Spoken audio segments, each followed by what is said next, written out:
Well, after weeks of leaks, build-up and speculation, the first Labour budget in 14 years will be delivered by the UK's first female Chancellor as she promises to invest. A significant moment for the government and for the country as we hear tax and spending plans.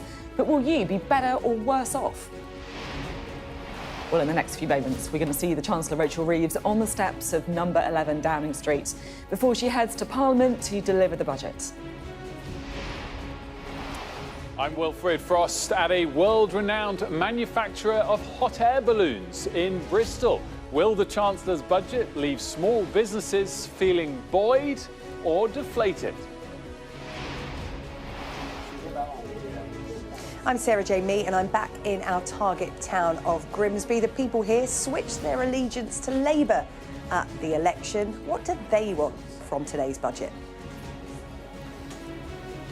Well, today I'm going to be joined by our political editor, Beth Rigby, and our economics and data editor, Ed Conway, with their expert analysis and advice on what it all means for you. All the build-up and the full reaction to what's been seen as the most important budget for a generation ahead between now and 5 p.m.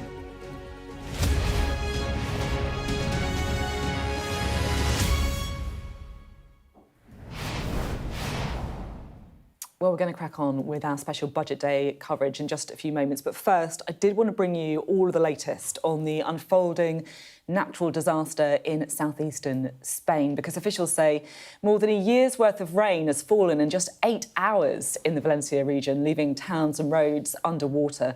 At least 52 people are known to have died. Huge rescue operations are underway, with emergency services workers using drones to search for the missing. Videos from Spanish authorities show people being airlifted away from danger by helicopter. And more than 1,000 soldiers so far have been deployed to the disaster zone. Well, here we can see a woman and her dog being rescued by a helicopter, with the water being a waist height.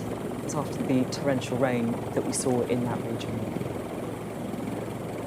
Well, our science correspondent Thomas Moore is monitoring developments. Thomas, what's happening?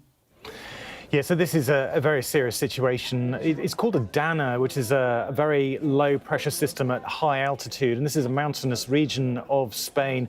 It's an area that has been extremely warm. The Mediterranean water itself has been much warmer than usual. That allows greater evaporation of moisture, and this particular weather system has lifted that moisture to high altitudes, where it then begins to condense and fall as rain. At the same time, it has been moving extremely slowly. So you've got a very high pressure weather system over the UK, wrapping round to the north, and then at the south over North Africa, you've got another high heat dome. And that has allowed this low pressure system to essentially come to a halt over Spain and dropping a phenomenal amount of water over the Valencia region. 491 millimetres of rain. That's half a metre. It's almost incomprehensible. Half a metre of rain falling in just 8 hours. And the combination, of course, with the landscape, simply it cannot take that amount of water away. So it has flowed in torrents through ravines. Man-made sewage systems can't cope, so they've been overwhelmed too. And we're seeing some really dramatic scenes coming from the region of people who are really fighting for their lives. Thomas, thank you very much indeed for keeping us up to date on that flash flooding and the situation in Spain. Well, of course, we'll keep you posted with any developments on what is happening in Spain with the flash flooding. But of course, today here in the UK really is the day, because after weeks or rather months of waiting, the Chancellor Rachel Reeves will finally set out her budget. It's Labour's first in 14 years. It's also the first ever by a female Chancellor. So it's going to be a defining moment for the government. We'll find out, the true colours of this government, really, but also for the country in what could be one of the biggest tax-raising budgets for a generation. And it's also one, of course, where every letter of the Labour manifesto is going to be re-examined. So Rachel Reeves will promise to invest, while also pledging that working people won't face higher taxes. So it's been a total of 118 days since Labour came to power. And during that time, Sir Keir Starmer and Rachel Reeves have taken every opportunity to, shall we say, manage expectations for the budget. Take a look. Change begins immediately. Have no doubt that we will rebuild Britain with wealth created in every community. We face the legacy of 14 years of chaos and economic irresponsibility.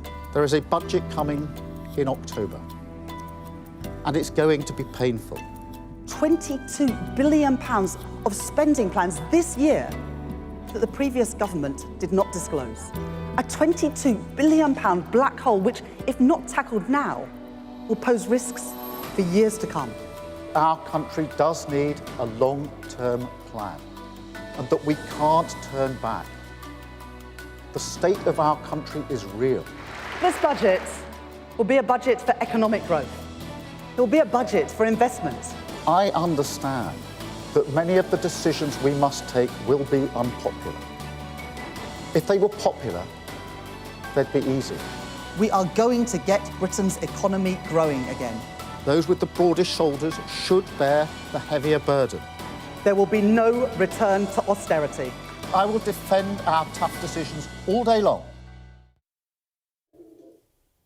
Well, we're joined, of course, by our political editor, Beth Rigby, to chew over all of what we've got to expect. We're going to be keeping an eye, I should say, as well, on the door to number 11, because we're expecting to see that moment where Rachel Reeves emerges with the kind of red box as well. First ever female Chancellor, so it's quite a big moment. 800 years of Chancellors, and she's the first female one. It does feel a moment, doesn't it? In that sense, this is historic, but it's historic in so many other ways as well, isn't it? It is, and it's also, of course, something that is going to make a real difference to people's lives as well. In those kind of terms, what do you think we are going to be expecting from the budget? I think the first thing to say is the big picture of this budget is, to quote one of the advisors in the Treasury, unprecedented, and it is going to be mega. And it's going to be mega because it could be one of the biggest tax-raising budgets in history. And you might remember that Keir Starmer in Grimsby, when I said to him, do you have any plans to raise taxes after the election? He said there are no plans to raise taxes. Well, that's dumped. We're talking about tens of billions of pounds in tax rises to plug gaps in day-to-day spending. But it's also going to be a budget in which this Labour government changes borrowing rules to borrow tens of billions more to invest in public services, in AI, in technology, in infrastructure. The way someone put it in government to me last night was it's a new settlement with the British people as the Labour government chooses to tax more and borrow more to, in their words, repair Britain. So this really is a defining moment, not just for the Keir Starmer government of now, but perhaps for the next decade of this country. So that is the scale of the budget. And I've covered quite a few of these, and this one does feel to me that it's going to be very consequential. You mentioned there about what Keir Starmer said to you during the election about taxes. Do you think it's problematic that Labour didn't, I guess, trail more during the election? I think, and this comes on to some of the risks, because this is the argument that they will make. But some of the risks were that they ran on a manifesto of change, but never really put any meat on the bones to what that change is. 4 months in, this is the change moment. This is where we get to understand what this Labour government is really about in terms of tax, spend and borrowing. And the risks are that many people out there might feel that promises or pledges were broken to them, that they expected no tax rises beyond the £8 billion that the Labour Party had carefully costed in the manifesto to fund more teachers and more NHS appointments. But then they're going to find that if you are a wealthier person that maybe owns shares, or when it comes to inheritance tax, you might be paying more in tax. And for businesses, the rise in national insurance, it will raise about £20 billion. That manifesto said, and I checked it last night, no rises in national insurance. They've now changed it to the pay slips of working people. And then I think there's a question about the markets and how they react to the borrowing measures. So it's a big gamble in terms of the manifesto in the short term. Do people feel betrayed?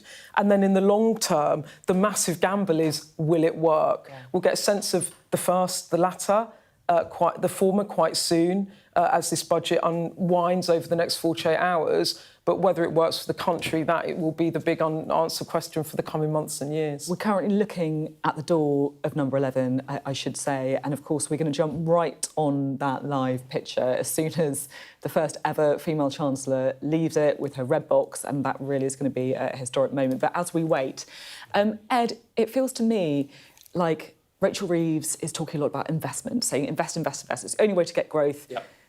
But the people she is going to partly rely on to do that investment, as in businesses, are getting a bit squeezed. Right? Yeah, I mean, well, there's private investment and there's public investment. So what the private sector, all the companies out there are spending, and then there's also what the government is spending. Both of those in the UK are low, and they just have been low for quite a long time. So part of, I think, the message that we're going to be hearing from Rachel Reeves when she comes out and when she goes into the Commons is about, we are a government that wants to invest. We want to turn that around.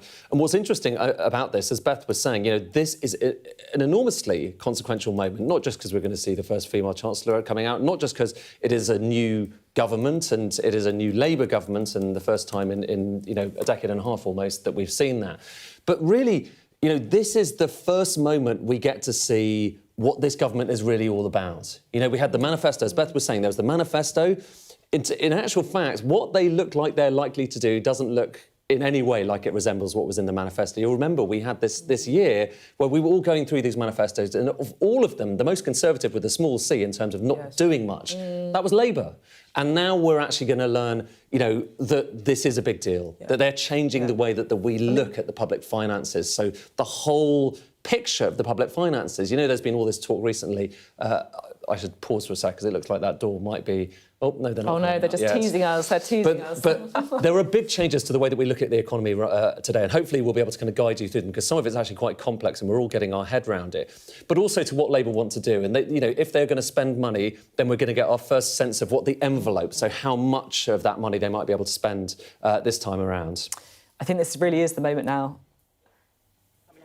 Here she is, Rachel Reeves, the first ever female Chancellor, about to deliver the first Labour budget for 14 years. She can hardly keep the smile off her face, can she? She holds aloft that red box for the famous moments alongside her team there in the Treasury. And it is going to be a consequential budget, as Ed and Beth were saying. Perhaps one of the biggest tax-rising budgets for a generation. She's gambling on growth, on investment. We're going to have to see how the markets react in the immediate aftermath. But of course, this is going to set the tone for the next 5 years of this Labour administration. And really, I don't think it's any exaggeration to say the successful failure of this government as well. It's where we find out what, this matters for all of us. These tax decisions, the policy decisions that we're going to hear about over the course of the next few hours, they matter for all of us, but more than ever before, because it's not just about the potential increases in taxes we're going to hear about today, and it does look like there's increases in taxes, but it's about setting up the kind of the tram lines, the guidelines that this government is going to be following over the course of the next few years. So it's also about how much are they going to invest, what kinds of things are they going to invest in, and what kind of a government do they want to be? Because, as Beth was saying, I think we're still working that out now. We're still working out whether they want to be investing in a lot of things in the way that Joe Biden is doing in the US, whether they want to be the sensible, whether she really wants to be the Iron Chancellor, so it's all about keeping a grip on the public finances. And so there's still a lot of questions unanswered. I also feel you can't exaggerate how important this woman on your screens right now is to this Labour project. She is absolutely in lockstep with Keir Starmer. If you talk to, as I'm sure you're aware, Beth, as well, members of the Cabinet, they'll always talk about, oh no, I can't get that past the Chancellor, or what would Rachel Reeves say? I mean, she is really at the heart of this Labour government. Yeah, and I think what's been interesting about this budget is everything has been trailed. So when I talk to people in the government about what's the rabbit going to be today, they will say to me the era of rabbits are over, because what she's tried to do in the way in which she went to the International Monetary Fund at the weekend and signalled that she was changing the borrowing rules in order to borrow tens of billions of pounds more, the way in which they have trailed out what the tax rise rises are. This is all about trying to roll the pitch so there's no surprises today because of the scale of this budget. So that is kind of what the run-up to this budget has been. It's worth saying, by the way, markets are not... they were worried that markets were going to get nervous. But they're not right now. The long-term because of that. But long-term borrowing rates have gone up to they've gone to up a a high bit. from June. They've gone up a bit. It's not. Yeah, it's nothing like. No, it's not. It's nothing like what happened in 2022 ahead of the mini budget. But markets are not panicking yet for that reason, to some extent. Yes, we can see Rachel Reeves' car there making the very short journey, it should say, leaving Downing Street, turning the corner, and she's, of course, heading towards Parliament where she's going to be delivering her statement. PMQ's first as well. Let's go to Mari Aurora, shall we, our political correspondent, who's been in Downing Street for us this morning. Mari, what's the atmosphere been like where you are? Morning, Sophie. It's been really quite tense and excited, I would say. Rachel Reeves there with her top team from the Treasury, looking really quite excited. I mean, the smile on her face, you saw she was looking very pleased with herself, and I think she looked very clearly wanting to now actually finally follow through on all the kind of comments, the rhetoric, the campaigning that's been going on for so long. And she stood there for quite a while, longer than I think last time I was here with Jeremy Hunt. So I think she was definitely enjoying or basking even in the moment. We know it is history in the making. But the feeling in Downing Street this morning has been quite excited. I think a lot of people are just feeling like it's been a long time coming, hasn't it? It's been about 4 months since they won the election, when we were out here after the election result on Downing Street. And now finally we can really start to see the substance behind Labour's talk and promises, and really the direction in which Rachel Reeves wants to take us. So yeah, quite an excitable Downing Street this morning, Sophie. Mari, thank you very much indeed. Mari Aurora there, and of course we can see there the car pulling up outside to try and get all the important people where they need to be for this historic day. Right, let's have a reminder, shall we, of what we can expect today, because of course we're going to have first Prime Minister's questions and then the statement from Rachel Reeves, the first ever female Chancellor, on what we can expect from this Labour administration. Right, so how will Rachel Reeves go about balancing the books? We're joined now in the studio by Gemma Tetlow, the Chief Economist at the Institute for Government. Great to have you here. What do you think we should be expecting to see then from this budget? So I think this could be a really very consequential budget. As you've already been talking about, this is the first Labour budget for 14 years. And in a sense, we may learn quite a lot about the direction of this government. The Labour manifesto was actually not very clear about how it would differ from the plans that had been inherited from Jeremy Hunt. Actually, the Labour manifesto said that the Labour government would sign up to broadly the same public spending plans, and it set out some tax rises, but those were really fairly small. And I think what we've seen kind of leaking out over recent weeks is the Labour government starting to get to grips with the reality of what they're facing. I feel like this is quite an important point, and I know this, this is speculation in some ways, but you say it's about Labour getting to the grips with the reality of what they're facing. Do you think that it is plausible that they just didn't realise how bad the situation was during the election campaign, or do you think that's not really plausible? I think the plans that Jeremy Hunt had set out, I mean, the big thing within them that wasn't really plausible, and I think many people, IFG, the Institute for Fiscal Studies and others, were talking about this before the election, was that Jeremy Hunt's plan to get debt falling relative to national income was predicated on some very tight spending plans. Jeremy Hunt had only detailed those spending plans up to March next year, and beyond that there was just a number penciled in, which was really not plausibly enough to deliver the kind of quality of public services that the public were clearly asking for, and I think both major parties were promising in the election campaign. So in order to, I guess, grapple with that, it looks like we're going to see some kind of tax rises on the way. And really, there has been a bit of a straitjacket, I guess, put on Labour going into this budget by saying that they're not going to be increasing taxes on working people and laying out, the three kind of building blocks of the tax system that they're not going to touch. So what do you think we can expect in terms of tax rises?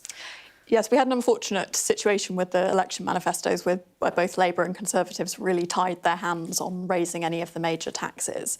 That does mean that the new government may well be looking for tax rises that are potentially more distortive because they're trying to raise it from some of the smaller taxes. What do you mean by distortive? So essentially raising taxes that cause people to either stop doing certain types of economic activity or to shift the way that they do their economic activity to try and avoid the higher taxes. And then, of course, we've had the debate about whether an increase in employers' national insurance contributions, which is the one most significant thing that's been leaked out in recent weeks, whether that is or is not something that was ruled out within the Labour manifesto. But if they did go for that, that is one of the bigger taxes. It's a broad-based tax. Something like that would be less distortive than trying to raise that same amount of money, for example, from one of the much smaller taxes. We've heard, haven't we, from some of the kind of business lobby groups that they're worried about the impact some of these changes could have on business, that they may, I guess, some of the distortive things you're talking about, stop recruiting so much or even lay people off. Do you think that these are kind of legitimate concerns, or do you think this is like the classic lobbying that we always see before these big fiscal events? I think the government does face a difficult task because, as I say, they inherited some not really credible fiscal plans from the previous government, so they do need to do something to raise taxes or find ways of cutting spending. And however you do that, that will have some economic impacts. But at the same time, the government is obviously trying to lay the groundwork for stronger future economic growth. So I think we do need to look at the package of measures that they're announcing in the round and really think, taken together, given that they do need to raise taxes or cut spending, does this look like a sensible way in the round of trying to minimise the costs and maximise the benefits you can get? And also the final thing I wanted to ask you as well is that the other thing that we're really expecting is a change to some of the kind of fiscal rules, particularly the debt rule. Do you think that's a kind of sensible thing for the Chancellor to be doing, or do you think that it's something that we should be worried about? There were definitely some clear problems with the rules that she inherited, so particularly the debt rule that applies just to debt falling between 2 specific years in the future. The previous government had gamed that quite significantly, so announcing policies that kicked in to time that specifically. And because of the measure of debt that they were targeting, it did limit the extent to which you could borrow for investment. So I think there is a reasonable case to be made for using a different measure of debt. The measure of debt that seems like Rachel Reeves may look at would allow them to, for example, channel more money through the new National Wealth Fund and UK Infrastructure Bank, where the government is in return getting some sort of financial asset on the other side of that. Okay. So there's an argument you can make. OK, thanks very much. It's great to have you on the show ahead of this all-important budget. Thank you. Right, let's head to Bristol, shall we? And we can join my colleague Wilfred Frost, who's there for us today. Wilf, you're at a balloon factory. We are indeed, Sophie, and a famous balloon factory, no less. In fact, both the late Queen and the King have visited this world-famous place to buy hot air balloons. And I'm delighted to say that I'm here now with the founder of Cameron Balloons, who's alongside me, Don Cameron. Don, you were showing me those pictures. The late Queen visited when you made the balloon, the first... She did indeed, the first one that went around the world.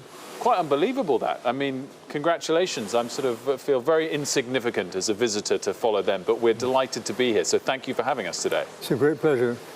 We obviously really want to get the view of small business. It's not really a fair label for you guys, but it's the right size of business. You make 80 to 100 hot air balloons a year? Something like that. And, but nevertheless, we are a small business, I would say. And are you excited ahead of the budget or nervous? I think more nervous than excited.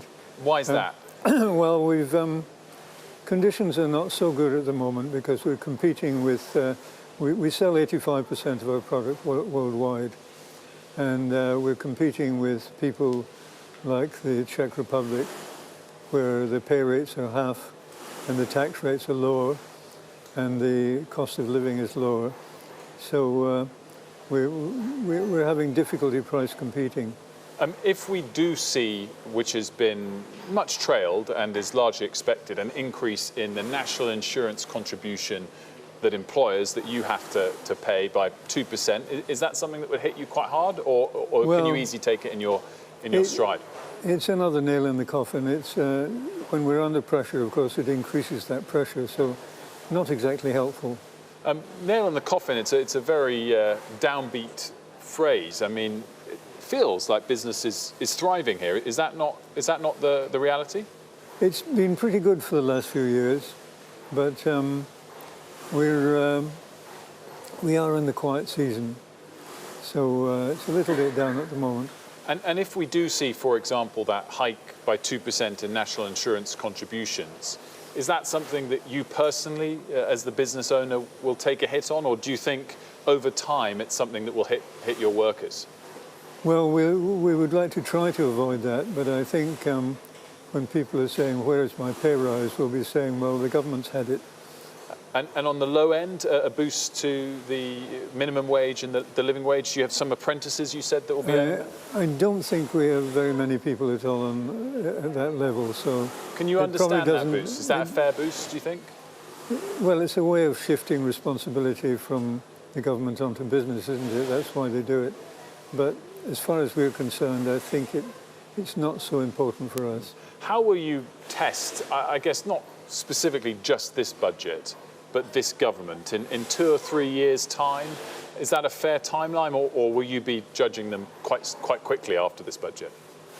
Well, there'll probably be bits of judgment at every stage, and it won't be good after this budget by the sound of it. But how they do in the long term, well, we'll see. But I think they forget that, of course, it's electorally more simple to stick the penalties onto business. Mm-hmm.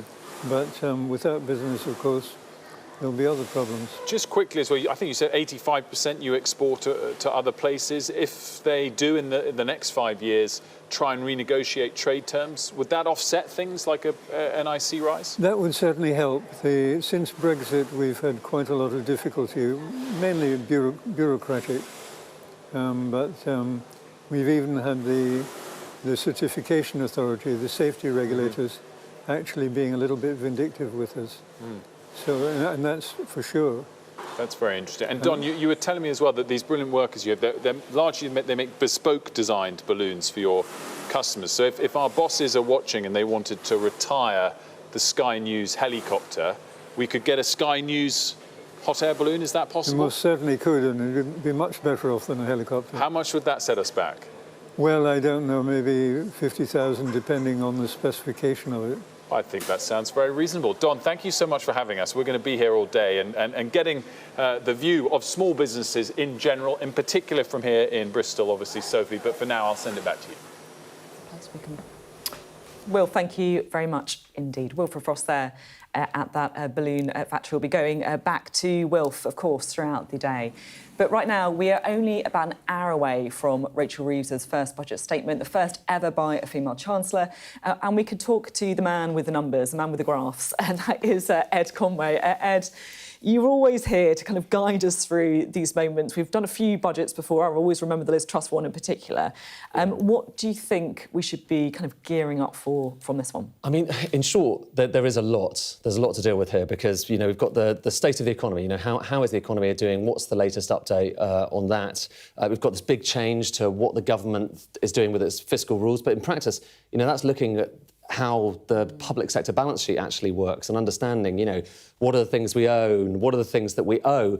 And so there's kind of quite profound little bits and pieces that we're going to have to kind of navigate our way through. But shall I start? I mean, I have got a few charts, actually, I can show you, which can just kind of give you a sense of just some of the tram lines, you know, the guidelines for what we're talking about here. Starting with, I mean, growth. I mean, this is often the big story when it comes to budgets. How fast is the economy actually growing right now? This is what was forecast last time around. So, you know, kind of quite an increase in growth in the coming years. Right now, we're going to get the actual updated numbers. But right now, that's the consensus forecast for most economists out there, which actually involves a bit of an upgrade for the year we're in at the moment, but a bit of a downgrade in the coming years. So that's going to be a big thing. How fast is the economy actually growing? How's it going to be doing in the future? But so too is this. What's going on with government borrowing? Now, the current projections from the Office for Budget Responsibility show that government borrowing is coming down and down and down, kind of getting to around kind of 40 billion by the end of the forecast horizon, so towards the end of the decade. The latest kind of, again, a forecast. So we're not talking about the latest numbers today. We'll get those and we'll bring those to you as soon as they come out. But the forecast that we're seeing from economists out there suggests actually a lot of those deficit numbers are going to be a bit lower. And that's kind of consequential, isn't it? Because that will then determine, how much of the black hole that Rachel Reeves is talking about is actually there. And that's another thing we're going to learn about as well. But one thing I would say, and you mentioned it a moment ago, Sophie, taxes. Are they going to go up? Well, basically, it looks like they are going to go up. But what's interesting about this, OK, so what this is showing you is after each budget going all the way back to the 1970s, and anything above the bar, above the line shows you that taxes have gone up in that budget. Anything below the line shows that taxes went down in those budgets. Look at what happens, OK? I've marked out where we've had elections. So that's the election in the 1970s, 1974. Taxes went up after the election, OK? So taxes went up in 1974. The election happened, and then the next election happened, 1979, and taxes went up. The next election after that, well, that was 1992, John Major, taxes went up. Election 1997, taxes went up. Election 2010, taxes went up. So after each election, there is a pattern. Lots of promises are made in the election campaign, and then all of a sudden the government comes in, they say the books weren't quite as positive as we thought they were, and lo and behold, they have to raise taxes, which of course brings us to where we are at the moment. And all the money is basically saying that Keir Starmer and Rachel Reeves are going to be raising taxes, and taxes by quite a lot. So that's the big picture, Sophie, here. Taxes look like they are going to go up. How much they're going to go up, we're going to learn that, and I'll update that chart so that you can kind of see. I find that fascinating because this is the politics, isn't it? Really, I guess it shows. Is this so? It's where the politics meets the reality. Do you think it basically means that they can put taxes up just after an election and then they can just cut them before an election when they're trying to win votes? Is that the sort of? Well, that's what you tend to see. You tend to see those bars are kind of below the line, in the run-up to elections in the past, and then suddenly an election happens, and lo and behold, you're above the line, and taxes go up, and that is almost certainly what we're looking at this time around as well. And again, we've been talking about this since the start of the programme. Was that really in the manifesto? I mean, not necessarily. And so then the question is, did Rachel Reeves really learn something new and unexpected in that dossier, that £22 billion black hole when she came in? The OBR, the Office of Budget Responsibility, they're going to look at that and give a sense of whether that does stack up. And so there are quite a lot of different discrete stories, but I wouldn't let that distract you from, the big one, which is we have a new government. There's a new stance on the economy. How much of what they want to, invest in is actually, tangible? And what does this mean about our lives in the coming years? We're going to be more highly taxed? Is there going to be more public spending?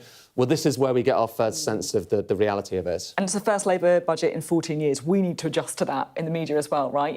What we've been led to expect over the last kind of 13, 14 years, well, there's some new guys in town. Also, just on this black hole, that Treasury sources are now saying over the course of the Parliament, it's a £40 billion gap in the public finances for day-to-day spending. But let's not forget that 8 billion of the 22 billion that they talk about in the black hole was their decision to settle public sector pay.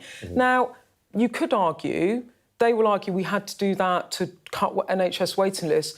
But they could have flagged that in the manifesto and said, look, we're going to settle public sector pay and we have to raise 8 billion in taxes and we're going to do it this way. We know 8 billion is a lot of money to raise in tax. And they didn't do it. And now they're saying it's the black hole of the Conservative legacy. And some of that they might be able to argue in terms of gaps in public spending. But on public sector pay, that's a political... We knew about all of that before, didn't we? And you were talking about it before the election. And so this is where there's a question, I think, about...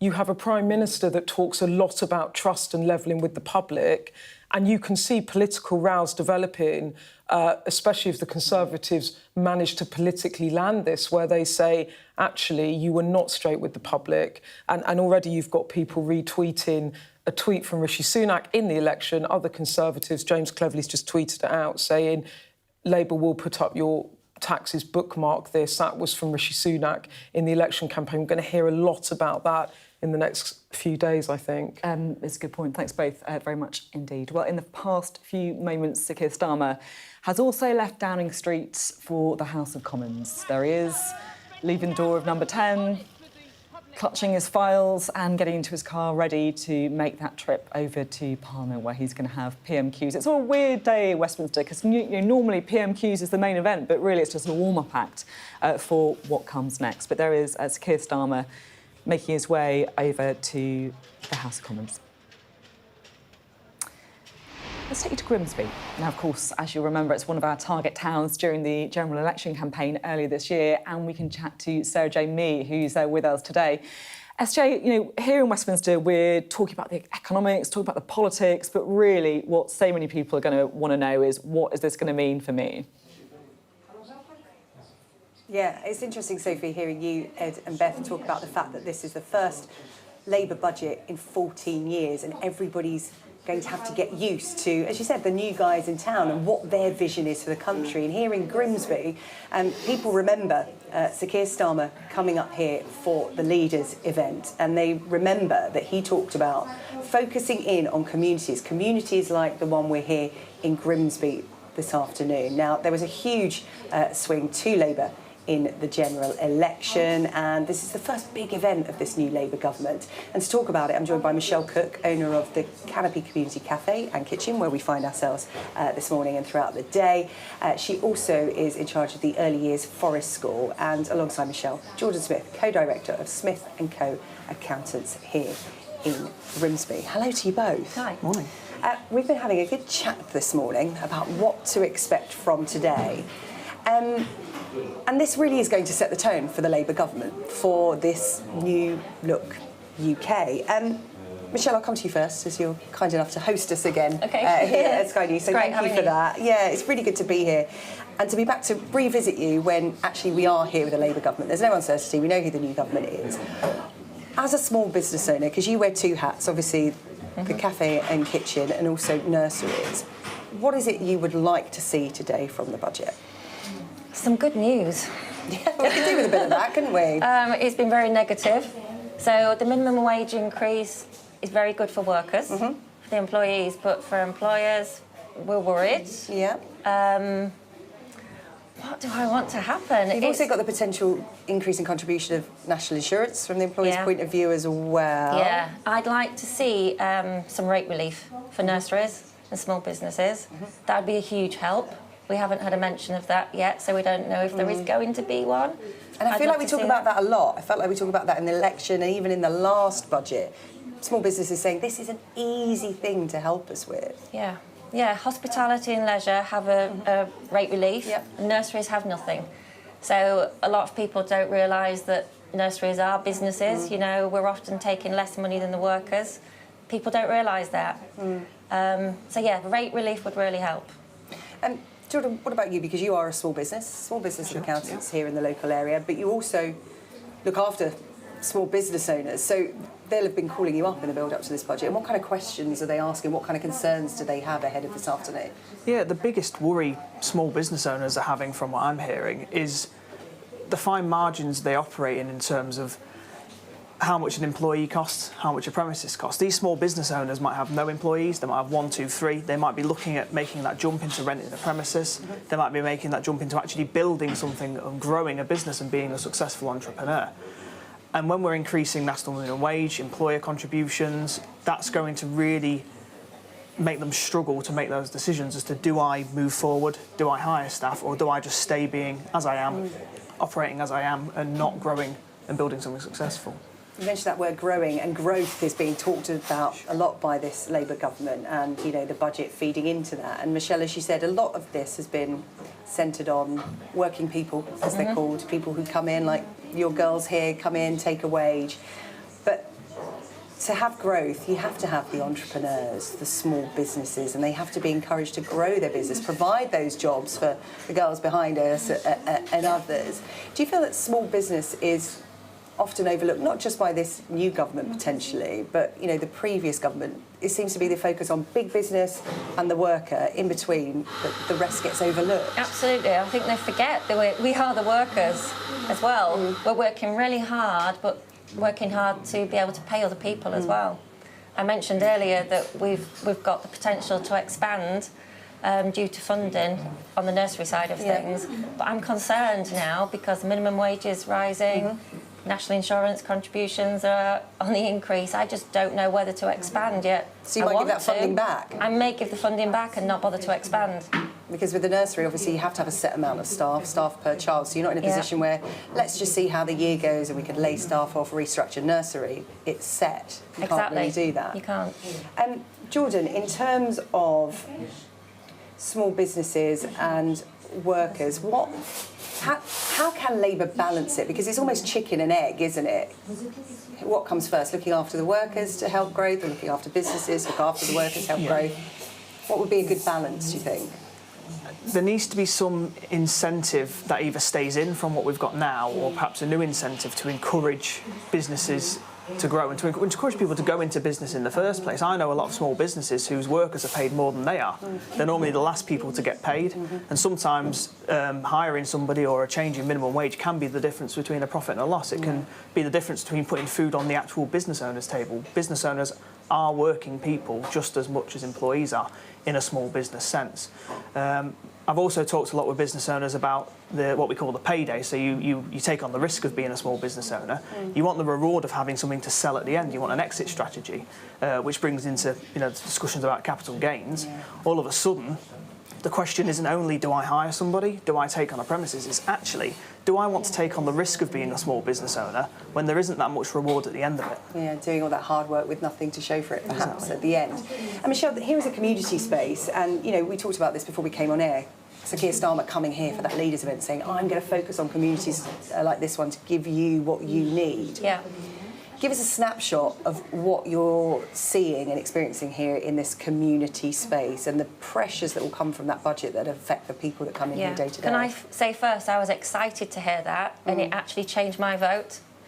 Yeah. Because I'm in a community space and I wanted to do the best for people here. So I'm hearing families where parents are moving in with their children so that they're just going to heat one house this winter. Because, of course, winter fuel allowance. Winter fuel allowance cuts are crippling people. Yeah. Winter hasn't started yet. Last winter we fed here 5,000 people during the winter for free. This year we don't know if we're going to get funding. It's great if we do, and I really hope so, but at the same time I'd like people to be able to be warm in their own homes and eat. It's basics, isn't it? Yeah, so you're in a position where people aren't getting the winter fuel allowance they need, and you also might not get the funding you need to help them out from that position. So we're just hoping so. OK, well, look, we're not far away from the budget, this first Labour budget of a Labour government, setting out their stall as to what kind of government they will be and what kind of vision they have for the UK in the future. We will catch up after the budget and compare some notes. Jordan and Michelle, thank you so much. Thank you.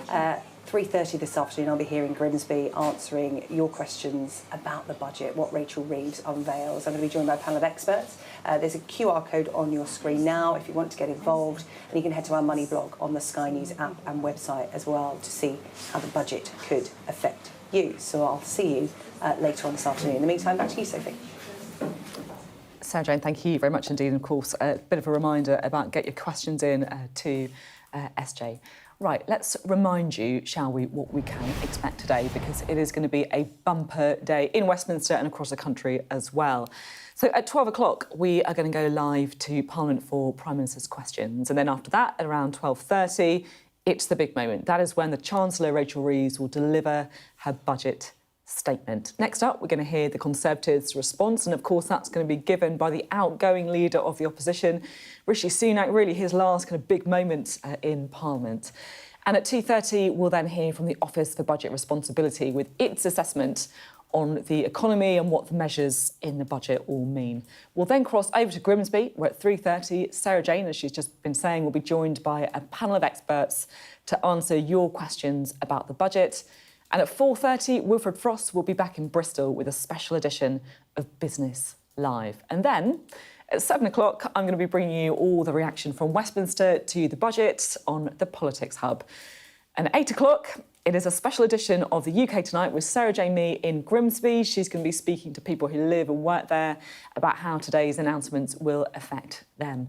So, as you'd expect, a big, big day of budget coverage from us here at Sky News. But ahead of the budget, the Prime Minister is going to be answering questions in the House of Commons as per usual. And as usual, we've also got our panel to kind of chew over everything on that. We've got the Labour MP, Lucy Rigby, we've got the Shadow Rail Minister, Kieran Mullen, and Sarah Olney of the Liberal Democrats as well. Great to have you all here with us. It's that kind of slightly difficult situation, isn't it, where we're kind of waiting to hear, what's going to be announced in the budget.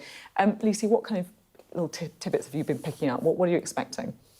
I think, Sophie, I'm expecting this budget to be a turning point. So a rejection of that hurt to the NHS, hurt to public services, hurt to household incomes, and putting Britain on a different course. So fixing the crisis that we've got in the NHS, rebuilding the country and protecting household incomes. So I think we can expect Britain to be put on a different path by this Labour government. I mean, that's what they're going to be saying about the Conservatives, isn't it? That this is Labour who are clearing up the mess that you guys left behind. Well, I'm going to call this a budget of broken promises. For what we know already, whether it comes to things like the fiscal rules, which Rachel Reeves was really clear she wasn't going to change, which she has, so she can borrow more, whether it comes to taxes like national insurance, pledging not to raise them, seems pretty clear that they are going to do that.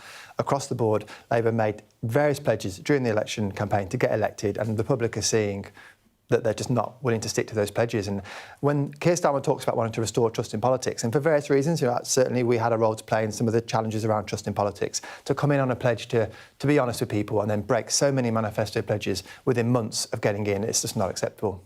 I mean, it's a fair point, isn't it, that, the election wasn't that long ago and none of this was trailed then.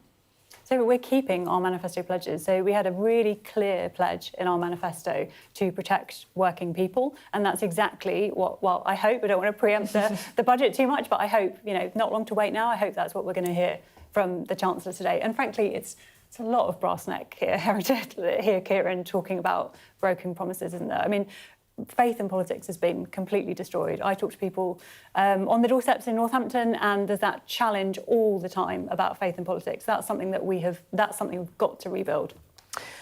Sarah, we're expecting to see taxes going up in this budget, right? That's going to be one of the kind of main themes. And I know Lucy is making the point that she feels like the working people taxes, the payslip taxes are going to be protected. But overall, we are expecting to see taxes going up.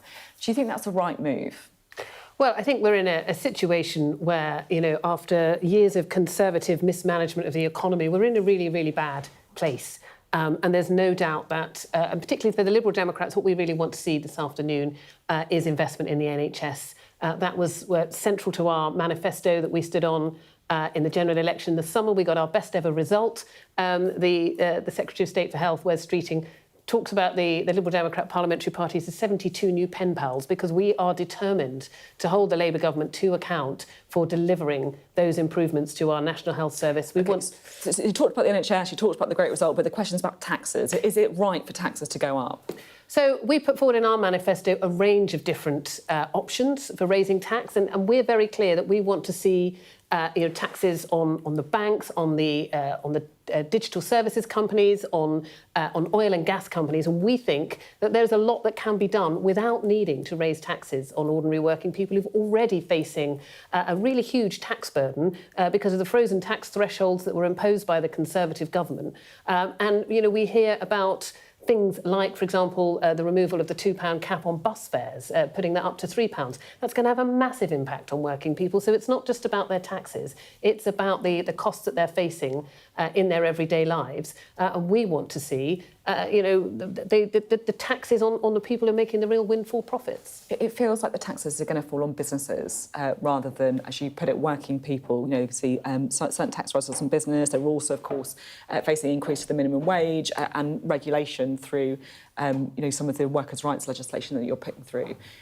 Are you worried that the gamble might not pay off and that businesses might, cut staff or stop investing? I don't think it's a gamble, Sophie, no. I think there are going to be tough decisions in this budget, and I don't think anyone's under the impression that with this first single budget from the Labour government that we're going to be able to introduce all the change that we want to see. I don't think that's the case at all. But it's really important to recognise that the reason that there are going to be really tough political choices for this Chancellor in this budget is because the absolutely dire inheritance that we've had, that £22 billion in-year black hole, that needs dealing with. And frankly, it has to be dealt with. Otherwise you're in sort of Liz Truss territory, frankly. And there are choices about how that black hole is filled. That's really clear. That's just a fact.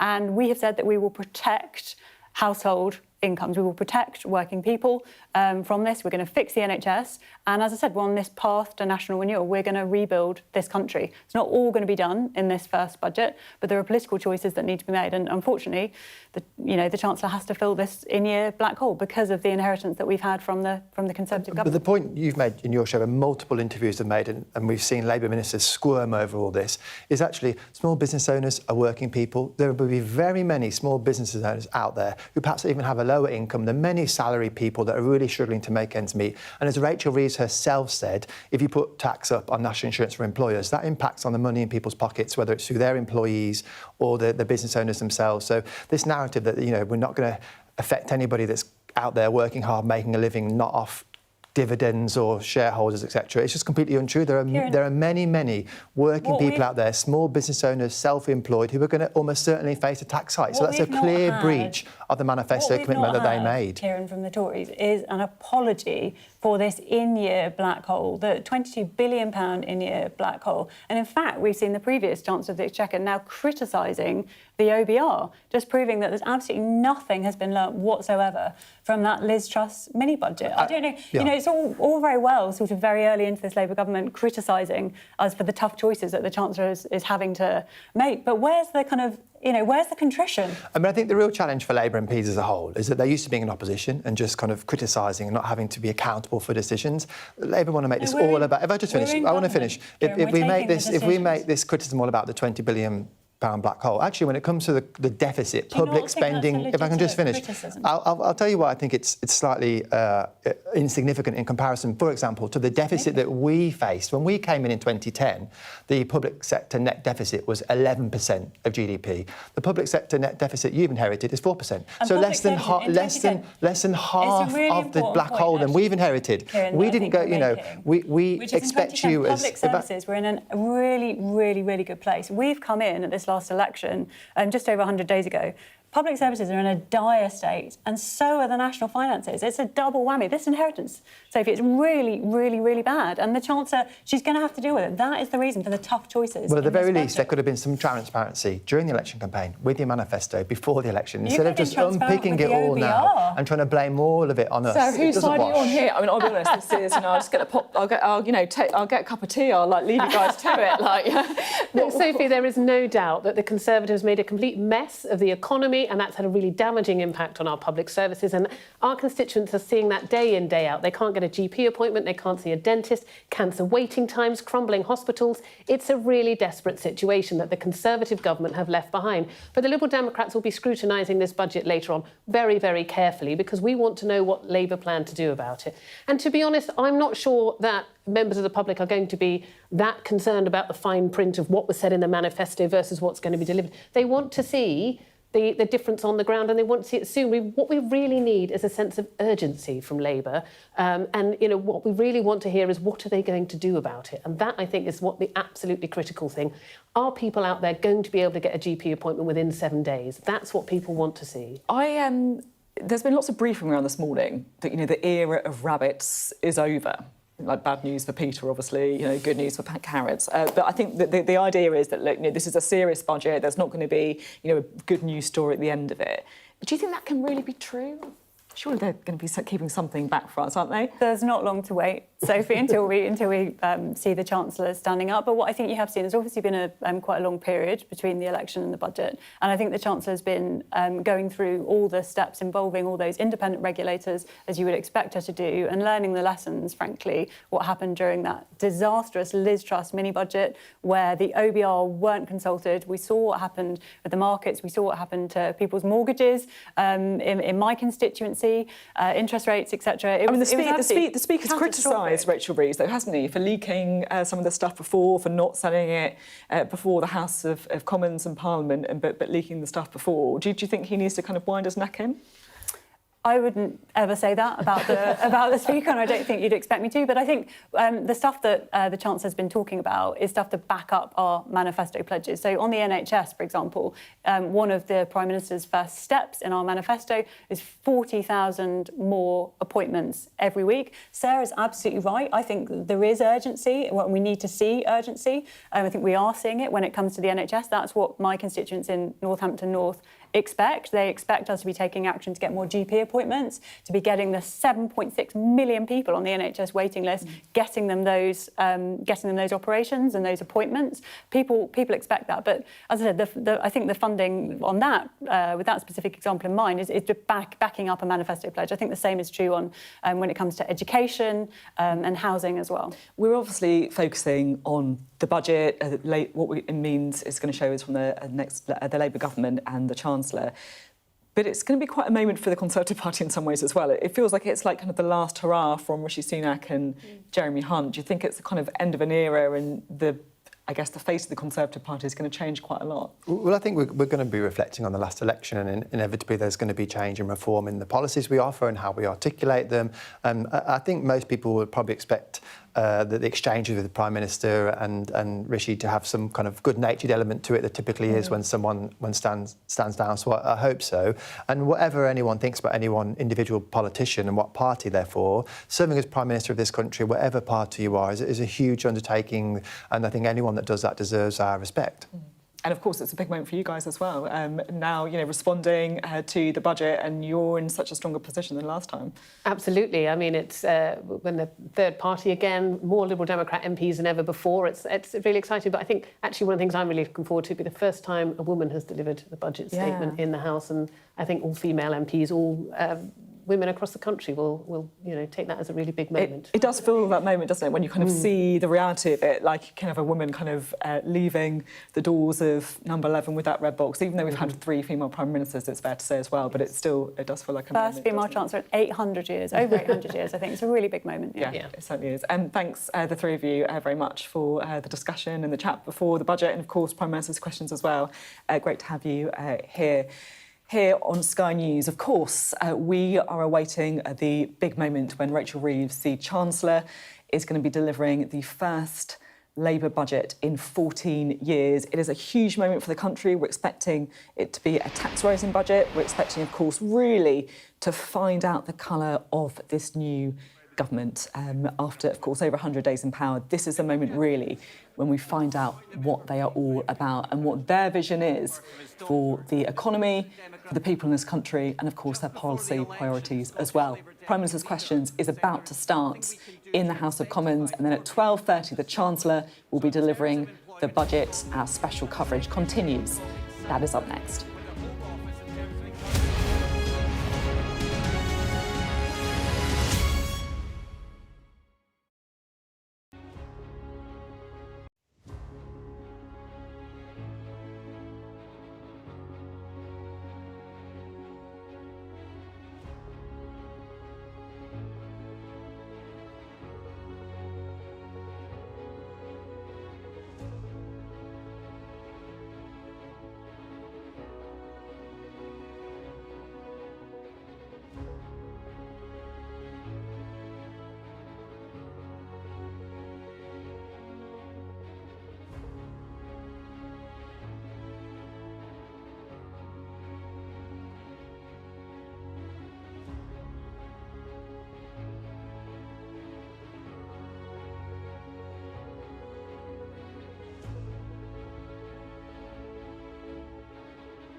Hello, welcome back to our full budget coverage here on Sky News. We are taking you straight to the House of Commons, where we are waiting the start of Prime Minister's questions. And then, of course, at around 12:30, Rachel Reeves will be delivering her first budget as Chancellor. I wish to remind the House that the following horrendous, terrible incident in Southport on the 29th of July, a suspect is awaiting trial, having been charged with multiple offences. That means the House sub judice resolution is engaged and references should not be made to the case. I know that all honourable members wish to see justice done in this case. It is therefore of paramount importance that nothing is said in this House which could potentially prejudice a proper trial or lead to it being abandoned.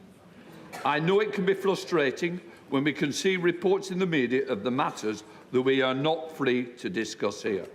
But that arises from Parliament's constitutional relationship with the courts.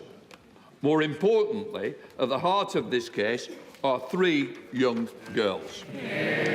We all want to see justice done for them and for their families, and for others injured in and affected by this appalling incident. Speculation about the cases, including comments made in this House, could seriously risk prejudicing proceedings.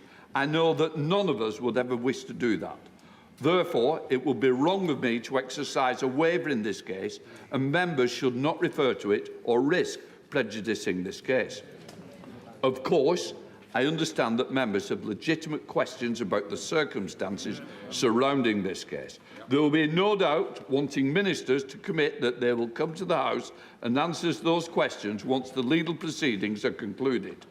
I give my assurance that I will ensure there are ample opportunities to do so. My understanding is that this trial is expected to start in January, and if members have questions about the operation and the decision on sub judice's resolution, they can speak to the clerks and the Speaker's Council. In the meantime, our thoughts are with the family and friends of Bibi, Elsie and Alice, and all of those who were injured and affected on this horrendous day. Before I call the Prime Minister, I would like to mark the fact that this is the last time the Right Honourable Member for Richmond and Northallerton will appear at the dispatch box during PMQs. There's a bit more to do afterwards, but he has spoken at this dispatch box as Chancellor of the Exchequer, the Prime Minister, Leader of the Opposition, and after today, we all look forward to his continued contributions from the backbenches.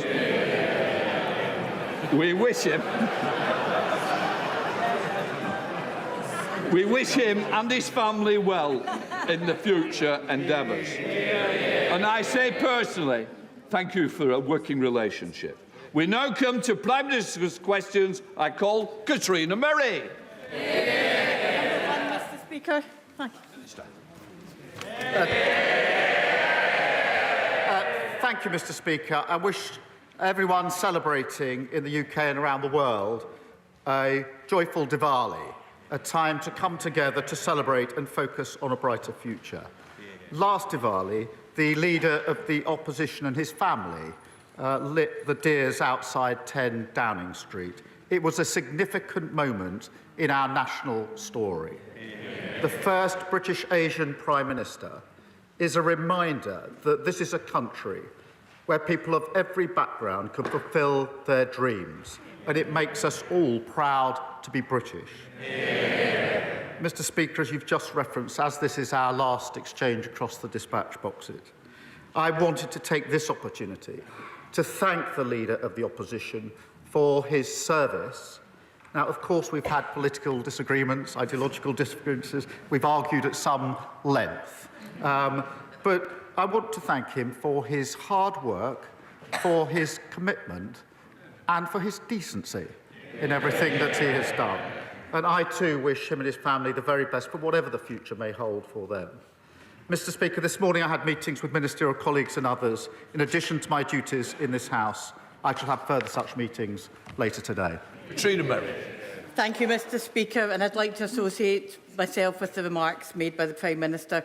Cumbernauld, in my constituency, was promised an elective and diagnostic treatment centre by the Scottish Government in 2021. This has continued to be delayed and is now alleged to be mothballed. What assurances can the Prime Minister give me that any Barney consequentials from today's budget are used to benefit my constituents and not be held on to by the Scottish Government? Well, I thank my honourable friend for her question. I'm sorry to hear about the delays affecting her constituents. The party opposite oversaw years of mismanagement and chaos, and the impact on Scottish NHS is evident. This Labour government is committed to delivering for the Scottish people, including making sure that we have an NHS fit for the future. And the Chancellor will set out details in just a few moments. Leader of the Opposition, Rishi Sunak. Mr Speaker, thank you for your kind words, and indeed thank you to the Prime Minister for his kind words. Indeed, no Prime Minister looks forward to PMQs, but I always did like this pre-budget one, because it was, for a change, nice not to be the main event and just the warm-up act. But as you said, Mr Speaker, today is my last appearance at PMQs, and I'm happy to confirm reports that I will now be spending more time in the greatest place on earth, where the scenery is worthy.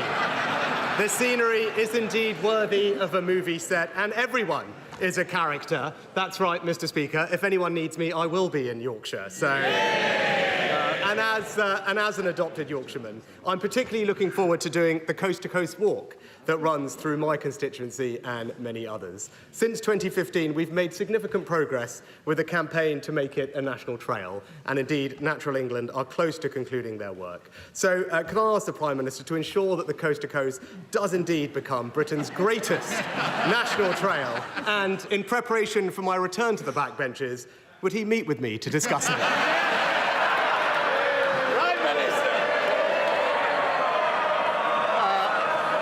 Mr Speaker, I thought he was about to ask me to join him on the walk. But certainly, I will meet him, and it is an important point.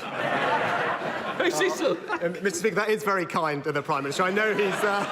I know he's partial to the Lake District, but perhaps we can tempt him over to our end as well. Now, Yorkshire is not just famous for its walks, but also for being home to some of England's greatest cricketers. Now, sadly, no one's going to put me on that list, Mr Speaker, but who knows? I've got a lot more time to practice now. So, but cricket does have the power to bring people together from all communities and give them fantastic opportunities, as shown so powerfully by Andrew Flintoff's recent documentary. Now, we also lead the world in female participation, and that will stand us in good stead when we host the Women's World Cup in 2026 and when cricket becomes an Olympic sport in 2028. So could I therefore ask the Prime Minister to continue government support for the England and Wales Cricket Board's new initiative to get cricket into vastly more state schools, fostering a whole new generation of cricketers for us all to cheer on at every level? Yes, is the answer to that question. And the point is a really important one. We celebrate cricket, it does bring communities together, but it's also really important for children and young people to enjoy sport, lots of different sports, because it gives them a confidence that they might not otherwise have. It gives them the ability to work in a team and teaches them about skills like leadership. So I'm fully supportive. Now, our two predecessors, Sir Tony Blair and Lord Hague, have repeatedly come together and powerfully argued in their joint reports that it is vital for the future prosperity of Britain's economy, society, and public services for us to be a world leader in technology and innovation. Now, the Prime Minister and I may not yet be at our joint report writing stage yet, but in a similar spirit of cross-party agreement, could I ask him to find his inner tech bro and continue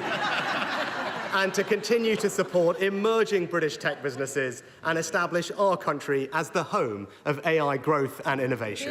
Prime Minister. Yes, and this is a really important point. The Leader of the Opposition held a summit last year on AI, which was very important. We have been bringing together the leaders in AI. We have a huge advantage in this country, being ranked in the top 3 in the world. AI is going to have huge potential for our growth, for our public services, and I think the whole House should be fully supportive of this. Prime Minister. The Prime Minister has the immense privilege. The Prime Minister has the immense privilege of being the Prime Minister of the United Kingdom of Great Britain and Northern Ireland. Now, Northern Ireland is a special part of our union, but one that needs particular care, attention and respect. Having a strong functioning assembly at Stormont is good for the people of Northern Ireland and good for our union. And that's why I was so pleased to see government restored there earlier this year, and I'm grateful to him for his support with that. So can he assure the House that he will continue to work to keep Stormont open, delivering for the Northern Irish people and strengthening Northern Ireland's place in our union? Prime Minister.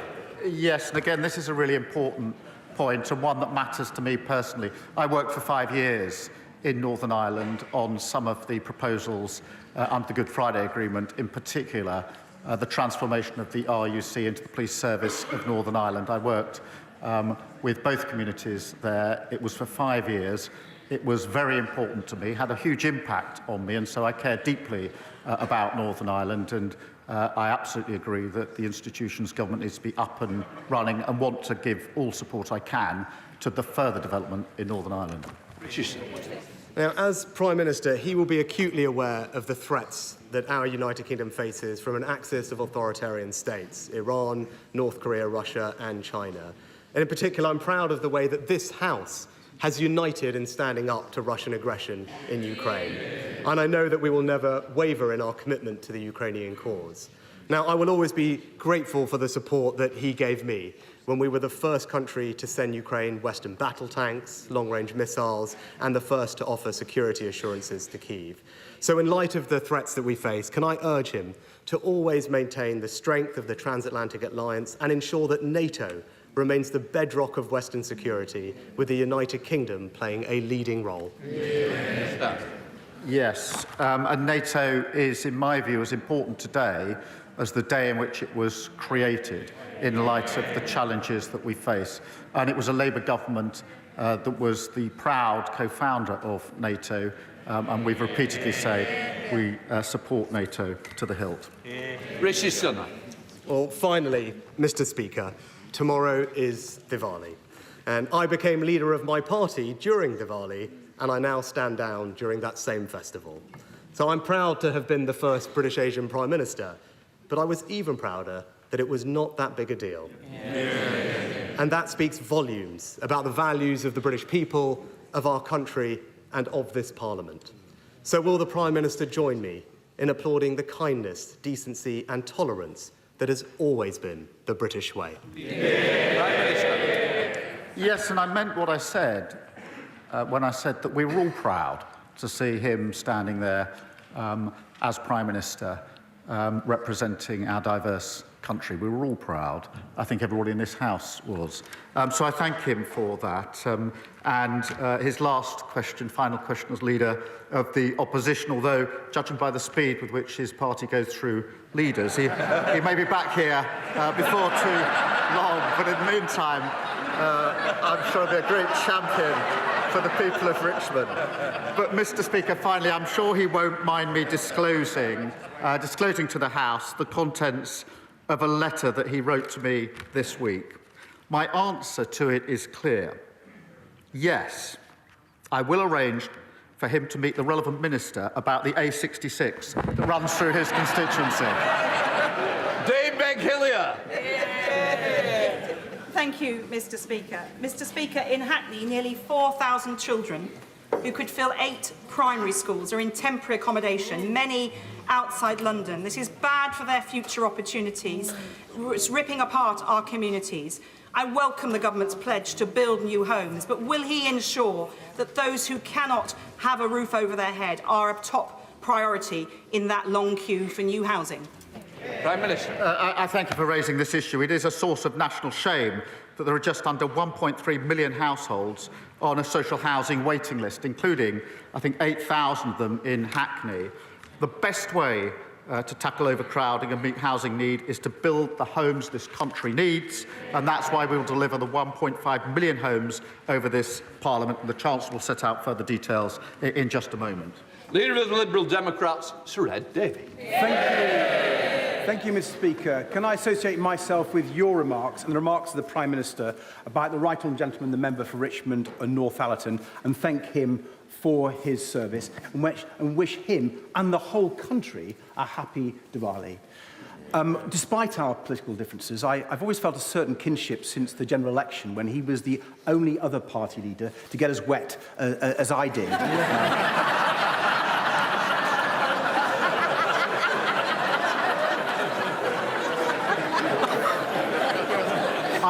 I'm looking forward to debating the budgets with him and the Chancellor shortly, but can I wish him and his family all the best for the future? Mr. Speaker, next month's summit in Baku is a chance for the UK to regain world leadership on climate change, a role disastrously lost under the Conservatives. As this is the final summit before countries must ratchet up their new Paris agreements before 2035, will the Prime Minister take this opportunity to seize back world leadership on climate change by committing today to support the targets set out this week by the Independent Climate Change Committee and publish a programme to deliver on those? Prime Minister. Mr. Speaker, we will seize that initiative. We've reset on the international stage, and climate is one of the biggest challenges that we face. I will be going to the conference this year, as I went, in fact, last year, as leader of the opposition, to continue those discussions about how we reach the very important targets that we must reach. Shred David. I thank the Prime Minister for his reply. I hope we can really take that world leadership back again. Another issue which the UK needs to show urgent leadership on is the escalating war in Sudan. Tens of thousands of people have been killed. 11 million Sudanese have had to flee from their homes, Mr. Speaker. The reports of mass killings and horrifying sexual violence against women are truly stomach-churning. So when the UK takes over presidency of the UN Security Council this Friday, will the Prime Minister make it a priority to secure a new resolution on preventing future atrocities, including a no-fly zone to stop the Iranian drones? Prime Minister. I thank him for raising this because it is an important issue and I don't think we discuss it enough in this House. We continue to see mounting evidence of appalling atrocities against civilians and unacceptable restrictions on humanitarian access, and working with international partners, including as penholder, as he knows, at the UN Security Council to end the violence, secure humanitarian access and ensure the protection of civilians is a major priority. Rachel Reeves. Thank you, Mr. Speaker. It is this Labour government in setting up a child poverty task force which is determined to move 4.3 million children in poverty today into a better future. However, we also inherited 2.1 million older people in poverty. So will my right honourable friend, the Prime Minister, agree to setting up a pensioner poverty task force so that older people don't have to worry about paying for their housing, food and heating costs, and ensure that they have dignity in later life? Prime Minister. Mr. Speaker, the scale of poverty that we inherited in this country is truly appalling, with over 4 million children now growing up in low-income families. We'll deliver on our manifesto commitment to tackle child poverty, as we did last time in government, and we'll publish our strategy in the spring. Colin Denny. Thank you, Mr. Speaker. The ICJ has mandated that Israel ensures access to life-saving aid in Gaza under Article 2 of the Genocide Convention, yet the Israeli government has voted to effectively block its delivery. As a human rights lawyer, does the Prime Minister agree that banning UNRWA is a breach of international law? And how much more evidence does he need before calling out what is happening as a genocide and acting in line with the UK's responsibilities as a signatory of the Genocide Convention? Minister. I'm very worried and concerned about the decision that's just been taken by the Parliament in relation to UNRWA. There's a humanitarian catastrophe in Gaza, and that decision will only make it much worse, which is why I've expressed my concern about it already before today and will continue to do so. It needs to be reversed. It needs to be reversed very, very quickly indeed. I have never described what's going on in Gaza as genocide. I do agree that all sides should comply with international law. Melanie Ward. Thank you, Mr. Speaker. Last month, a Scottish Government Health Minister was forced to apologise for waiting times in my area of Fife, where some patients wait more than 2 years for treatment. My constituents deserve so much better than this. Does the Prime Minister agree that the SNP must take responsibility for 17 years of failure? And if today's budget delivers a bigger block grant to Scotland, they must sort out the mess they have made of Scotland's precious NHS. Well, Mr. Speaker, this is the second time this has come up this afternoon in Prime Minister's questions. I hope the SNP are listening good and hard, because I'm sorry to hear her constituents have been waiting so many years for their medical treatment that they need. We are committed to the NHS, and the Chancellor will have a lot more to say about that in just a moment. Richard Tice. Thank you, Mr. Speaker. The government's own independent reviewer of terrorism legislation, Jonathan Hall KC, has said repeatedly recently that it is important in incidents of terrorism that the authorities put out more information sooner in order to prevent an information gap. Does the Prime Minister agree? Prime Minister. Mr. Speaker, obviously I'll tread carefully in answering this question for the very reasons that you yourself set out at the beginning of this session. I think it's very important, first and foremost, that in all cases, including the particularly difficult case that the Speaker mentioned earlier, that the police and prosecutors are able to do their difficult job. And all of us in this House have a choice to make, including both candidates to be the next Tory leader. They can either support the police in their difficult task, or they can undermine the police in their difficult task. And I know which side I'm on. Rachel Blake. Thank you, Mr. Speaker. Minutes from here, in the communities of Victoria, Pimlico, Paddington and Covent Garden, there is an unprecedented rise in the number of people sleeping rough after 14 years of the Tory government. Will the Prime Minister update this House on the cross-departmental homelessness strategy? And does he agree with me that this Labour government has a once-in-a-generation opportunity to end rough sleeping for good? Prime Minister. Homelessness levels are far too high in this country. And we are developing a long-term strategy, working with mayors and local leaders to end homelessness once and for all. And taking action to tackle the root causes, Mr. Speaker, which is delivering the biggest increase in social and affordable house building in a generation. And we, of course, have picked up where the party opposite failed by abolishing no-fault evictions, preventing many renters ending up homeless. Good job. Thank you. Thank you, Mr. Speaker. First, we had the embarrassment of the Labour Party being sued by the Trump campaign. Then we had the national capitulation of... Let me hear the rest of the question, please. Thank you, Mr. Speaker. Then we had the national capitulation of the government over the sovereignty of the Chagos Island. And now we have had the personal humiliation of the Prime Minister at the Commonwealth Heads of Government Summit.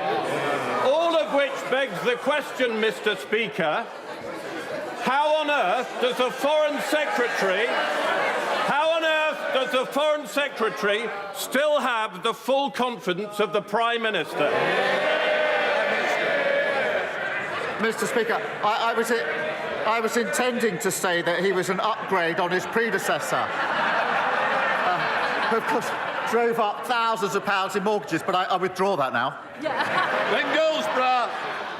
Thank you, Mr. Speaker. When the Prime Minister and the Chancellor discuss the importance of supporting working families, I think of the dedicated farmers in South Norfolk. The Prime Minister has constantly acknowledged the critical role of food security and the need for farmers to have certainty to plan. Can the Prime Minister confirm what action our government will be taking to back British farming in constituencies like mine? Mr. Speaker, I welcome my honourable friend to his place. And talking of predecessors, no one did more damage to rural constituencies than his nearby predecessor, whose disastrous mini-budget crashed the economy and hurt his constituents. I do note that she's been tweeting the approval of the current Shadow Chancellor's attacks on the independent OBR, just showing the party opposite have learned absolutely nothing. Over 1,000 farmers have been forced out of business due to Tory neglect, and we will turn that around, and you'll hear more about that in the budget in just a minute. Helen Morgan. Thank you very much, Mr. Speaker. The Robert Jones and Agnes Hunt Hospital in Oswestry in my constituency is home to the Veterans Orthopaedic Service, and that's by far the largest provider of veterans hospital care in the country. It's a fine example of what you can build when the NHS and the local authority work together. It costs no extra public money to set it up, but because of NHS changes in the way ICBs charge each other, it's been left with a funding shortfall. Will the Prime Minister come and visit this fantastic facility in beautiful North Shropshire and see for himself why it's so important we keep it going? I thank the honourable member for raising that issue, and we're all grateful to our veterans for their service in protecting our country. I do understand the value of the centre that she references and the support that it provides for veterans, and we are committed to ensuring veterans receive the employment, the mental health and the housing support that they need. The upcoming budget will set out the changes that we'll be making. Thank you. Jim Dixon. Thank you, Mr. Speaker. After 14 years of failure by the last government to renew and grow the UK's infrastructure, does the Prime Minister agree with me that additional investment is needed to kickstart economic growth? And that investment... I think you might be done. Mr. Speaker, this is the important bit. And that investing in a new Lower Thames crossing to relieve Dartford residents from gridlock caused by overcapacity at the Dartford crossing, thereby boosting the North Kent and UK economy by £40 billion would be an excellent project to start with. Prime Minister. Mr. Speaker, I'm really pleased that under this government, Britain has already secured £63 billion worth of investment, which will be measured in tens of thousands of jobs. Our number one mission is growth. You'll be hearing a lot more about that in just a few minutes' time. David Bandel. My constituents, Colin and Mandy Mackey's 18-year-old son, Greg, died as a result of having a soft drink spiked shortly after he went to college. They welcome the fact that this government is going to continue with the legislation proposed by the previous government. But can the Prime Minister assure them that they and other campaigners will work with ministers and officials, not only in bringing forward that legislation, but to ensure that awareness is raised of this abhorrent practice and its potentially fatal consequences? Prime Minister. Can I thank the Right Honourable Member for raising that tragic case? And I join him in paying tribute to Greg's parents. Their tireless work to raise awareness of spiking, to support victims and call for changes in the law is inspiring, given what they've been through. This government will act. We will make spiking a specific criminal offence to better protect victims and support the police in tackling these crimes. Thank you. Alex Baker. Thank you, Mr. Speaker. In Farnborough, our leisure centre was knocked down by the Conservative Council, who made empty promises to replace it with an expensive civic hub with no viable plan to pay for it. Will the Prime Minister help secure the funding that Rushmore Council needs to rebuild our leisure centre so that Labour can start delivering change after years of Tory failure? Prime Minister. Can I welcome my honourable friend to her place? I think she's the first female, first Labour MP for Aldershot ever. And she's doing a superb job for her constituents. Rushmore Borough Council was left with a shortfall of over £19 million over the last 4 years. And the running down of local services has been one of the most painful features of the last 14 years. We will work hand in hand with councils, including multi-year funding settlements, and with local leaders to develop and make sure the services that are needed are there. Final question, Mark Francois. Thank you, sir. Prime Minister, you mentioned veterans a few minutes ago. As we approach Remembrance Tide, one group of veterans we all owe a great debt to are those who served during the Troubles in Northern Ireland. Hundreds were killed. Thousands were maimed by both Republican and so-called loyalist bombs. Many of those veterans now in the autumn of their lives. And yet you're proposing to repeal the Northern Ireland Legacy Bill, which was designed in part to protect them from endless investigation and reinvestigation. Why, sir, are you throwing those veterans to the wolves to pander to Sinn Féin? Can I just say, the honourable member's been here for a long time. You is not me. I don't want it to be me. Please, Prime Minister. I'm not.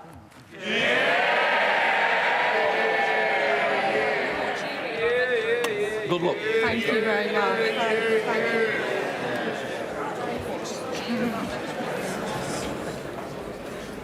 Well, there we have it. Rishi Sunak's final Prime Minister's questions as leader of the opposition. And now, of course, the preparations for the budget begin. I would like to make a short statement. Over the last few days, ministers have made a series of new policy announcements with significant and wide-ranging implications for the government's fiscal policy and for the public finances. It is evident to me that they should have been made in this House in the first instance.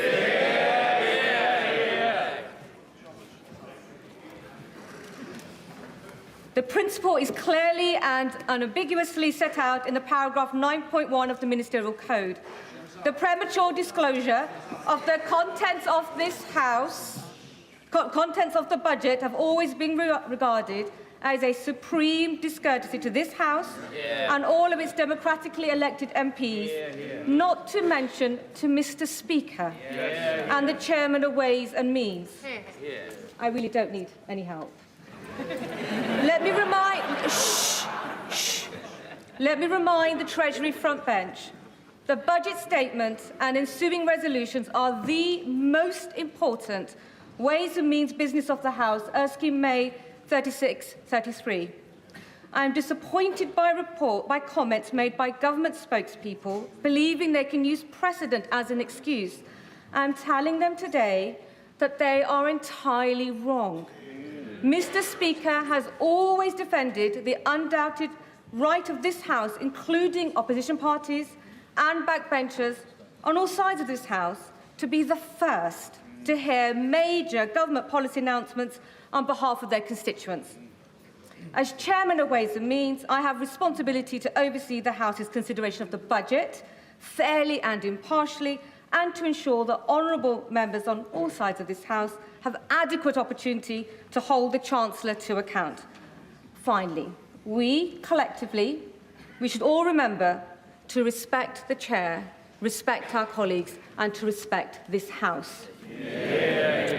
Now, before I call the Chancellor of the Exchequer, I am remind honourable members that copies of the budget resolutions will be available to them from the Vote Office in Members' Lobby at the end of the Chancellor's statement and, of course, online. I also remind honourable members that interventions are not taken during the Chancellor's statement, nor during the replies of the Leader of the Opposition or of the Leader of the Liberal Democrats. I call the Chancellor of the Exchequer.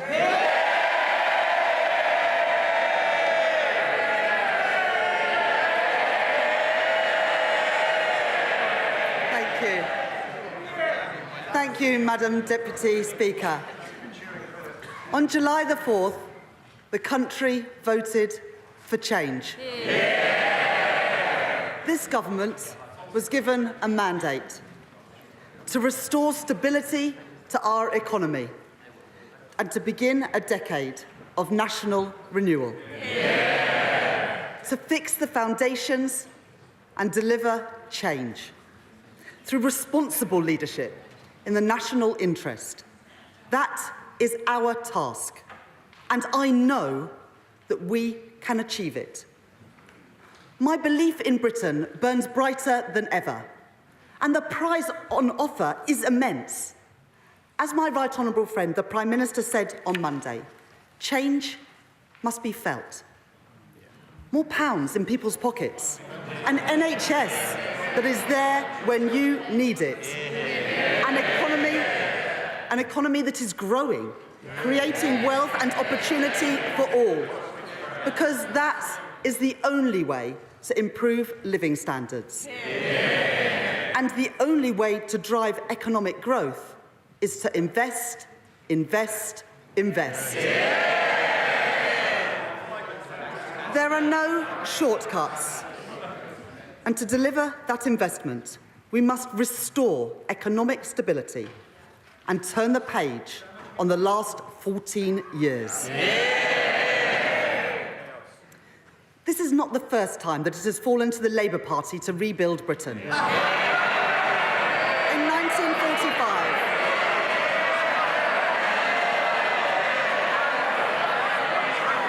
1945, it was the Labour Party that rebuilt our country from the rubble of the Second World War.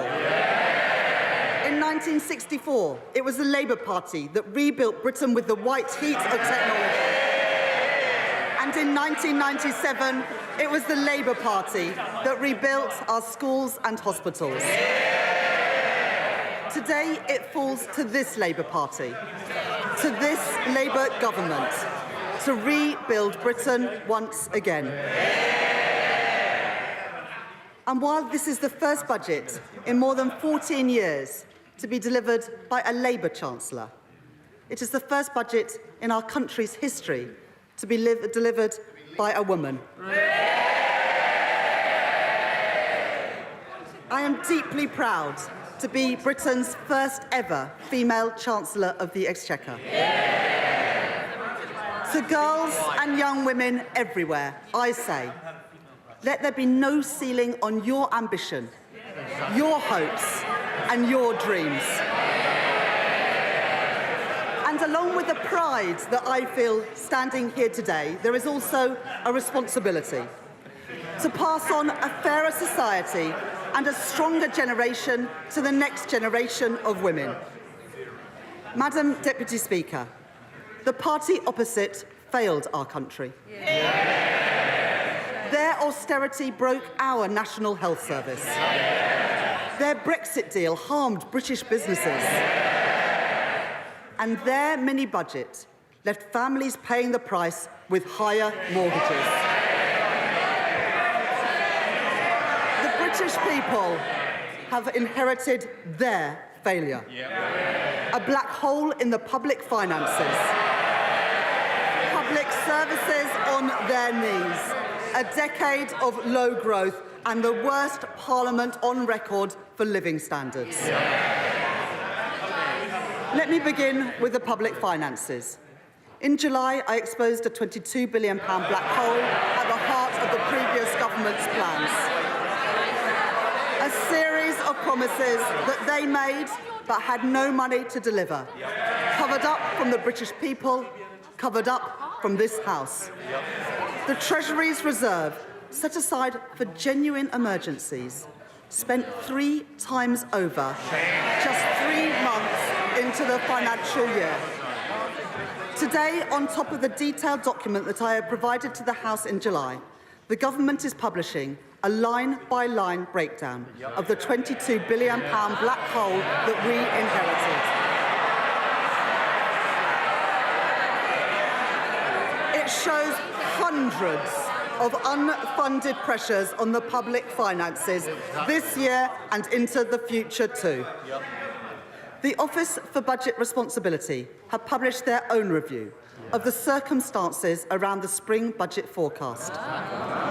They say that the previous government, and I quote, did not provide the OBR with all the information to them.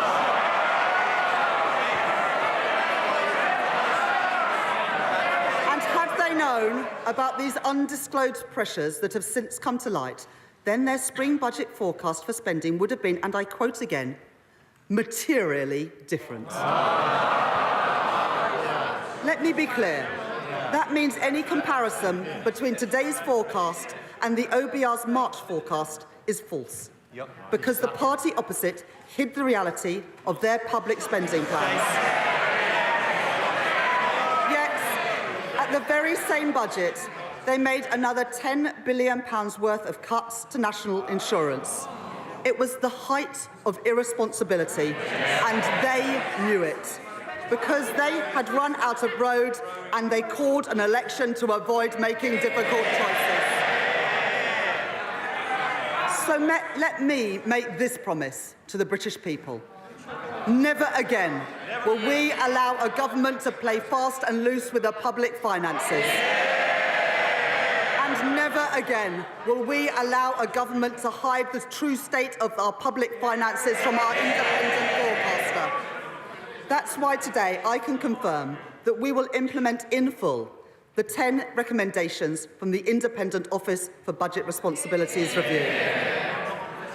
But the country has inherited not just broken public finances, but broken public services too. The British people can see and they can feel that in their everyday lives. NHS waiting lists at record levels. Children in porter cabins as school roofs crumble. Trains that do not arrive, rivers filled with polluted waste, prisons overflowing, crimes which are not investigated, and criminals who are not punished. That is the country's inheritance from the party opposite. But they had no plan to improve our public services. And they had no plan to put our public finances on a stable footing. Quite the opposite. Since 2021, there have been no detailed plans for departmental spending set out beyond this year. And their plans relied on a baseline for spending this year, which we now know was wrong, because it did not take into account the £22 billion black hole. The previous government also failed to budget for costs that they knew would materialise. That includes funding for vital compensation schemes for victims of two terrible injustices.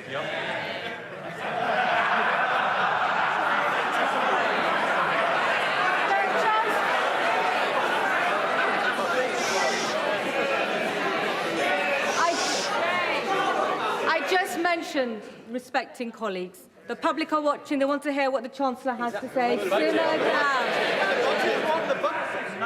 I would politely suggest that honourable members listen to this, because it includes funding for vital compensation schemes for victims of two terrible injustices, the infected blood scandal and the Post Office Horizon scandal. The Leader of the Opposition rightly made an unequivocal apology for the injustice of the infected blood scandal on behalf of the British state. But he did not budget for the costs of compensation. Today, for the very first time, we will provide specific funding to compensate those infected and those affected in full. With £11.8 billion in this budget. And I am also today setting aside £1.8 billion to compensate victims of the Post Office Horizon scandal. Redress that is long overdue for the pain and injustice that they have suffered. Madam Deputy Speaker, the leadership campaign for the party opposite has now been going on for over 3 months. But in all that time, not one single apology for what they did to our country. Because the Conservative Party has not changed.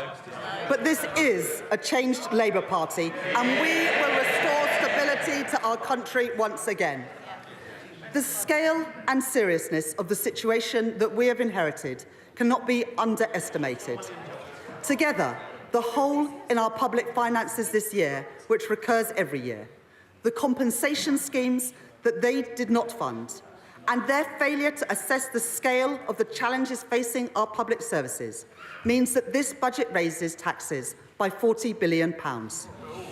Any Chancellor standing here today would have to face this reality.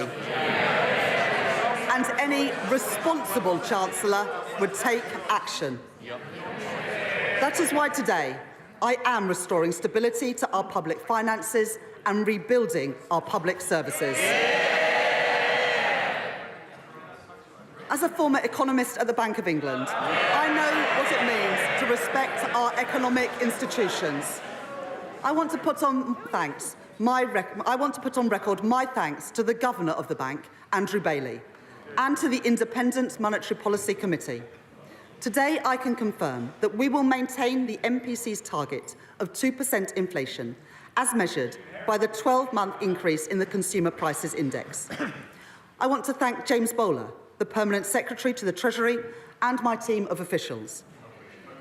Madam Deputy Speaker, I would also like to thank my predecessors as Chancellor of the Exchequer for their wise counsel as I have prepared for this budget. In particular, I would like to thank the former Right Honourable Member for Spelthorne for his invaluable advice in this weekend's papers, where he concluded that his mini-budget, and I quote, wasn't perfect. Well,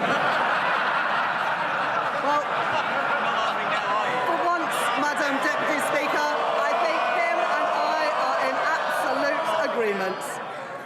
Finally, I want to thank Richard Hughes and his team at the Office for Budget Responsibility for their work in preparing today's economic and fiscal outlook. Let me now take the House through that forecast. The cost of living crisis under the last government stretched household finances to their limit, with inflation hitting a peak of above 11%. Today, the OBR say that CPI inflation will average 2.5% this year, 2.6% in 2025, then 2.3% in 2026, 2.1% in 2027, 2.1% in 2028, and 2.0% in 2029. Next, I move on to economic growth. Today's budget marks an end to short-termism. So I am pleased that for the first time, the OBR have published not only 5-year growth forecasts, but a detailed assessment of the growth impacts of our policies over the next decade too. And the new Charter for Budget Responsibility, which I am publishing today, confirms that this will become a permanent feature of our framework. The OBR forecast that real GDP growth will be 1.1% in 2024, 2.0% in 2025, 1.8% in 2026, 1.5% in 2027, 1.5% in 2028, and 1.6% in 2029. And the OBR are clear. This budget will permanently increase the supply capacity of the economy, boosting long-term growth. Every budget, it might sound shocking to them, but this government is boosting long-term economic growth. Every budget that I deliver will be focused on our mission to grow the economy. And underpinning that mission are the 7 key pillars of our growth strategy, developed and delivered alongside business, all driven forward by our excellent Financial Secretary to the Treasury. First, and most important, is to restore economic stability. That is my focus today. Second, increasing investment and building new infrastructure is vital for productivity. So we are catalysing £70 billion of investment through our National Wealth Fund. And we are transforming our planning rules to get Britain building again. Third, to ensure that all parts of the UK can realise their potential, we are working with the devolved governments and partnering with our mayors to develop local growth plans. Fourth, to improve employment prospects and skills, we are creating Skills England, delivering our plans to make work pay and tackling economic inactivity. Fifth, We are launching our long-term modern industrial strategy and expanding opportunities for our small and medium-sized businesses to grow. 6, to drive innovation, we are protecting record funding for research and development to harness the full potential of the UK's science base. And finally, to maximise the growth benefits of our clean energy mission, we have confirmed key investments such as carbon capture and storage to create jobs in our industrial heartlands. Our approach is already having an impact. Just 2 weeks ago, we delivered an international investment summit which saw businesses commit £63.5 billion of investment into our country, creating nearly 40,000 jobs across the United Kingdom. But we cannot undo 14 years of damage in one go. Economic growth will be our mission for the duration of this Parliament. Madam Deputy Speaker, in our manifesto, we set out the fiscal rules that would guide this government. I am confirming those today. Our stability rule and our investment rule.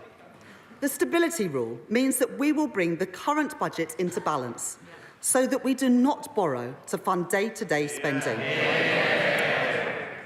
We will meet this rule in 2029-30 until that becomes the third year of the forecast.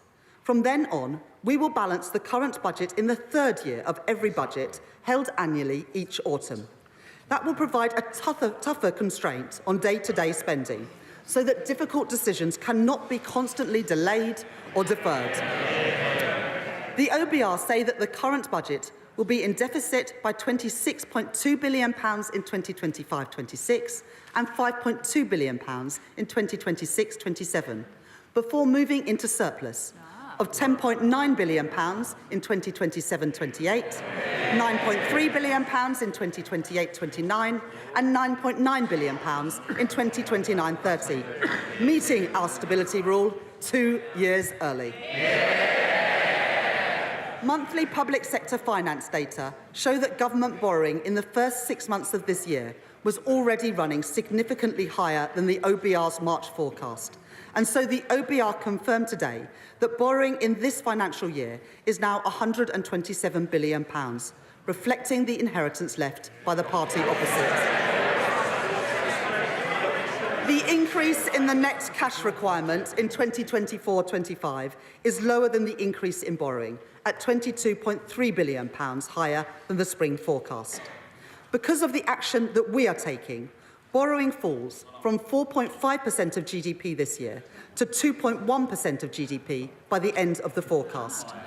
Public sector net borrowing will be £105.6 billion in 2025-26, £88.5 billion in 2026-27, £72.2 billion in 2027-28, £71.9 billion in 2028-29, and £70.6 billion in 2029-2030. Madam Deputy Speaker, before I come to tax, it is vital that we are driving efficiency and reducing wasteful spending. In July, to begin delivering and dealing with our inheritance, I made £5.5 billion of savings this year.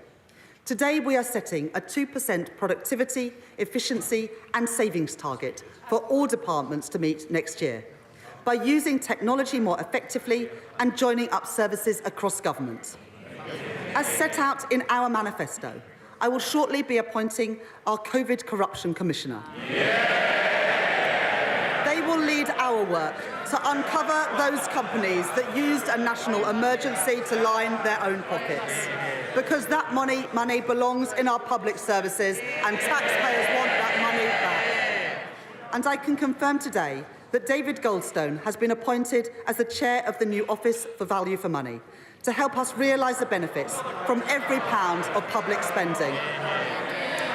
Today, I am also taking 3 steps to ensure that welfare spending is more sustainable.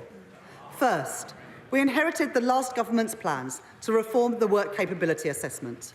We will deliver those savings as part of our fundamental reforms to the health and disabilities benefit system that my right honourable friend, the Work and Pensions Secretary, will bring forward. Second, I can today announce a crackdown on fraud in our welfare system, often the work of criminal gangs. We will expand DWP's counter-fraud teams, using innovative new methods to prevent illegal activity, and provide new legal powers to crack down on fraudsters, including direct access to bank accounts to recover debt. This package saves £4.3 billion a year by the end of the forecast. Third, the government will shortly be publishing the Get Britain Working white paper, tackling the root causes of inactivity with an integrated approach across health, education and welfare. And we will provide £240 million for 16 trailblazer projects targeted at those who are economically inactive and most at risk of being out of education, employment or training, to get people into work and to reduce the benefits bill. Before a government could consider any change to a tax rate or threshold, it must ensure that people pay what they already owe. So we will invest to modernise HMRC systems using the very best technology and recruit additional HMRC compliance and debt staff. We will clamp down on those umbrella companies who exploit workers, increase the interest rate on unpaid tax debt to ensure that people pay on time, and go after the promoters of tax avoidance schemes. These measures to reduce the tax gap raise £6.5 billion by the end of the forecast. And I want to thank the Exchequer Secretary for his outstanding work on this agenda. Madam Deputy Speaker, I know that for working people up and down our country, family finances are stretched and paychecks don't go as far as they once did. So today I am taking steps to support people with the cost of living. It was the Labour government that introduced the national minimum wage in 1999. It had a transformative impact on the lives of working people. As promised in our manifesto, we asked the Low Pay Commission to take account of the cost of living for the first time. I can confirm that we will accept the Low Pay Commission recommendation to increase the national living wage by 6.7% to £12.21 an hour. Up to £1,400 a year for a full-time worker. And for the first time, we will move towards a single adult rate phased in over time by initially increasing the national minimum wage for 18 to 20-year-olds by 16.3% as recommended by the Low Pay Commission, taking it to £10 an hour. A Labour policy to protect working people being delivered by a Labour government once again.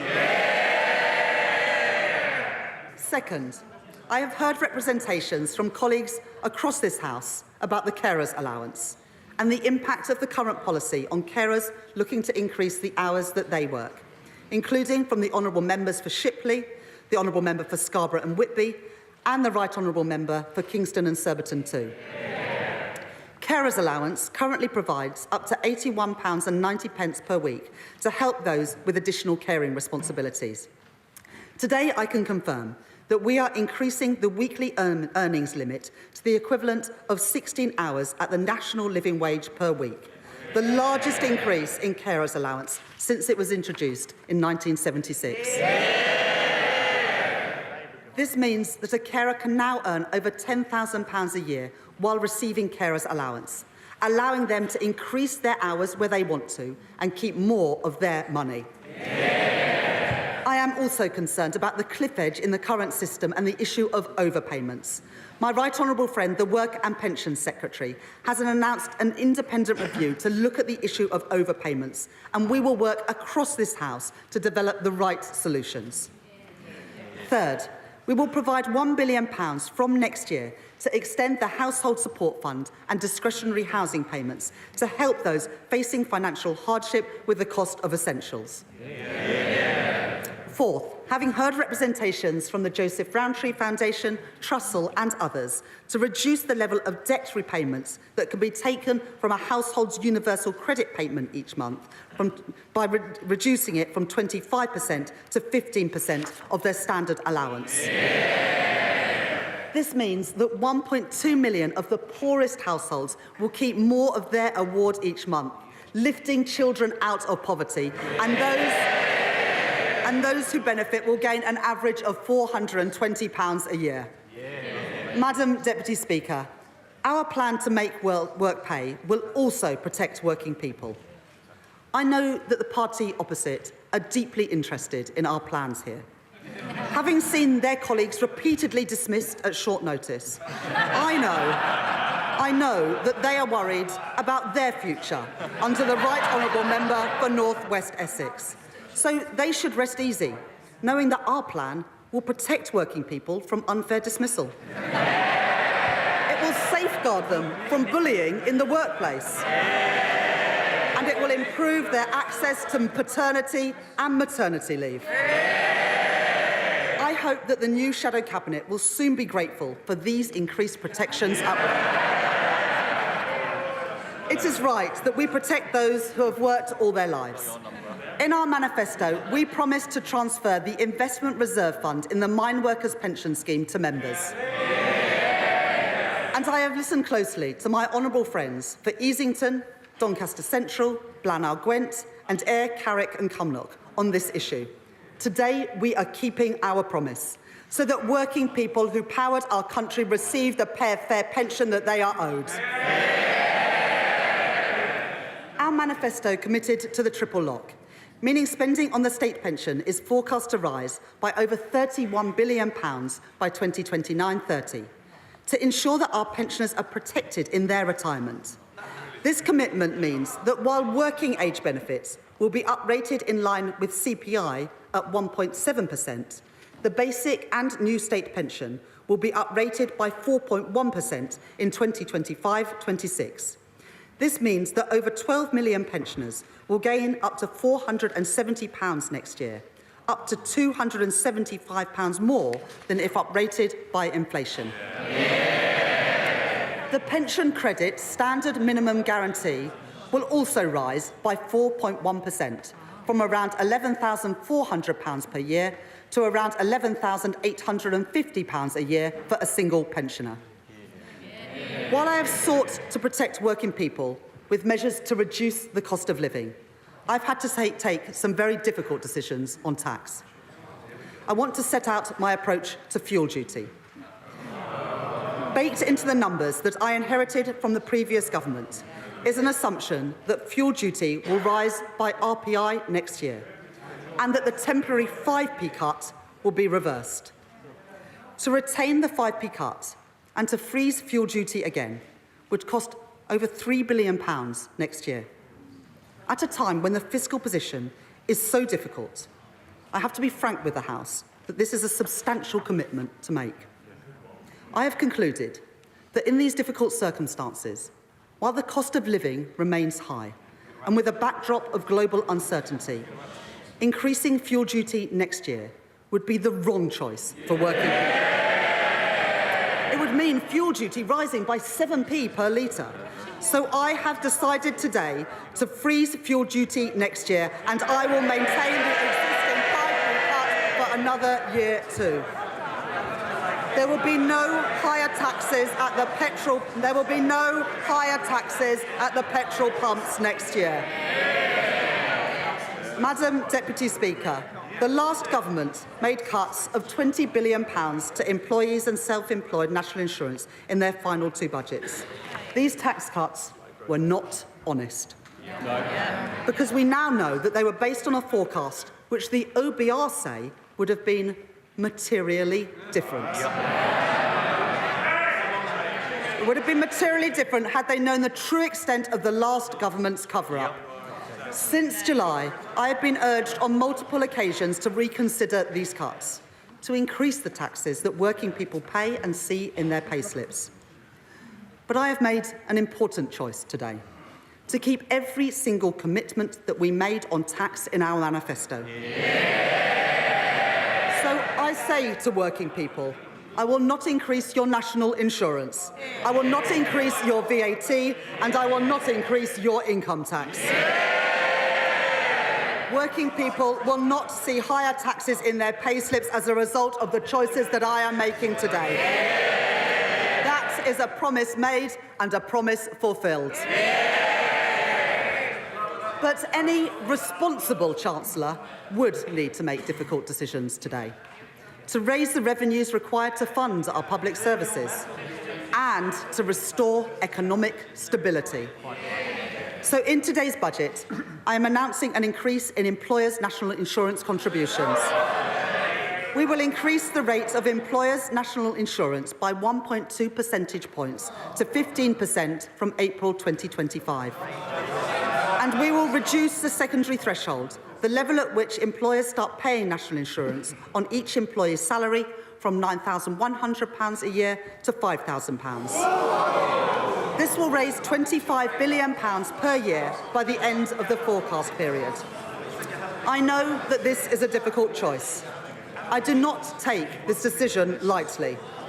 We are asking businesses to contribute more, and I know that there will be impacts of this measure felt beyond businesses too, as the OBR have set out today.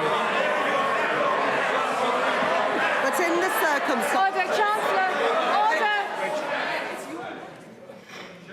Our constituents are watching. They need to be able to hear the Chancellor. Simmer down. Chancellor. But in the circumstances that I have inherited, it is the right choice to make. Successful businesses depend on successful schools. Healthy businesses depend on a healthy NHS. And a strong economy depends on strong public finances. If the party opposite chooses to oppose this choice, then they are choosing more austerity, more chaos, more instability. This is the choice that our country faces too. As I make this choice, I know it is particularly important to protect our smallest companies. So, having heard representations from the Federation of Small Businesses and others, I am today increasing the employment allowance from £5,000 to £10,500. This means 865,000 employers won't pay any national insurance at all next year.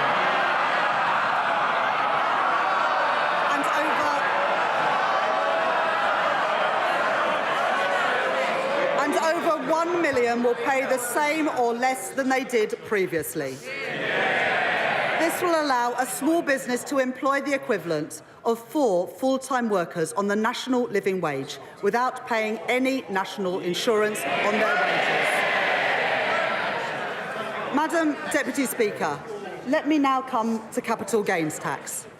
We need to drive growth, promote entrepreneurship and support wealth creation, while raising the revenue required to fund our public services and restore our public finances. Today, we will increase the lower rate of capital gains tax from 10 to 18% and the higher rate from 20 to 24%, while maintaining the rates of capital gains tax on residential property at 18 and 24% too. This means the UK will still have the lowest capital gains tax rate of any European G7 economy.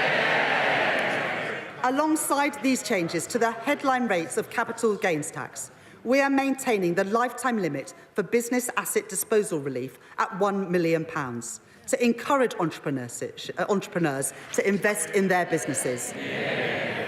Business asset disposal relief will remain at 10% this year before rising to 14% in April 2025 and to 18% from 2026-27, maintaining a significant gap compared to the higher rate of capital gains tax.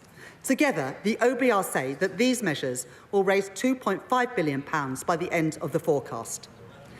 In a sign of this government's commitment to supporting growth and entrepreneurship, we have already extended the Enterprise Investment Scheme and the Venture Capital Trust schemes to 2035. And we will continue to work with leading entrepreneurs and venture capital firms to ensure that our policies support a positive environment for entrepreneurship in the UK. Next, inheritance tax. Only 6% of estates will pay inheritance tax this year. I understand the strongly held desire to pass down savings to children and grandchildren. So I am taking a balanced approach in my package today. First, the previous government froze inheritance tax thresholds until 2028. I will extend that freeze for a further 2 years until 2030. That means the first £325,000 of any estate can be inherited tax-free, rising to £500,000 if the estate includes a residence passed to direct descendants, and £1 million when a tax-free allowance is passed to a surviving spouse or civil partner. Second, we will close the loophole created by the previous government, made even bigger when the lifetime allowance was abolished, by bringing inherited pensions into inheritance tax from April 2027. Finally, we will reform agricultural property relief and business property relief. From April 2026, the first £1 million of combined business and agricultural assets will continue to attract no inheritance tax at all.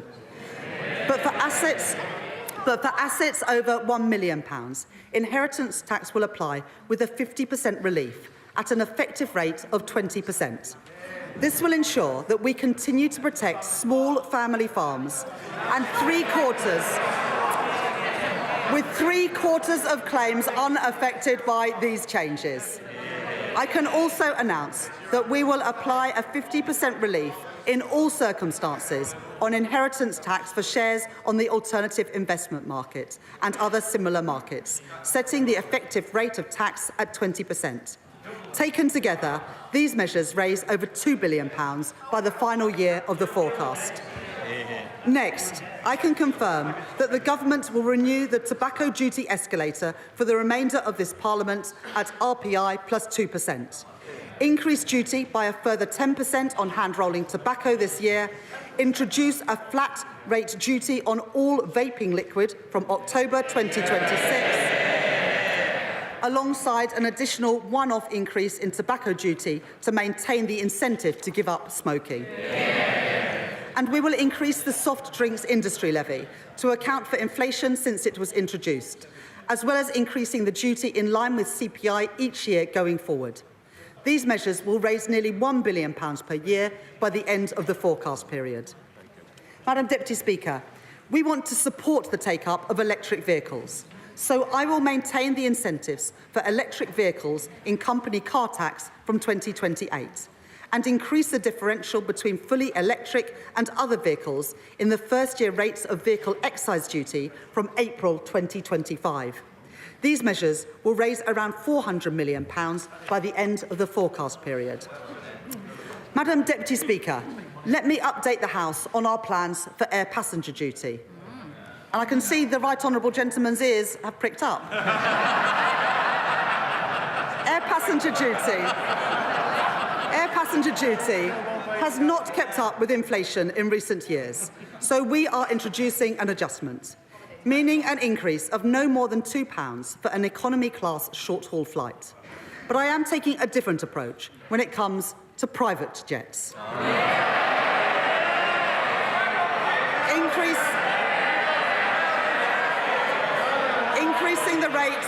Increasing the rate of air passenger duty by a further 50%. That is equivalent to £450 per passenger for a private jet to, say, California? Madam Deputy Speaker, let us now turn to our high street businesses. I know for them, a major source of concern is business rates. From 2026-27, we intend to introduce two permanently lower tax rates for retail, hospitality and leisure properties, which make up the backbone of our high streets across the country. And it is our intention that it is paid for by a higher multiplier for the most valuable properties. But the previous government created a cliff edge next year as temporary reliefs end. So I will today provide 40% relief on business rates for the retail, hospitality and leisure industry in 2025-26, up to a cap of £110,000 per business. Alongside this, the small business tax multiplier will be frozen next year. Next, I can confirm that alcohol duty rates on non-draft products will increase in line with RPI from February next year. But nearly 2/3 of alcoholic drinks sold in pubs are served on draft. So today, instead of uprating these products in line with inflation, I am cutting draft duty by 1.7%.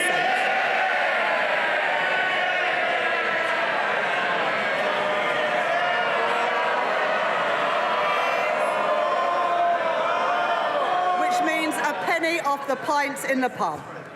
Alongside the changes I am making today, I am publishing a corporate tax roadmap, providing the business certainty called for by the CBI, the British Chambers of Commerce and the Institute for Directors.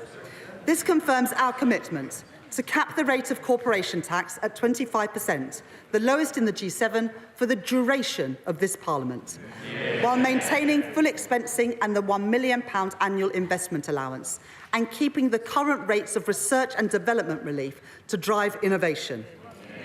Madam Deputy Speaker, in our manifesto, we made a number of commitments to raise funding for our public services. First, I have always said that if you make Britain your home, you should pay your taxes here too. So today I can confirm we will abolish the non-dom tax regime. And we will remove the outdated concept of domicile from the tax system from April 2025. We will introduce a new residence-based scheme with internationally competitive arrangements for those coming to the UK on a temporary basis, while closing the loopholes in the scheme designed by the party opposite. To further encourage investment into the UK, we will also extend the temporary repatriation relief to 3 years and expand its scope, bringing billions of pounds of new funds into Britain. The Independent Office for Budget Responsibility say that this package of measures will raise £12.7 billion over the next 5 years. Next, the fund management industry provides a vital contribution to our economy. But as our manifesto set out, there needs to be a fairer approach to the way that carried interest is taxed. So we will increase the capital gains rates on carried interest to 32% from April 2025. And from April 2026, we will deliver further reform to ensure that the specific rules for carried interest are simpler, fairer and better targeted. In our manifesto, we committed to reforming stamp duty land tax to raise revenues while supporting those buying their first home. We are increasing the stamp duty land tax surcharge for second homes, known as the higher rate for additional dwellings, by 2 percentage points to 5%, which will come into effect from tomorrow. This will support over 130,000 additional transactions from people buying their first home or moving home over the next 5 years. Next, we are committed to reform the energy profits levy on oil and gas companies. I can confirm today that we will increase the rate of the levy to 38%, which will now expire in March 2030, and we will remove the 29% investment allowance to ensure that the oil and gas industry can protect jobs and support our energy security. So we will maintain the 100% first-year allowances and the decarbonisation allowances too. Finally, 94% of children in the UK attend state schools.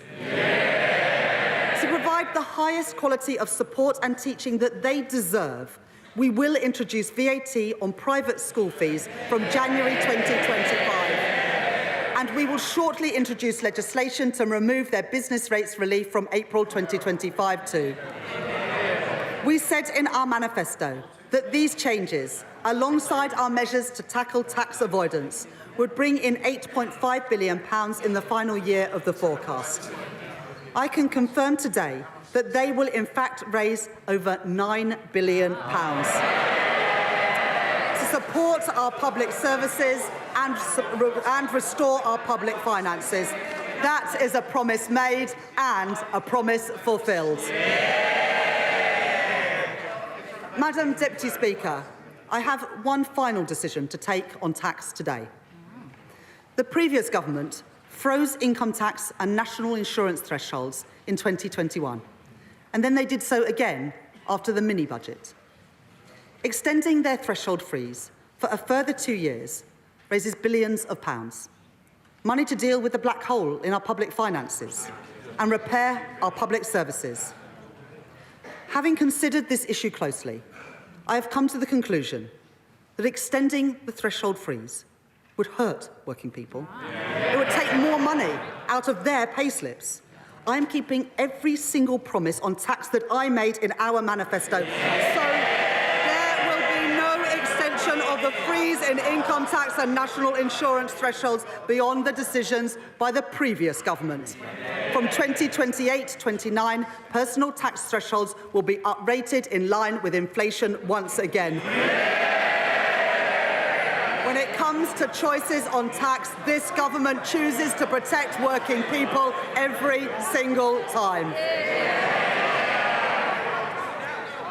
Madam Deputy Speaker, these are the choices I have made: to restore economic stability and to protect working people.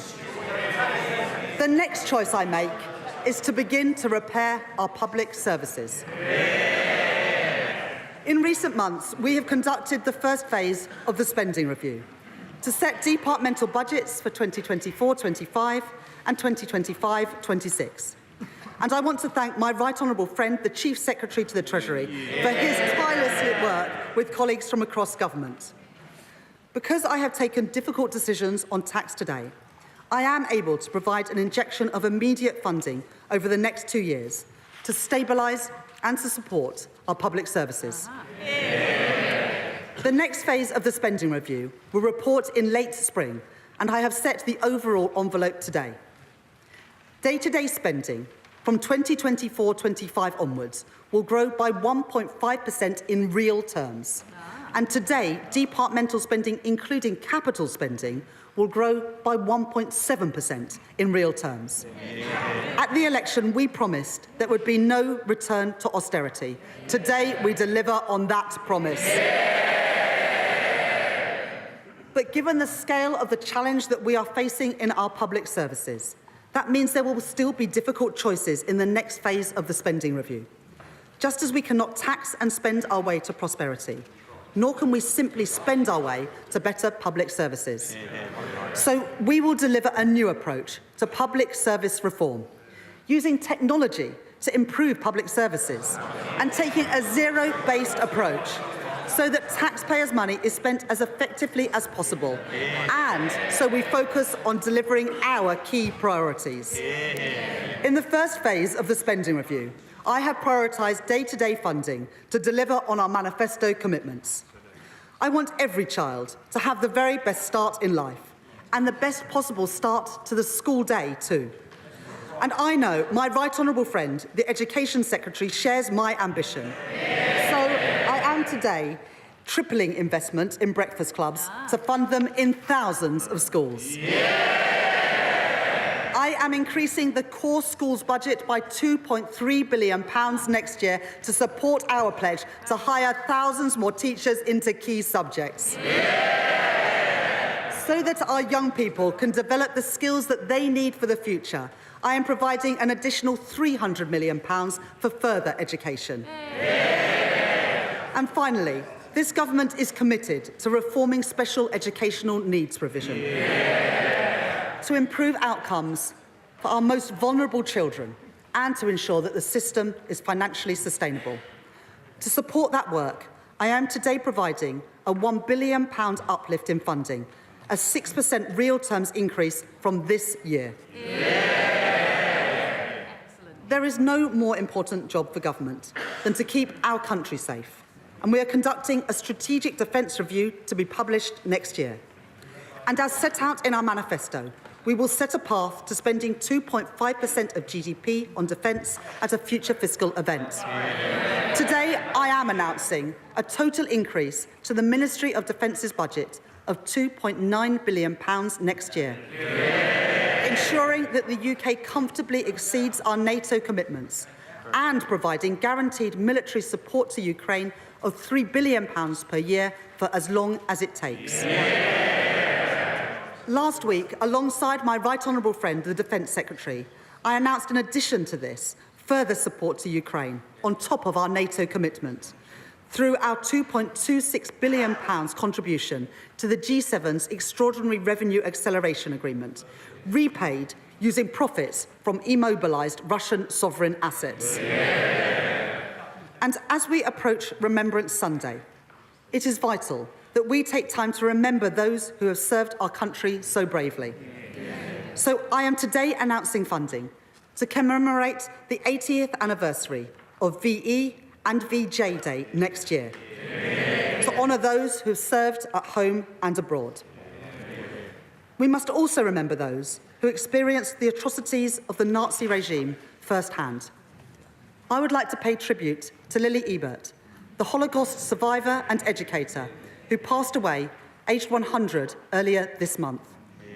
I am today committing a further £2 million to Holocaust education next year, so that charities like the Holocaust Educational Trust can continue their work to ensure that these vital testimonies are not lost and are preserved for the future. Madam Deputy Speaker, to repair our public services, we also need to work alongside our mayors and local leaders. We will deliver a significant real terms funding increase for local governments next year, including £1.3 billion of additional grant funding to deliver essential services, with at least £600 million in grant funding for social care and £230 million to tackle homelessness and rough sleeping.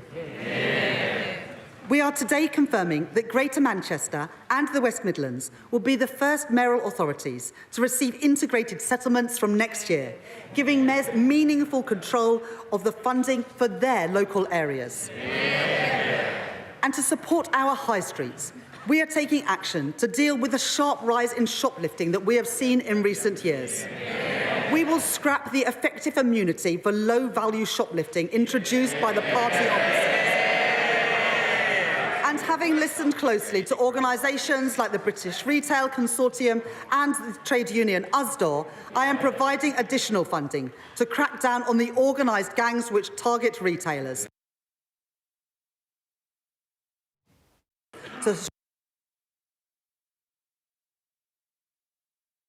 Finally, I am today providing funding to support public services and drive growth across Scotland, Wales and Northern Ireland.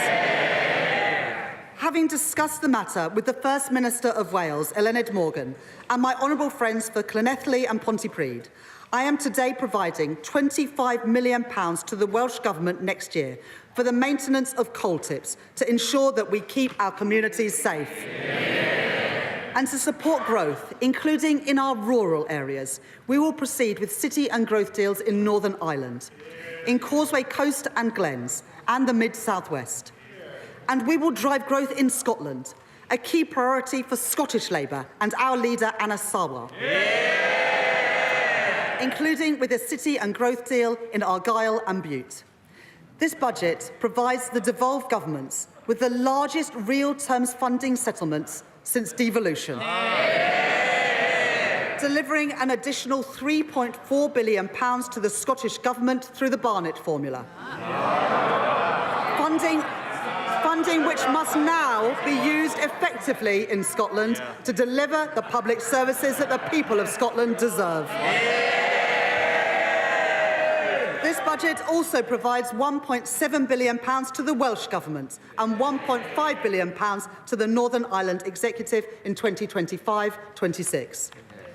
I said that there would be no return to austerity, and that is the choice that I have made today. Madam Deputy Speaker, to rebuild our country, we need to increase investment. The UK lags behind every other G7 country when it comes to business investment as a share of our economy. That matters. It means the UK has fallen behind in the race for new jobs, new industries and new technology. By restoring economic stability and by establishing the National Wealth Fund to catalyse private funding, we have begun to create the conditions that businesses need to invest. But there is also a significant role for public investment.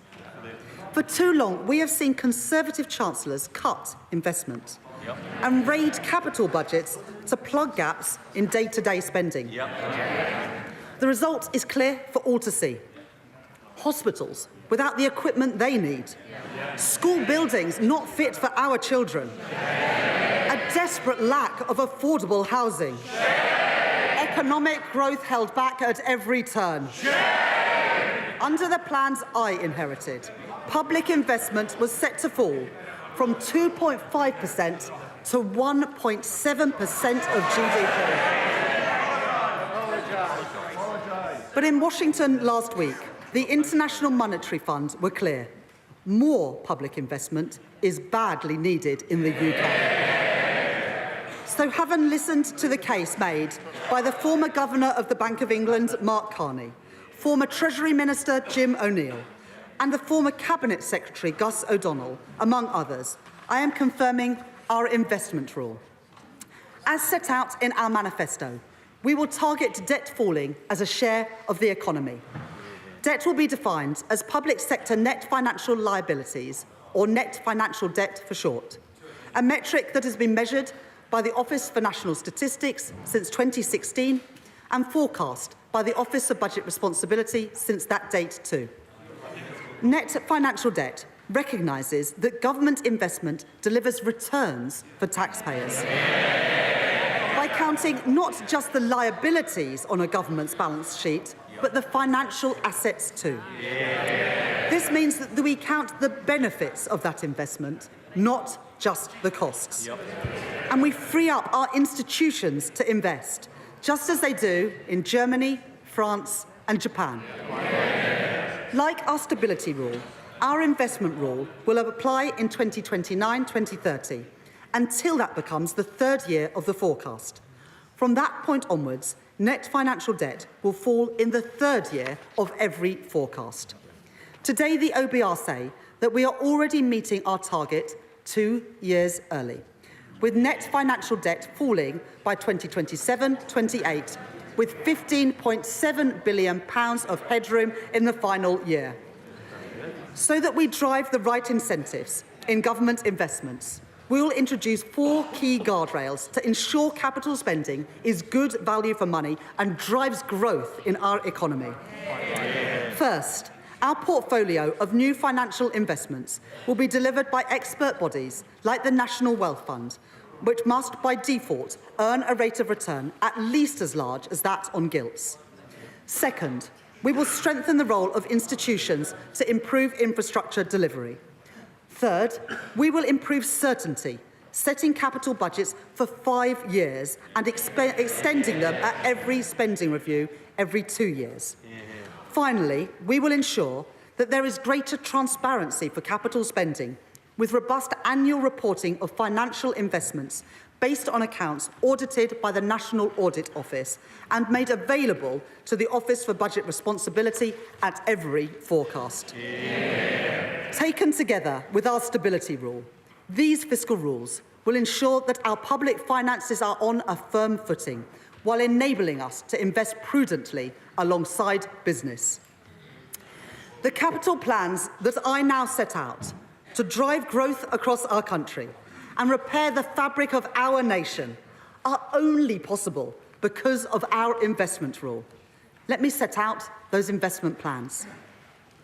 Today, we are confirming our plans to capitalise the National Wealth Fund to invest in the industries of the future, from gigafactories to ports to green hydrogen.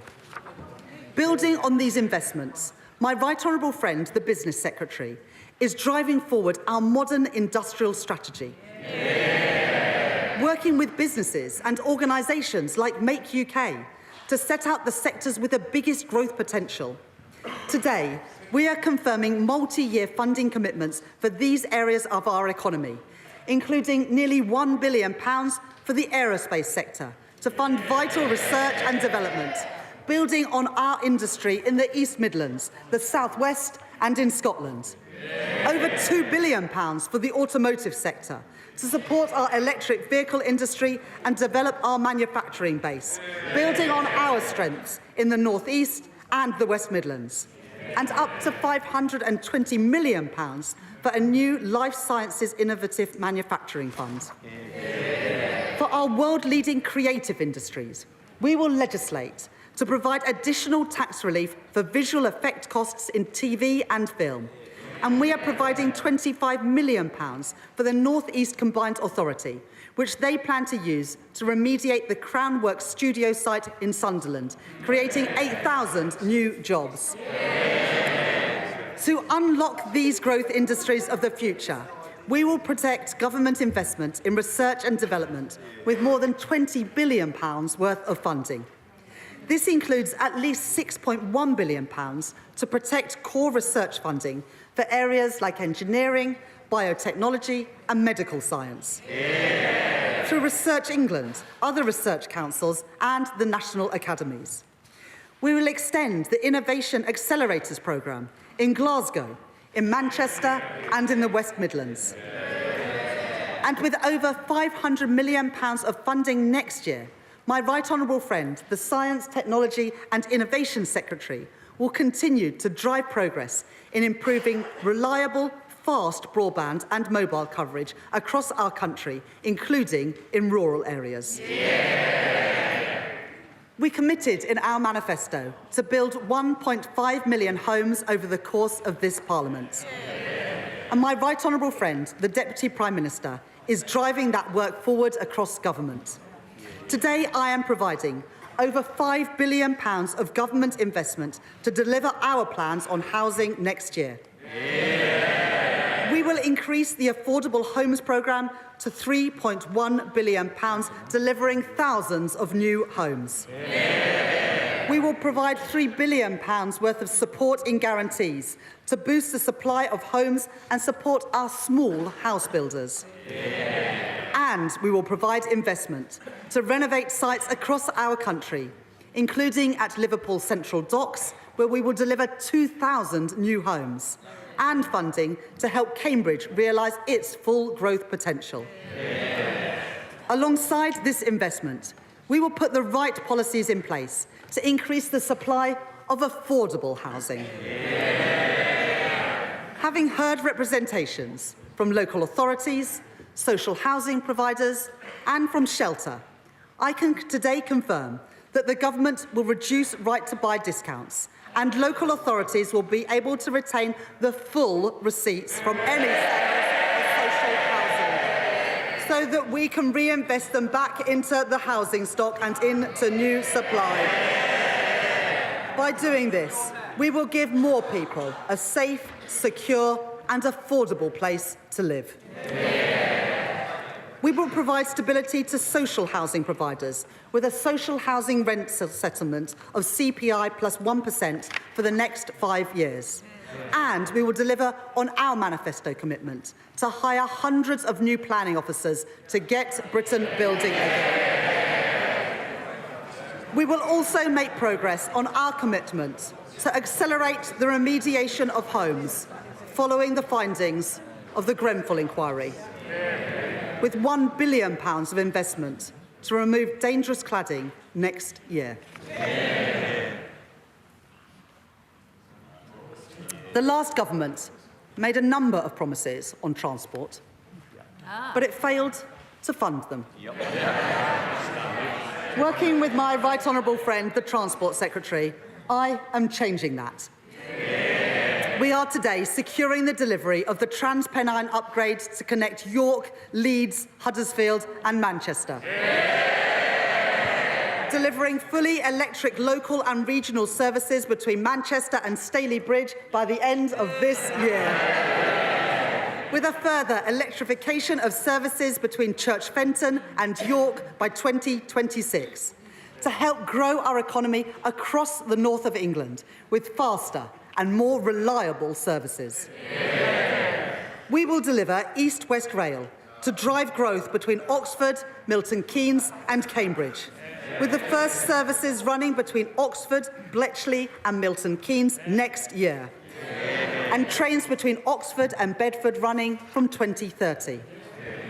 We are delivering railway schemes which improve journeys for people across our country, including upgrades at Bradford Forster Square Station, improving capacity at Manchester Victoria and electrifying the Wigan to Bolton line. Yeah. My right honourable friend, the Transport Secretary, has also set out a plan for how to get a grip of HS2.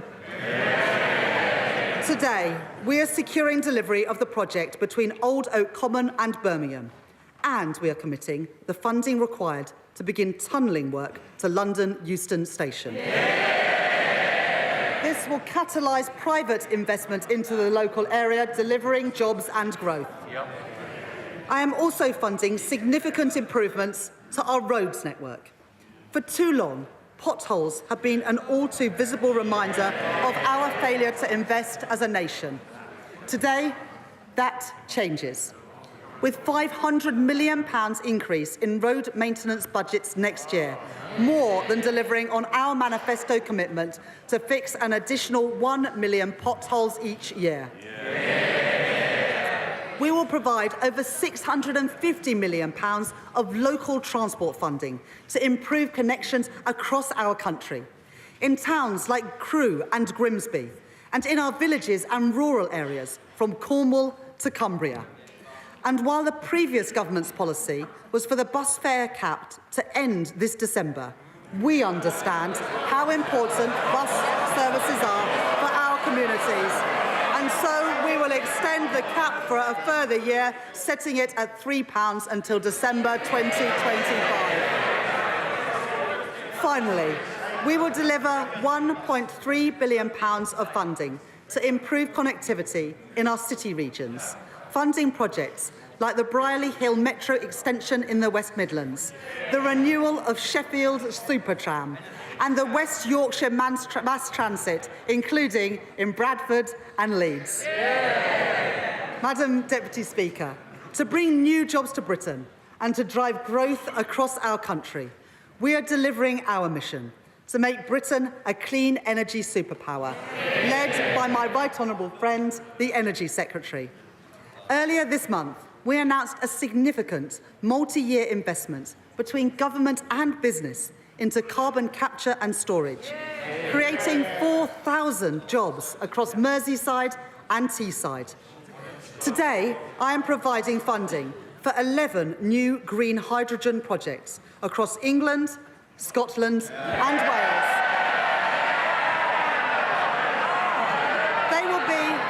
They will be amongst the first commercial-scale projects anywhere in the world, including in Bridgend, East Renfrewshire and Barrow-in-Furness. We are kick-starting the Warm Homes Plan by confirming an initial £3.4 billion over the next 3 years to transform 350,000 homes, including 250,000 low-income and social homes.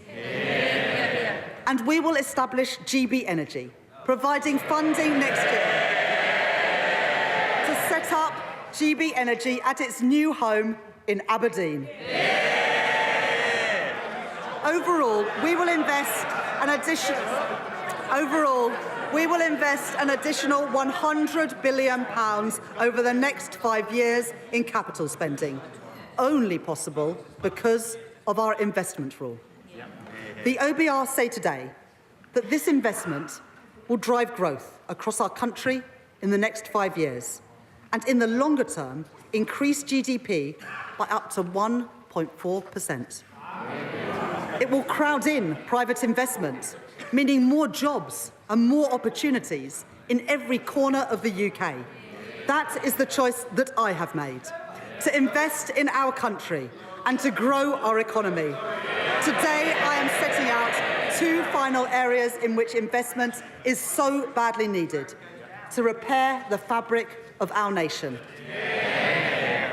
Madam Deputy Speaker, my right honourable friend, the member for Lewisham West and East Dulwich and I joined the Labour Party because of the condition of our schools in the 1980s and the 1990s under Conservative governments.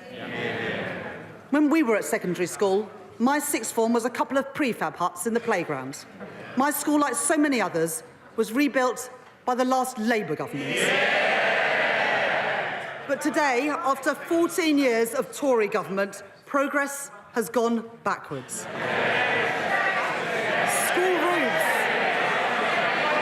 School roofs are crumbling and millions of children are facing the same backdrop as I did. I will be the Chancellor that changes that. So today, I am providing £6.7 billion of capital investment to the Department for Education next year, a 19% real terms increase on this year. That includes £1.4 billion to rebuild over 500 schools in the greatest need, including St Helens Primary School in Hartlepool and Mercia Academy in Derby, and so many more across our country. And we will provide £2.1 billion more to improve school maintenance, £300 million more than this year, ensuring that all our children can learn somewhere safe, including dealing with RAC-affected schools in the constituencies of my right honourable friends for Watford, Stourbridge, Hyndburn and beyond. Alongside investment in new teachers and funding through thousands of new breakfast clubs, this government is giving our children and young people the opportunities that they deserve. Madam Deputy Speaker, I come to our most cherished public service of all, our NHS. My right honourable friend, the Health Secretary, is beginning to repair the damage of the last 14 years. In our first week in office, he commissioned an independent report into the state of our health service by Lord Darcy. Its conclusions were damning. While our NHS staff do a remarkable job, and we thank them for it, it is clear that in so many areas, we are moving in the wrong direction. 100,000 infants waited over 6 hours in A&E last year. 350,000 people are waiting a year for mental health support. Cancer deaths here higher than in other countries. It is simply unforgivable.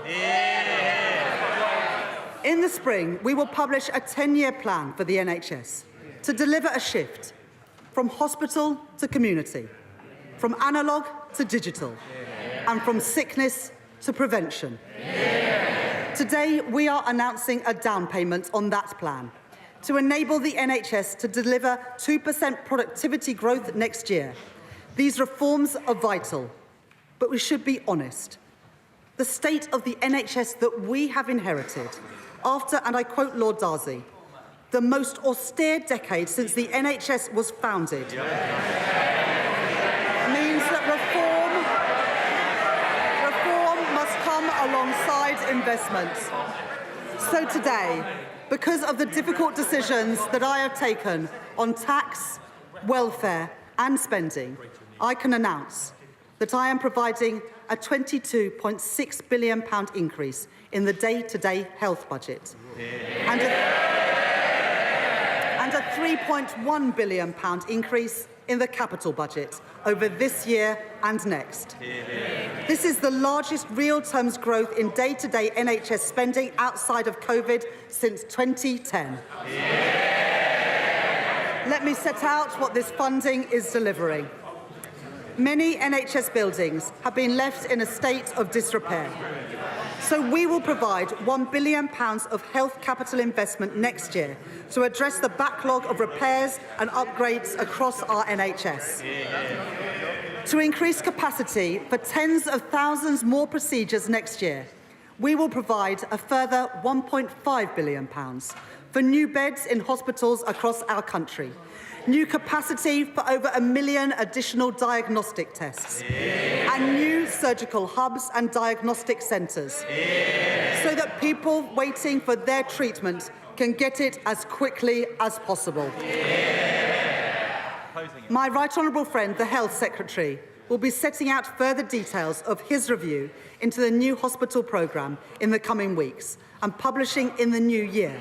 But I can tell the House today that work will continue at pace to deliver those 7 hospitals affected by the RAC crisis, including West Suffolk Hospital in Bury St Edmunds and Leighton Hospital in Crewe. And finally, because of this record injection of funding, because of the thousands of additional beds that we have secured, and because of the reforms that we are delivering in our NHS, we can now begin to bring waiting lists down more quickly and move towards our target for waiting times to be no longer than 18 weeks. by delivering on our manifesto commitment for 40,000 extra hospital appointments a week. That is the difference that this Labour government is making. Madam Deputy Speaker, the choices I have made today are the right choices for our country. To restore stability to our public finances, to protect working people, to fix our NHS, and to rebuild Britain. That doesn't mean these choices are easy, but they are responsible. If the party opposite disagrees with the choices that I have made, then they must answer. What choices would they make? Would they again choose the path of irresponsibility, the path taken by Liz Truss, and ignore the problems in our public finances altogether? If that is their choice, they should say so. But let me be clear. If they disagree with my choices on tax, then they would not be able to protect working people. If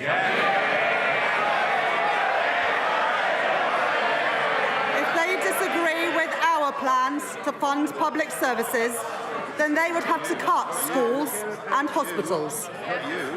And if they disagree with our investment rule, then they would have to delay or cancel thousands of projects which drive growth across our country. This is a moment of fundamental choice for Britain. I have made my choices, the responsible choices, to restore stability to our country, to protect working people, more teachers in our schools, more appointments in our NHS, more homes being built, fixing the foundations of our economy, investing in our future, delivering change, rebuilding Britain. We on these benches commend those choices, and I commend this statement to the House.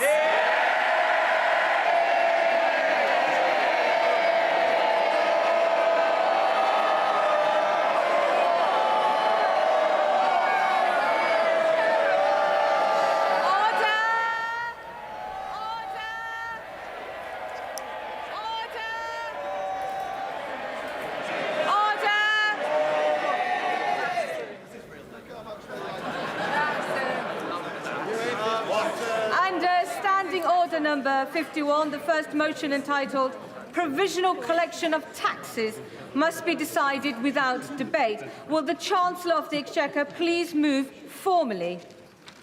I beg to move. The question is that pursuant to Section 5 of the Provisional Collection of Taxes Act 1968, provisional statutory effect shall be given to the following. Well, there you have it, motion. Rachel Reeves' first budget as Chancellor, and it was a bumper one. £40 billion worth of tax rises. The bulk of that, of course, coming in the £25 billion hike in employers' national insurance contributions. There was a big rise to NHS spending, also to school spending, but implied cuts elsewhere as well. And, of course, the backdrop to this was the economic picture. Growth forecasts downgraded in the medium term, borrowing upgraded. The first 12 minutes of the speech Rachel Reeves spent outlining the economic inheritance that she was blaming for those difficult decisions. But really the headline here, the tax rises of £40 billion. We're awaiting, of course, to hear the Conservatives' response. Let's get the reaction as we await that of our political editor, Beth Rigby.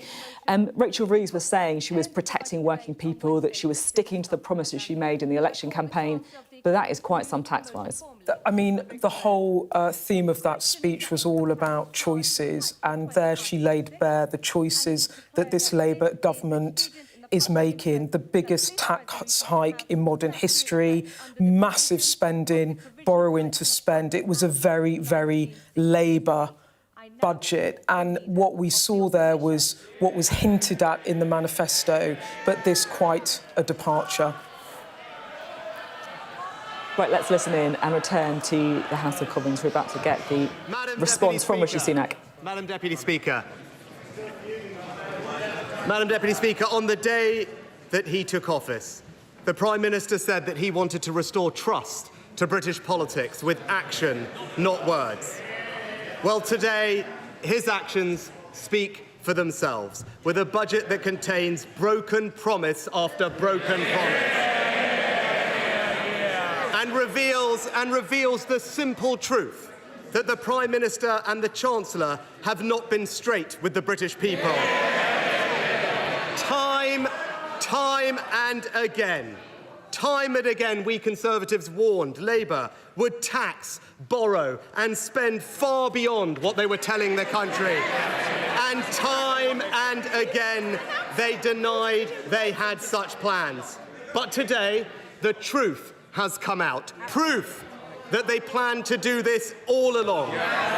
Because, Madam Deputy Speaker, today's budget sees the fiscal rules fiddled. Borrowing increased by billions of pounds. Inflation-busting handouts for the trade unions. Britain's poorest pensioners. Britain's poorest... Order! Just as we respected the Chancellor and heard her speak, we will hear the Leader of the Opposition. Speaker. Britain's poorest pensioners squeezed, welfare spending out of control, and a spree of tax rises they promised the working people of this country they would not do. National insurance, up. Capital gains tax, up. Inheritance tax, up. Energy taxes, up. Business rates, up. First-time buyer stamp duty, up. Pensions tax, up. They have fiddled the figures.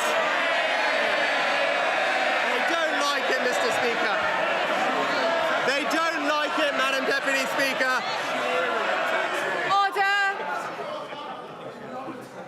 The public will also want to hear what the Leader of the Opposition has to say. See you will mean that you will not be called to speak later on. Simmer. They don't like it, but this is the truth. They have fiddled the figures. They have raised tax to record levels. They have broken their promises, and it is the working people of this country that are going to pay the price. Now, Madam Deputy Speaker, the Chancellor and Prime Minister have tried to say that they had no choice. But be in no doubt, their misleading claims about the state of the economy are nothing but a cynical political device.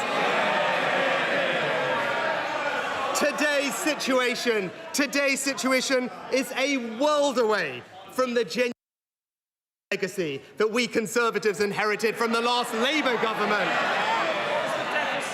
Borrowing. The Chancellor forgot to point out, borrowing £1 in every 4 that they spent. Debt rising every year and unemployment at 8%.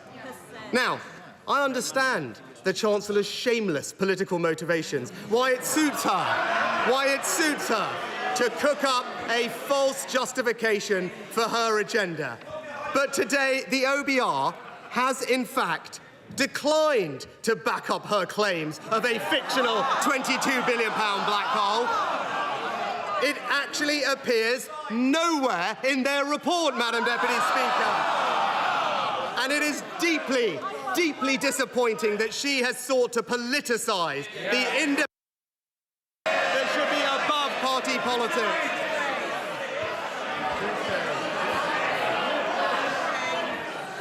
But as she now knows, her playing politics has done damage to our economy. She talked about being a Bank of England economist. Well, as the Bank of England's former chief economist has said, Labour's approach has generated fear and foreboding and uncertainty amongst consumers, businesses and investors. The rhetoric of this Chancellor and this Prime Minister damaging the British economy for political purposes. Now, you only need to look at the facts to see that the Chancellor's claims about her economic inheritance are nonsense. Labour inherited an economy with inflation back at its 2% target, mortgage rates being cut and unemployment low. And, Madam Deputy Speaker, when we left office, the United Kingdom was the fastest growing advanced economy in the world. And when it comes to the public finances, not once has the Chancellor acknowledged that we took the right decision to spend £500 billion to protect the British people from the impact of COVID and Putin's war. And let me remind you, not only did the party opposite support all those interventions, they wanted us to go even further, Madam Deputy Speaker. And when I made the tough choices to fix the public finances afterwards, the Prime Minister and Chancellor opportunistically opposed me every step of the way. So I will take no lectures from those two about difficult decisions. But because of those decisions that we made, the Chancellor inherited lower borrowing than France, America, Italy and Japan, and the second lowest debt in the entire G7. So any which way you look at it, Labour's claims about their inheritance are purely ludicrous. These are her choices, so stop blaming everyone else and take responsibility for them.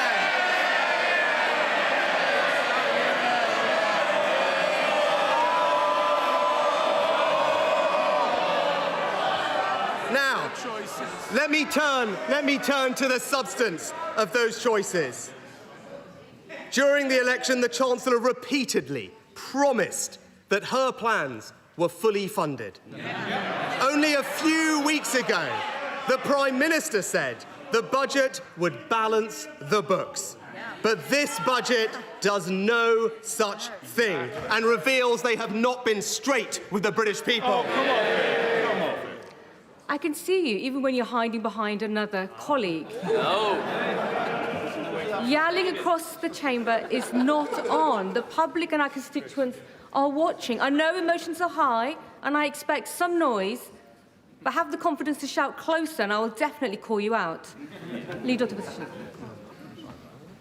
A few weeks ago, the Prime Minister said the budget would balance the books. But this budget does no such thing and reveals that they haven't been straight with the British people. Because today, the Chancellor has launched an enormous borrowing spree, saddling our children and grandchildren with billions upon billions pounds more debt, pushing up interest rates, leaving our economy more exposed to future shocks, and leading the OBR today to now forecast higher inflation in every year of the forecast.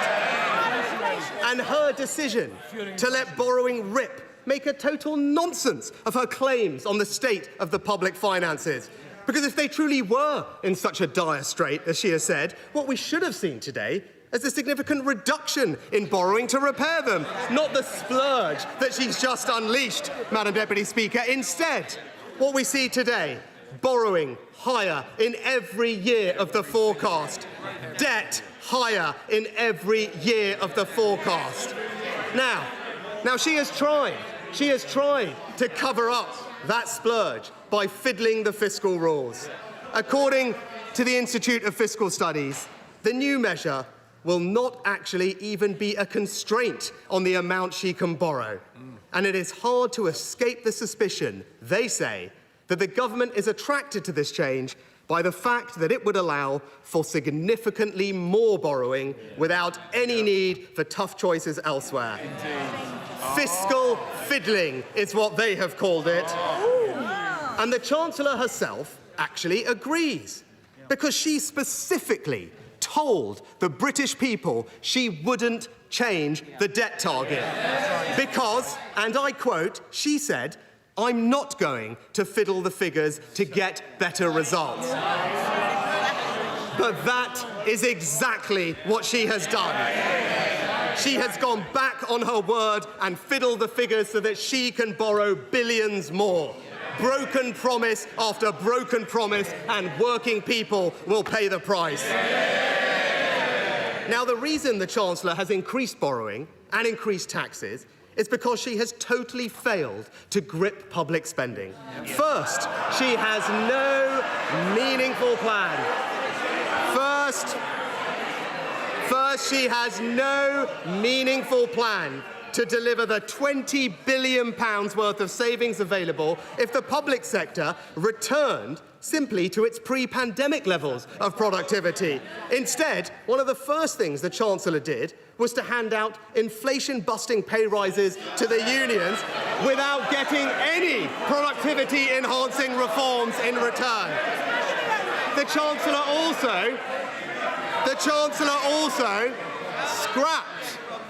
also scrapped her predecessor's plan to get the civil service back to its pre-pandemic numbers. She doesn't seem to think that the civil service can be reduced by a single person. And the Chancellor has no plan to control welfare spending. Yet if we simply got working-age welfare spending on people with a disability or health condition back to pre-COVID levels, that would free up £30 billion worth of savings. So whether it is scrapping our plans to shrink the civil service or their failure to control welfare spending, this is not her inheritance, Madam Deputy Speaker. These are her choices. And the result, higher spending, higher borrowing, higher taxes. It's broken promise after broken promise, and working people paying the price. And Madam Deputy Speaker, let me turn next to growth and remind the Prime Minister and Chancellor that they did in fact inherit the fastest growing economy in the G7, and that is testament to the last government boosting investment by introducing full expensing, increasing the labour supply by expanding childcare, reforming welfare and cutting tax on work. All decisions the OBR said would increase growth. Now, the Chancellor has said that growing the economy is the government's #1 priority. The Prime Minister even said that higher growth would come very quickly. Well, to be fair, the Prime Minister and Chancellor have had a rapid impact on growth. As their plans for the economy became clear, survey after survey showed business confidence plummeting. And no wonder. The government's own assessment says its French-style labour laws will impose a £5 billion...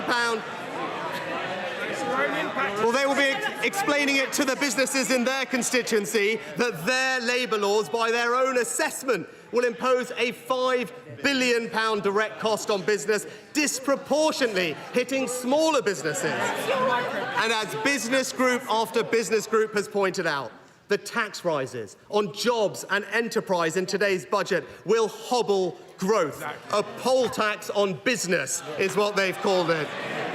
But despite these record-breaking tax rises, despite fiddling the figures, despite letting borrowing soar, today the OBR has forecast growth is going to be lower under this government than it was forecast to be under the Conservatives. That's the change they have brought. But, Madam Deputy Speaker, this is what happens when the Labour Party is led by people who have no experience of business and enterprise.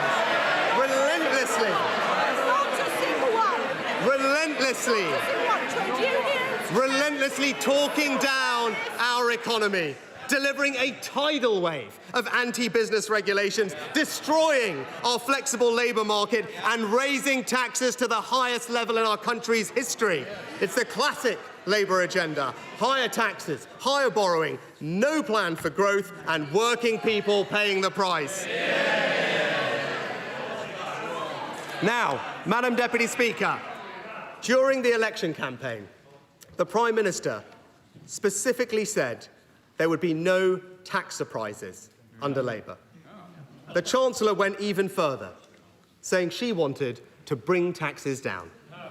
Each time they made these promises, we warned they were not telling the truth. And today, the Chancellor and Prime Minister have done what they were always planning to do, but chose to get hidden from the British people. Far from reducing taxes as a result of today's budget. Never in the history of our country will taxes be higher than they are under this Labour government. Now, they specifically promised that they wouldn't raise tax on working people. The Chancellor said Labour will not put up income tax, national insurance or VAT. Just this month, the Prime Minister gave, and I quote, an absolute commitment to not raising tax on working people. So what does today's budget do? It raises tax on working people by increasing national insurance and breaking Labour's promise. As the Independent Institute of Fiscal Studies have said, this is a straightforward breach of their manifesto. Because as the OBR have made clear, this tax rise is passed through entirely to working people. Even since she started speaking, the IFS have already confirmed that the vast majority of this tax increase will hit working people through lower pay. But you don't need to take it from the IFS or even the OBR. You can take it from the Chancellor herself. She has previously described her tax rise as a jobs tax, which takes money out of people's pockets. And not only that, Madam Deputy Speaker, the Chancellor also said the problem with national insurance is that it is a tax purely on people who go to work and those who employ them. So far from protecting working people, she is literally raising the only major tax that exclusively hits working people. But it doesn't stop there. Businesses on the British high street, your taxes are going up. Businesses investing in British energy, your taxes are going up. The small business owner looking to reap the rewards of years spent growing a business and creating jobs, your taxes are going up. The young couple saving to buy their first home, your taxes are going up. The family... Mr. Streeting, you promised me this morning. Let's try and keep our promises. Well, I'm sure the front bench would explaining to the young couple and their constituency saving to buy their first home that their taxes are going up. To the family wanting to pass on their farm or their business to their children, your taxes are going up. The parents sacrificing to give their kids the best start in life, your taxes are going up. They're taxing your job. They're taxing your business. They're taxing your home. They're taxing your savings. I said it during the election campaign. You name it, they will tax it, and that is exactly what they have done. Broken promise after broken promise, and working people paying the price. So, Madam Deputy Speaker, from the final time, from this dispatch box, let me deliver. Well, he's wiped the floor with Rachel. Let me deliver some basic truths. Government can foster growth, but it can't magically conjure it up. We need businesses, workers, investors and entrepreneurs to all back this country and build our economy. It doesn't matter whether your income comes in a pay packet from investments in dividends or profits. It is a poor politics that is so focused on what people receive that it fails to see that what matters is what people put in. Yeah. The only way to grow the economy and to create wealth is for people to put in more. So when you create a negative environment for business, when you undermine confidence in our country, when you vilify and penalise people for doing exactly what we need them to do, which is to invest, take risks and work hard, you don't create growth, you hold back growth. And more than that, the promise of growth today does not pay the bills. The growth tomorrow does not pay the bills today. This is not the first government to peddle the borrow to grow myth. But time and again, we have seen the same ending. Not higher growth, but higher debt, higher inflation and higher taxes. But Madam Deputy Speaker, whatever you think about the economic arguments around today's budget, there is a more fundamental point that I want to conclude with. The Prime Minister has talked relentlessly about trust. Yet today's budget reveals, above all, that the Labour Party... Today's budget reveals, above all, that the Labour Party did not tell the truth. They said they wouldn't fiddle the figures. They have. They said they wouldn't increase borrowing. They have. They said they wouldn't raise taxes on working people. They have. Broken promise after broken promise, and it is the working people of this country that will pay the price.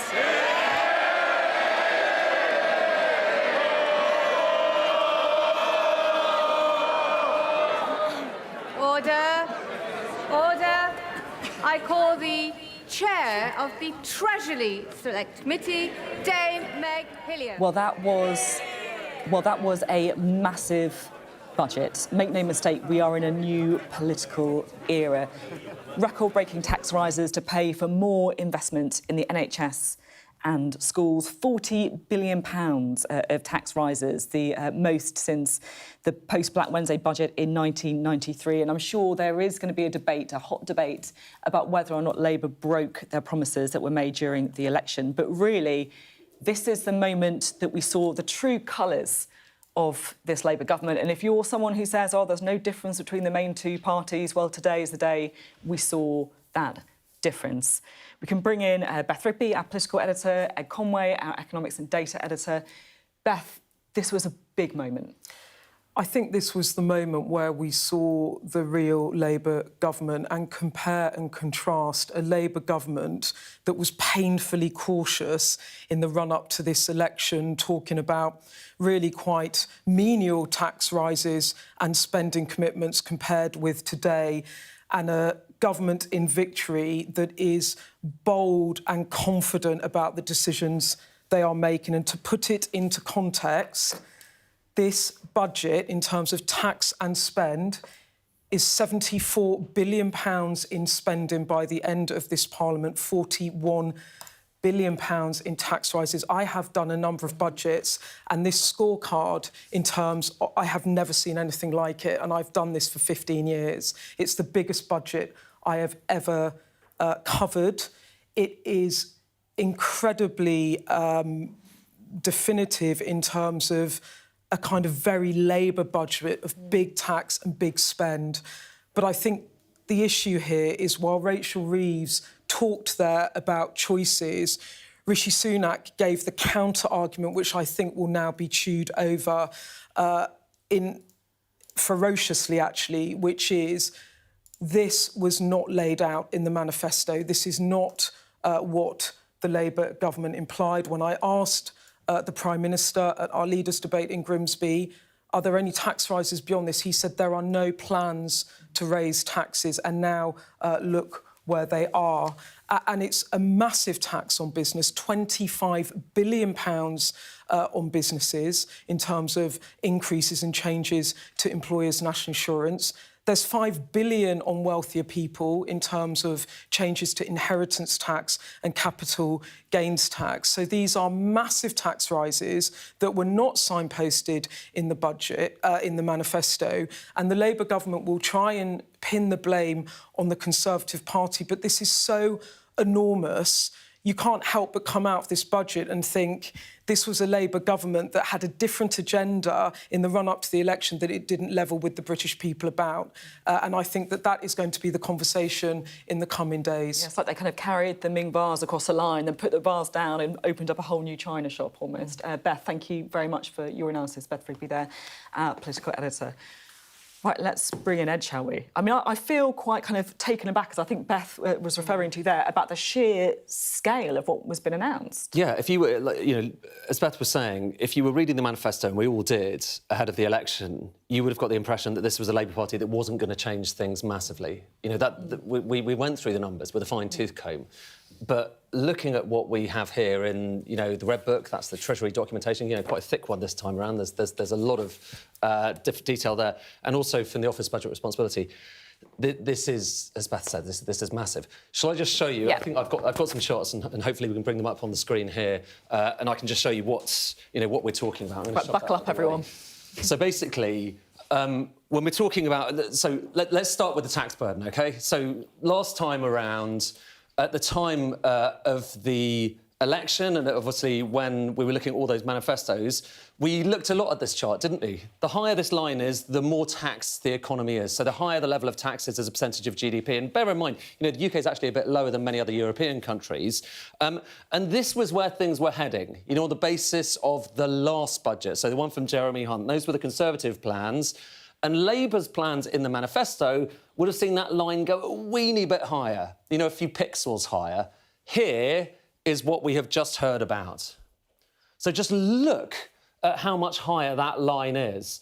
And that may not look like an enormous difference, OK, between those two lines, but believe me, it is. And actually, when we take this and just go back through history to the 1940s, well, remember how not that long ago people were saying we might be heading for the highest tax burden since the 1940s, since maybe 1948. This is higher than that. It's higher than anything we've got in comparable record, these taxes. So this is massive in terms of the nature of the state and changing the nature of state and changing the nature of taxation. But, of course, alongside that, you've got extra spending. So the shape of the state also changes as well. But just to kind of underline this point, you heard from Rachel Reeves at the start of that budget statement. You're talking about £40 billion. Actually, it's over 40 billion. I looked at the small print. It's just a bit over £40 billion of taxes. This is showing you every different budget going back to the 1970s and how much they've either raised taxes, so the bar going above the line, and how much they have lowered taxes.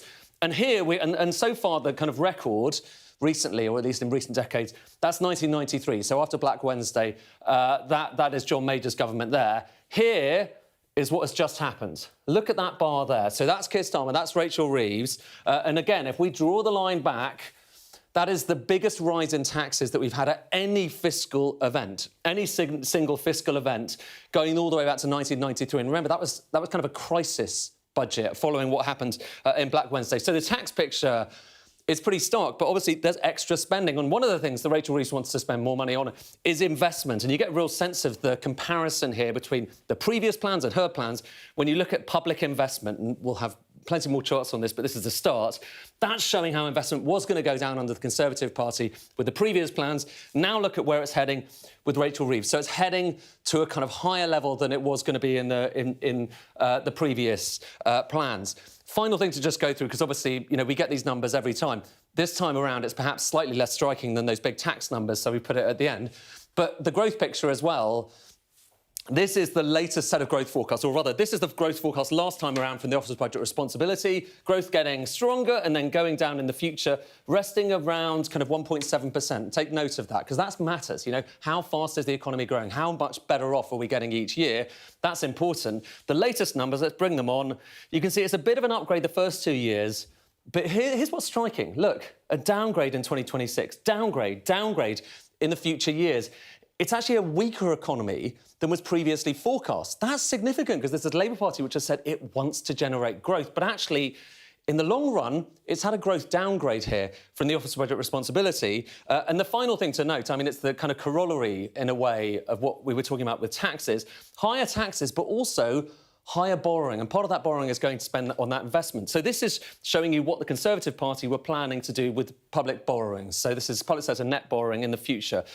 As you probably heard from the Chancellor there, she's changed her fiscal rules, so she has more room to borrow, and she's using that room. So look at these bars. More borrowing in every single year of the forecast horizon. So it is a government which is taking on more debt, it's raising taxes considerably, but by the same token, it's spending more as well. So as Beth was saying a moment ago, this is really the true colours of a very confident Labour Party. But I think what's striking, Sophie, is you saw the comparison there between what we were hearing about in the manifesto and what we're actually kind of getting in terms of the numbers here. And that comparison's really stark. Yeah, this is the thing, Ed. I remember, chewing over all the manifestos with you during the election campaign, and you were looking at how big each commitment was in terms of, the kind of promises that they were making. And Labour was kind of minuscule. It was tiny. And then there was a debate about, are they really basically just continuity Conservatives? We're not going to get that much change from what had gone before. And yet this feels like a new era almost of politics. And I think what I might do, so in future, what I'll do is I'll bring out some of those numbers just so we can compare what they were saying in the manifesto and what we've actually got today, because it's not just like a different party, it's like a different country in terms of the scale of the size of the state, in terms of the ambition, in terms of what they want to do with investment. And a lot of people would look at that and say, that's the right kind of recipe for this country at this particular moment, and it's not that far away from what we have in Europe, for instance. But I think other people would say, is that necessarily what people were looking for in their manifesto and what they were promised and what they're getting? Can I ask a question that might be a really ridiculous question, but I'm trying to kind of hold in my head, the fact that they've got this extra kind of borrowing, extra investment, and yet growth is going down in the medium term. Like, what kind of things would be driving that fall in growth? Because it feels that's a big deal. I mean, one of the bits, according to the OBR, is higher taxes. So higher taxes mean people have less money to spend. And as a result of that, you're seeing consumption, and this is, again, there's a lot of documentation, and we'll have more of a sense, in the following hours. Ed hasn't had much of a chance to go away and read it, so I'm sorry for springing this on you. It looks on first glance, like some of the downgrade on growth is down to higher taxes. Higher taxes means you've got less money to spend in your pocket, and as a result of that, you've got a bit less activity in the economy. But like I say, and like Beth was saying earlier, this is a big moment. There's a big change to really the nature of the economy, and a moment that we haven't had for many years. And Rachel Reeves certainly hasn't disappointed in terms of the scale of what she has planned today.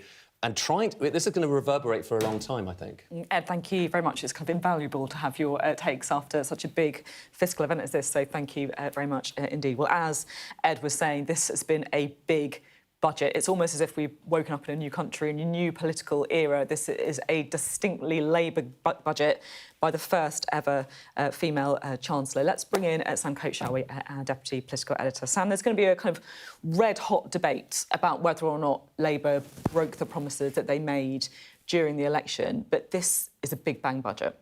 That's right. I mean, it almost feels like the debate over whether or not saying that taxes wouldn't go up on working people was enough to allow them permission to put up £25 billion on national insurance. But that feels, not the discussion for right now.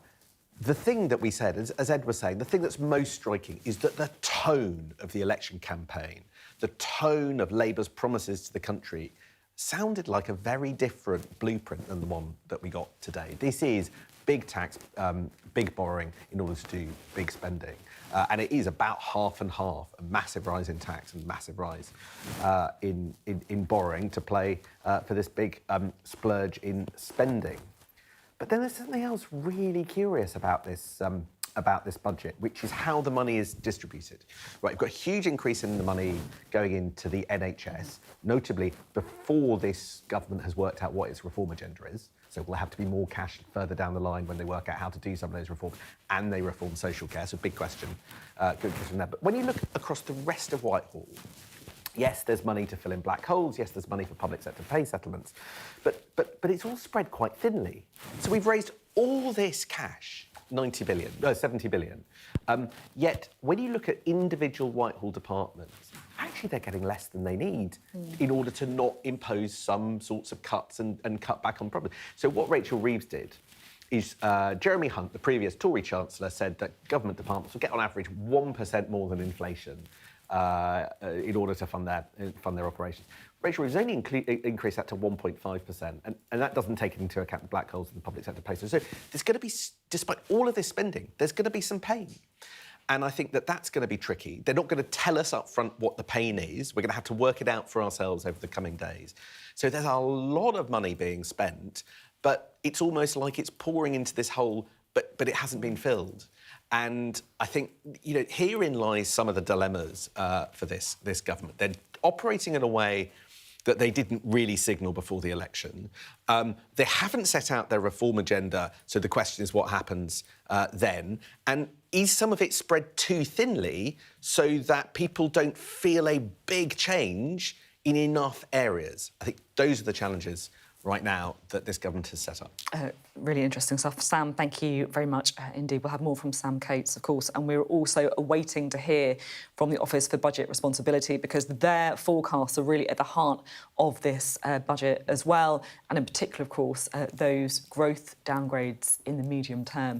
But what also matters, of course, is how this is going down with the public, how they feel about this blockbuster budget. Sky's Sarah Jane Mears in Grimsby throughout the day for us today. Sarah Jane, what have people been saying to you? Hi, Sophie. Yes, good afternoon from Grimsby. You'll, of course, remember Grimsby, our target town from the general election. We've been here taking the temperature, really, of what people were feeling ahead of this budget, this first big Labour budget, and how they're feeling afterwards. I'm joined by our business and economics correspondent, Gurpreet Narwan. And Gurpreet, we're watching the budget unfold, weren't we, here on a monitor in the cafe surrounded by people from the local community. Let's draw out what was said by Rachel Reeves that will impact them, because earlier on this morning before the budget I was talking to local business owners, including the owner Michelle, this cafe here, the Canopy Cafe. What was in that budget for them? Well, it was a really big budget, and there are huge ramifications for people who live and work here in Grimsby. So businesses as well as workers. Undoubtedly, there is a blow for businesses in this budget with that increase in the national insurance contribution. It's a bit of a double whammy, because not only has the rate gone up to 15%, also the threshold at which they start paying it has also been lowered to £5,000. And that's been combined, as we know, with the rise in the minimum wage. So many businesses might be scratching their heads after today, wondering where they're going to find that extra cash. But then for workers... Gurpreet, I'm going to have to pause you there. Rachel Reeves did say that businesses are going to have to contribute more. We are just going to get a statement now from the OBR in reaction to today's budget. Let's listen in and we'll talk to you in a second, Gurpreet. In a moment, Rich is going to run us through a summary of the forecast that we've just published, after which the committee will take questions from both those of you here today in the room and those joining online. If you're in the latter camp, you can submit questions at any time via Slido, which you can find via the link on our website. Before that, I should start by thanking, on behalf of the committee, staff from the OBR, Treasury and across government for their expertise, flexibility and perseverance in putting this latest forecast together. Of course, all of the analysis and conclusions continue to represent the BRC's own independent judgments. With that, let's hear from Richard. Thanks, Laura, and good afternoon, everyone. Against a largely unchanged economic and fiscal backdrop since our last forecast in March, this budget delivers one of the largest increases in spending, tax and borrowing of any fiscal event in history. In the 14 years since the OBR was established, it was only George Osborne's first budget after the 2010 general election and Rishi Sunak's mid-pandemic economic update in July of 2020 that rivaled this budget in terms of the overall change in the stance of fiscal policy. I'll first take you through how the budget spending and tax policies reshape the public finances in the next 5 years. I'll then talk about their impact on the demand and supply side of the economy. And I'll then conclude with what it all means for the government's prospects of meeting its new fiscal targets and the risks around them. But let me start with public spending, which is the biggest moving part in this budget. Relative to the plans set by the previous government, this Chancellor's added around £70 billion per year to public spending over the next 5 years. As a result, the size of the state settles at 44% of GDP by the end of the decade. This is around 5 percentage points higher than it was before the pandemic, and around 2 percentage points higher than the level implied by the previous government spending plans. This increase in spending reflects both the funding of some undisclosed spending pressures, which existed at the time of the March budget and have subsequently come to light, and the cost of new policy decisions taken by this government. Looking at the composition of this increase in spending, about 2/3 goes on current spending, which raises its annual real growth over the forecast period from 1 to 1.5% per year. The other third goes on capital spending and keeps public investment broadly flat at around 2.5% of GDP over the next 5 years, rather than dropping to the 1.7% assumed in the previous government's plans. Some of the increase in spending in the early years includes additional payments for the infected blood and Post Office Horizon compensation schemes.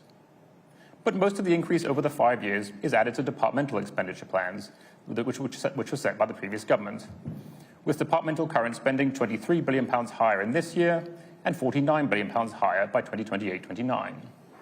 And departmental capital spending largely unchanged this year, but £24 billion higher by 2028-29. The budget also provides more detail about the breakdown of the spending between departments. After topping up day-to-day departmental spending in this financial year by £23 billion and setting new departmental expenditure limits, or DELs, for 2025-26. As you can see from this chart of real growth in resource DEL budgets over the next 2 years, most major departments now see significant real growth in their budgets this year. But growth slows significantly going into next year, with growth in NHS spending falling from 4.7% this year to 3.3% next year, and defence spending slowing from over 3% this year to almost no real growth next year. And some departments, including the Home Office, experience significant real cuts in spending in both years. We'll need to wait for the full multi-year spending review next year to understand what the budget means for the composition of departmental spending over the remainder of the Parliament.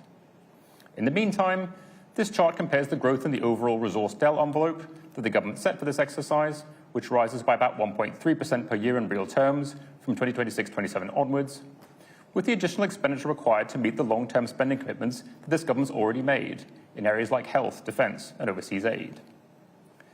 Subtracting these existing commitments from the overall envelope leaves real DEL spending on all. We'll be hearing more from the Office for Budget Responsibility throughout the programme, but I do want to get a little bit more reaction to the budget while we await that by the Treasury Secretary, James Murray, who joins us now from Parliament. Thank you very much for being on the programme. £40 billion of tax rises, the tax burden the largest since records began. Were you elected on a false promise? We were elected on a promise to restore stability to the economy and to fix the foundations of our country, and that's exactly what this budget sets out to do. This is a once-in-a-generation budget. There are big changes in this budget to make sure that we restore stability, we fix the foundations, fix the NHS, and invest in the future of our country, and that's exactly what this budget sets out to do. You say that you weren't elected on a false premise, but at the same time, multiple times throughout the election campaign, you were promising no additional tax rises. On the 28th of May, Rachel Reeves, there are no additional tax rises needed beyond the ones that I've said.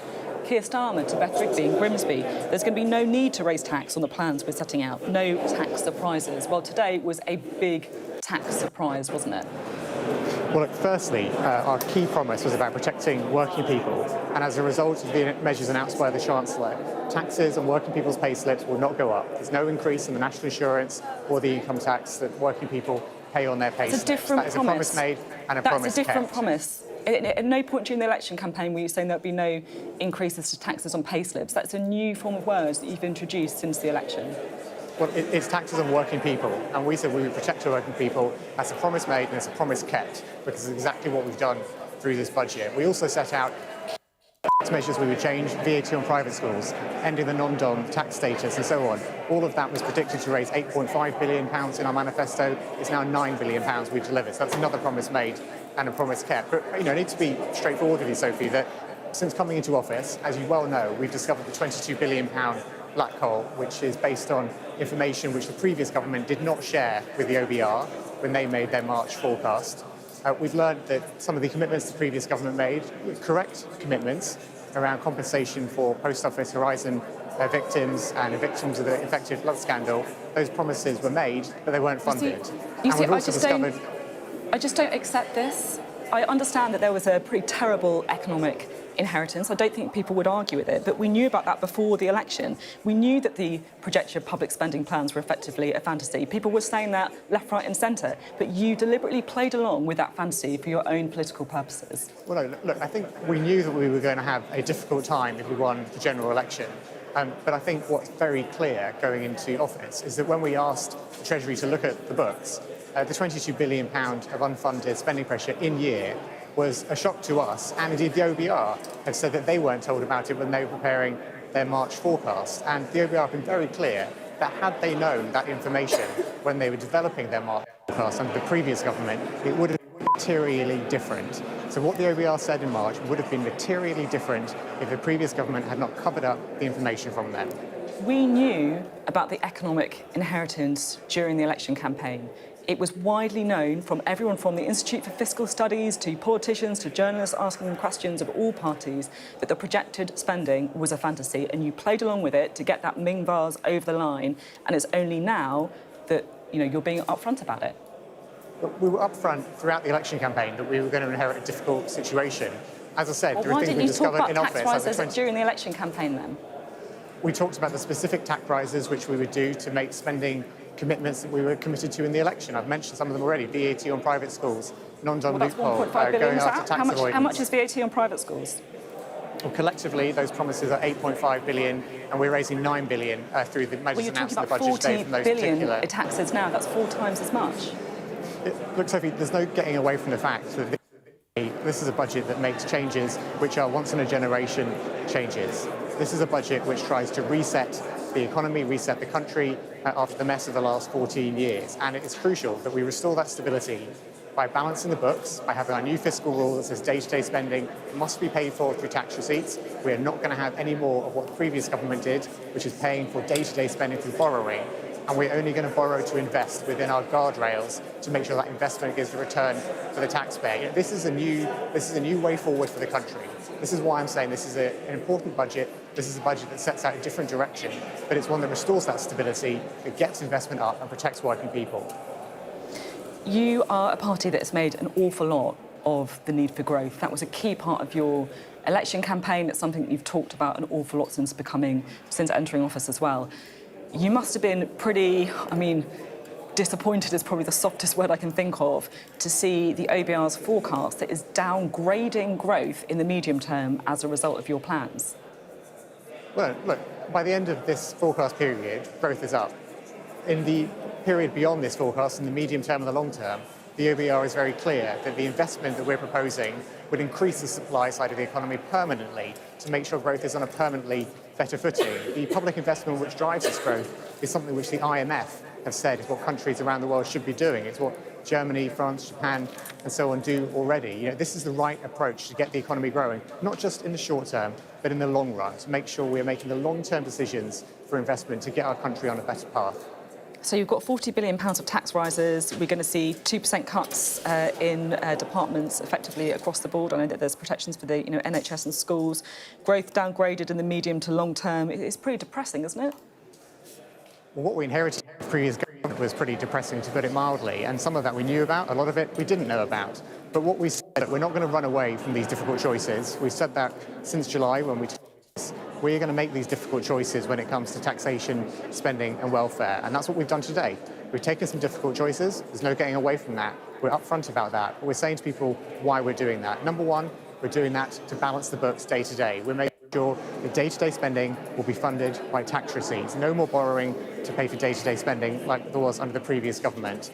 And our second rule is saying that we will borrow to invest whilst getting debt falling. And that's crucial to make sure that we invest in the future of our country. And as the OBR has said, that permanently impacts the supply side of the economy in a positive way, helping growth in the long run. And it's something that people around the world, including the IMF, who I mentioned, have said it's what countries should be doing to get their economies on a better path. One more question before I know that I need to let you go. You have decided to extend the freeze on fuel duty. It feels to me it's a bit like the kind of cockroach of budgets. Why is this the one thing that always survives? Well, look, we know that working people and people across the country, businesses are still facing a difficult time with the cost of living challenge. We know there are insecurities and uncertainties in what's happening around the world. We don't think it's the right time to put up fuel duty, and so we decided to continue to give working people and businesses that break this year by not increasing the duty. OK, thank you very much indeed. James Murray speaking to us there on Sky News. Well, we are continuing, of course, with our special coverage of the budget, and it is a big bumper budget that is going to have huge implications here in Westminster, but really across the country as well, including Grimsby, our target town, of course, during the election campaign. We can cross now to Sky's Sarah Jane Mee, who's there. Sarah Jane. Sophie, thank you very much, Sophie. Yes, we're here in Grimsby, a town that has...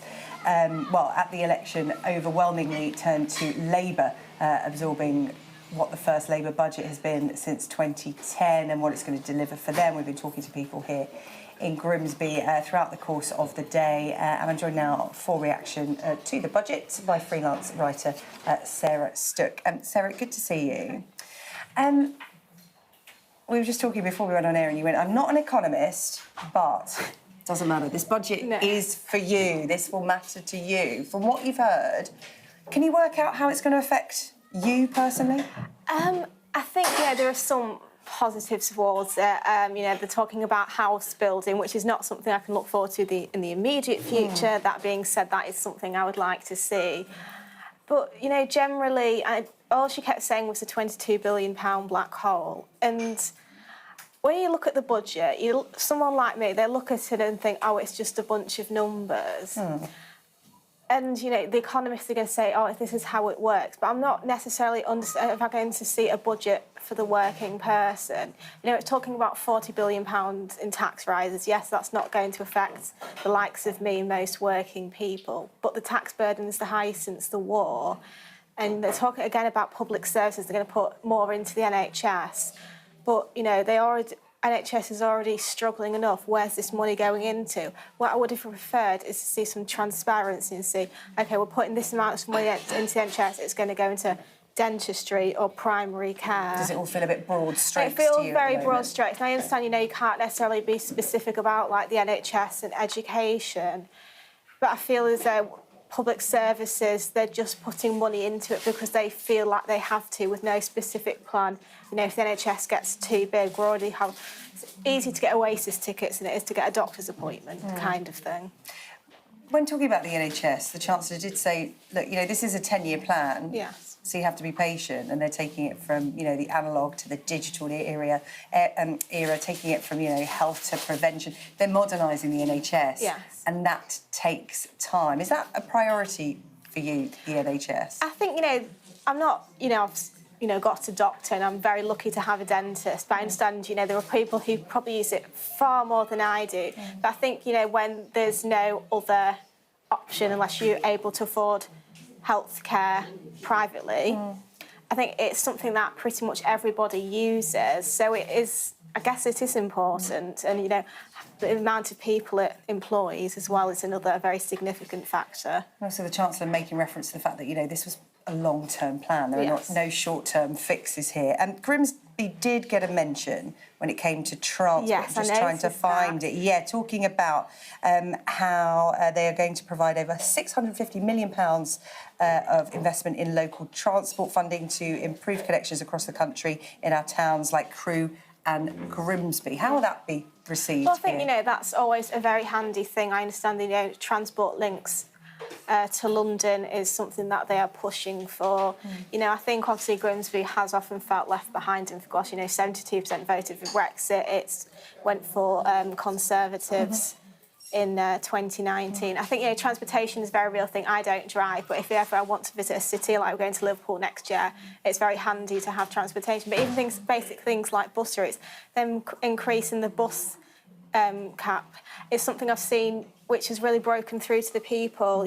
Usually people sort of... Because it's gone from £2 to £3, which doesn't sound like a lot, but if you're travelling every day of the week... Ignores the budget. And I'm looking at comments online saying, this is ridiculous. They want us to be environmentally friendly. They want us to get on the buses and the trains, yet it's so expensive. Which I think is a very interesting thing because, like sort of the winter fuel allowance, it really cuts through to the ordinary person. And I think, I understand, I know she keeps saying about £22 billion about the whole, but I feel it's a very politically unwise decision, especially, it's only 175 in London from what I understand. Can't they make it via the area? OK, Sarah, really good to get your reflections on the budget. Sarah Stuck there, freelance writer from the local area. Thank you. Just an idea of some of the thoughts of the people here in Grimsby in reaction to today's budget. Don't forget, at 3:30, I'm going to be trying to answer some of your questions with an expert panel about the budget. That is coming up. There's a QR code on your screen right now to submit your questions. We'll try and get through as many as we can.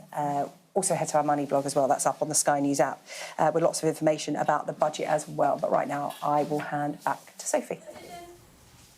Thank you very much indeed. So Jamie there in Grimsby. Well, here we're all kind of digesting what the budget really means and trying to work out the impact of all these measures. And I feel like a big part of that process is when we get to speak to Paul Johnson of the Institute for Fiscal Studies, because this was a big budget, wasn't it? A big change budget. What are your kind of reflections of what we've seen?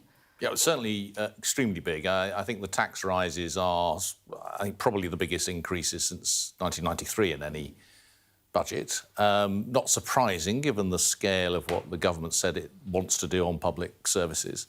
But, of course, that's nearly all come, or the very bulk of that's come on national insurance paid by employers. The scale of the spending increases, what's really striking about that is it's really front-loaded. So really big increases this year and next year. And then actually sort of an assumption that they won't need much more after that, which is quite risky, I think. I mean, two ways. Can you spend that amount of extra money that quickly, productively and efficiently? And secondly, can you really move from throwing loads of money at the public sector these 2 years and then slowing it down really sharply after that? Or will you need to come back for more? And then on top of the big tax rises, spending rises, also really quite big borrowing increases as well, much of which to pay for the capital spending, which is intended to improve growth over the longer term, but also a big chunk of which is just funding that day-to-day spending. I guess this is what I'm trying to kind of wrap my head around, because I guess the argument for front-loading investment is to get growth going.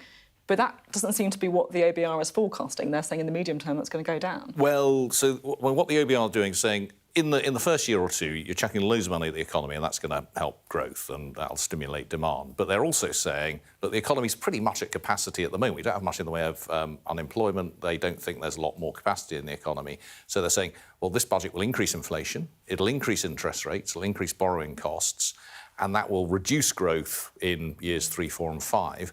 But that additional year on year, because it's going to be more investment spending every year going forward, if that's maintained, they're saying then, 8, 9, 10, 20 years down the road, it will have a noticeably positive impact on growth. So I think you can say something very positive for the Chancellor, which is that unlike many Chancellors coming in when there's a tight fiscal situation, they say, well, let's cut capital spending. It doesn't really matter for now. It does matter for the future. So as long as that's well spent, I think they can argue this is good for long-term growth. My other kind of big question is Labour are saying that they're protecting working people, right? That yes, this is a big burden on others, that they are raising taxes, but they're protecting working people. Is that true? Well, I mean, it's just a silly statement, isn't it? I mean, to be blunt, you're increasing taxes by £40 billion. Someone pays for those taxes. Most of us are working people. 25 billion of that is increases in national insurance contributions for employers. The OBR sets it out in black and white here. They say about 3/4 of that, they reckon, will result in lower wage growth for working people. And they've downgraded their view of what household income growth is going to be over the next few years, in part because of the impact of those taxes. That's not to say it's the wrong thing to do. If you were going to fund public services and increase taxes, you had to increase income tax, national insurance or VAT. There was no other choice. The way the government decided to do it is by increasing employer national insurance. That increases the cost of employing people. So an initial impact on employers. Later down the line, it will be an impact on jobs and wages. Paul, can I ask you, you, like the rest of us, spent a lot of time looking at the manifestos ahead of the election. I mean, do you recognise what you've just seen today from what you heard about in the manifesto only a few months ago? Well, I'm not surprised by what I've seen today. I mean, we did, as you will remember, wang on for time after time, day after day, about how there was a conspiracy of science about how, if you were serious about doing anything with the public service, you were going to have a big increase in tax. And if you're going to have a big increase in tax, it had to come from income tax, national insurance or VAT. But the Labour manifesto does very clearly say we will not increase national insurance, VAT or rates of income tax. Now, they argue that because they added at the end of that on working people, or that implied that they could increase some bits of national insurance, but the words are, we will not increase national insurance. Now, in the end, as I say, it was the right thing to do. If you were going to raise 40 billion of tax, trying to do it without increasing income tax, national insurance, VAT would have been catastrophic, because you would have, you probably couldn't have done it, and if you tried, you'd cause a lot of economic damage. Does this? I mean, so looking at the nature of taxation and spending as well, is the nature of the state changing, before our eyes here, because this does look, it's a higher tax burden than we have in the numbers going back to the 1940s. The size of the state as well, total managed expenditure, that is higher certainly than it was going before. So what does this say? I mean, people trying to kind of pass what their lives are going to feel like in the coming years. Does this feel like a slightly different country than it was before this? Well, not so much than it was before this. Don't forget the last government, the last Conservative government, really did increase taxes a lot as a fraction of national income. And what we've done over the last, over history, over the last 70 years, is we've really expanded the welfare state. And until a few years ago, that didn't seem to have much effect on tax. And that was partly because we massively cut defence spending. Government stopped doing all sorts of things in the 70s and 80s. We had a decade of austerity in the 2010s. But now it's caught up with us. We're spending more on health and pensions and welfare and all of these sorts of things. The population is ageing.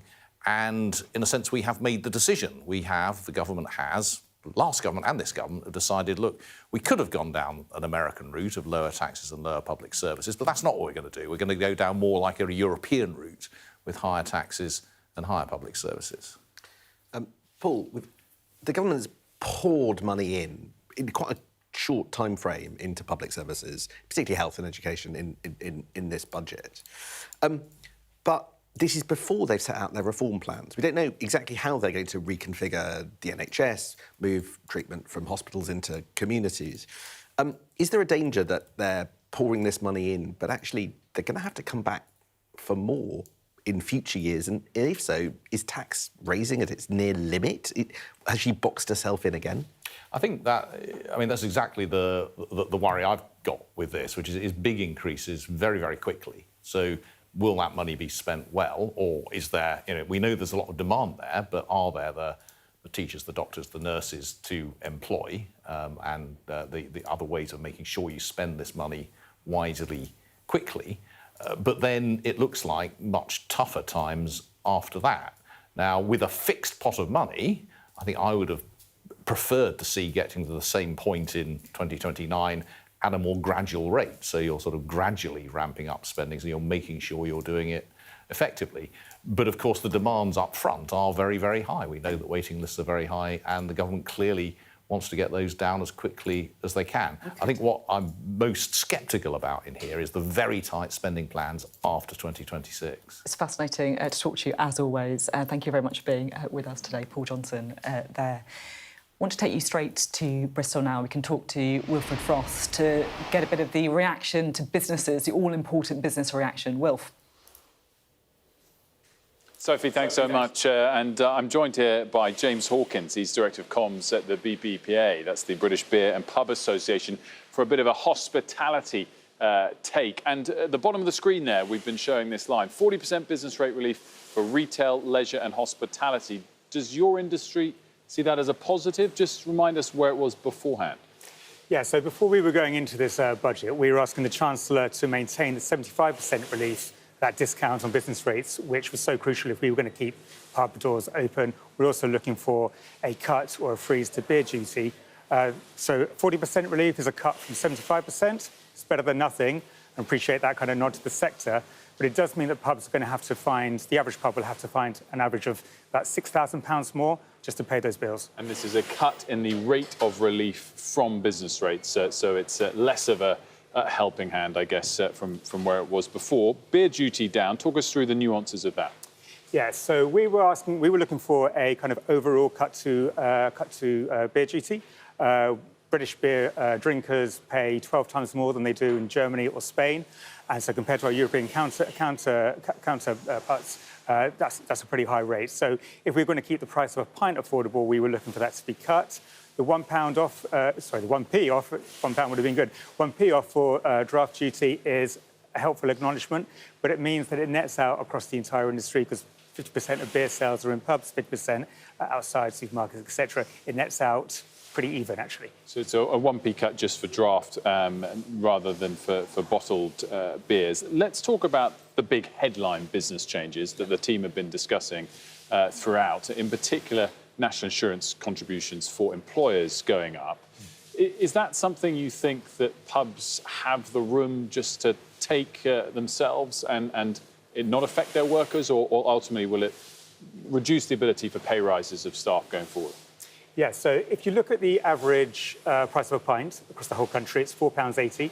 We did we surveyed some people, asked them how much profit they thought was you'd get from a £4.80 pint. In Rachel Reeves' own constituency, people were guessing £1, even up to £2. It's actually just 12p once you take out what that average pint must pay in tax and what it must pay in other expenses, be it energy. We know those expenses are going to be going up this winter, but also what it means in wages and employment taxes like national insurance. Overall, it's going to be a £400 million hit across the sector, which is pretty steep. And that 12p has got to stretch to help pay for that. So I would say that it's going to be, for those pubs that want to invest in their infrastructure, invest in the pub to make it nicer, employ more people. It's going to be pretty difficult. Some pubs may be in a situation where it's pretty tricky. They may even have to lay off staff or just reduce hours. I would imagine for the hospitality industry as a whole, well, all of this will be ironed out if there's a big effect overall from the budget of higher growth in the years ahead. The OBR forecasts we've talked about, not drastically different there, but if the Chancellor is right and this set of changes spurs economic growth, extra % or 2 of GDP, that will help your industry hugely. A booming economy would help people when they've got money in their pockets. People generally go out more. For pubs, it's a pretty cyclical environment. In the darker winter months, pubs are quieter. In summer, if it's good weather, and around Christmas, there are extra sales. But we're going to have to see substantially more growth than what we are at the moment. And these, I mean, £400 million extra employment costs, I mean, that doesn't give pubs and brewers opportunity to really invest. So probably not so much more growth. James Hawkins, thanks so much for joining us to discuss that. £4.80 for a pint for someone that lives in London sounds quite cheap, albeit pleasingly, Sophie, I'm in Bristol today, so maybe I'll be on the underside of that. Back to you now. Yeah, you have to test that when you get back down. Thank you very much indeed, Will Frost. It is 3 o'clock. I'm Sophie Ridge, live in Westminster for our special coverage of the budget. Rachel Reeves becomes the first woman to ever hold aloft the red box outside 11 Downing Street. And a first Labour budget for 14 years promises to grow the economy, create wealth and improve living standards. Today it falls to this Labour Party, to this Labour government, to rebuild Britain once again. Overall, taxes will increase by £40 billion, but there were a few rabbits, including a big boost in NHS spending and a surprise about tax thresholds. There will be no extension of the freeze in income tax and national insurance thresholds beyond the decisions by the previous government. Well, the response from Rishi Sunak at the dispatch box for the final time centred on accusations of squeezing pensioners and broken promises. National insurance, up. Capital gains tax, up. Inheritance tax, up. Energy taxes, up. Business rates, up. First-time buyer stamp duty, up.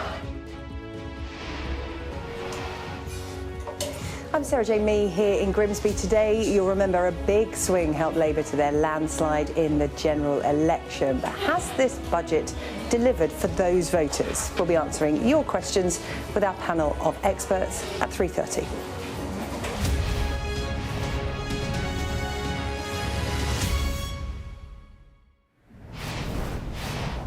Hello, good afternoon. Well, our special budget coverage is going to be continuing very shortly. But first, there is a little bit of news breaking right now that I did want to bring you, because the UK Health Security Agency has detected the first case here of a new strain of Mpox. Now, it's different from the strain of the virus that's been circulating around the UK since 2022. Well, Sky correspondent Alice Porter joins us now from the newsroom. Alice, what more do we know about this? Well, Mpox has been present in the country since 2022, as you were just saying there. But this is the first time that this particular type of Mpox, this particular clade 1b, has been detected in the country. Now, the WHO declared a health emergency over the summer because of how quickly clade 1b was spreading throughout Central Africa, Rwanda, the DRC, Uganda. But this is the first time that this is now being been confirmed in the UK. And what we understand is that an individual from the UK travelled to Africa. We don't know which countries. And on his return to the UK on the 21st of October, started to have flu-like symptoms. He then developed a rash. He then sought medical attention and went into hospital. And it was then that it was confirmed after laboratory tests that he does have clade 1B of Mpox. He's currently being treated at the Royal Free in London. We don't know any more details about his case. The UK Health Security Agency have just given a briefing to the media, and they say that his 10 contacts within his immediate household are being contact traced at the moment. But they're quite keen to urge that they say that this is the risk to the UK population remains low and that they are closely monitoring the situation. And because of the concerns over the summer with the way that this was spreading in Central Africa, they have been procuring more vaccines to help try and stop the spread of this virus. But we can confirm from the UK Health Security Agency that has just dropped in the last few minutes that the first case of Mpox clade 1B, the first strain of that particular strain, has come to the UK, and that has been confirmed in London. But the individual in question had returned to the UK on the 21st of October. He is being treated and is isolated at the moment. And the UK Security Agency say the risk to the wider public remains low. But of course, if anyone does have any symptoms, they are urged to come forward. Some of the symptoms include skin rashes or lesions, which can last up to a couple of weeks, and there can be some of those flu-like symptoms, which is how in this individual cases it first began: fever, headaches, muscle aches. So this is just one confirmed case. It's clearly been isolated quite early, but of course if anyone's got any concerns, then do seek medical attention. OK, thank you very much indeed, Alice Porter there with the latest on that case of Mpox. Returning to the budget coverage, because after months of leaks and speculation, the first budget statement of the new Labour government has now been delivered. Now, it was always going to be a fine line for the Chancellor to tread, preparing a budget that promotes growth and investment, but also repairing the state of the public finances, keeping to manifesto promises not to raise taxes for working people, and somehow also filling a multi-billion-pound spending black hole. So, how did Rachel Reeves get on? Well, we can start by taking you through some of the main announcements from today. So the Chancellor said that this budget will raise taxes by £40 billion. On the NHS, she announced a £22.6 billion increase in the day-to-day health budget. And also the core schools budget is going to be boosted by £2.3 billion next year. The Chancellor announced she is going to be increasing the rate of employers' national insurance by 1.2 percentage points. That's to 15% from April 2025. She also said she's going to reduce the secondary threshold, which is the level at which employers start paying national insurance on each employee's salary, from £9,100 per year to £5,000. Now, Rachel Reeves said there will be no extension of the freeze in income tax and national insurance thresholds beyond the decisions of the previous government. And on capital gains tax, she said she's going to be increasing the lower rate from 10% to 18% and the higher rate from 20% to 24%. The national living wage is going up. It's going up by 6.7% to £12.21 an hour. That's worth up to £1,400 a year for a full-time worker. And the national minimum wage for 18 to 20-year-olds is going up by 16.3%. There are also changes to the carers allowance, increasing the weekly earnings limit up to the equivalent of 16 hours at the national living wage per week.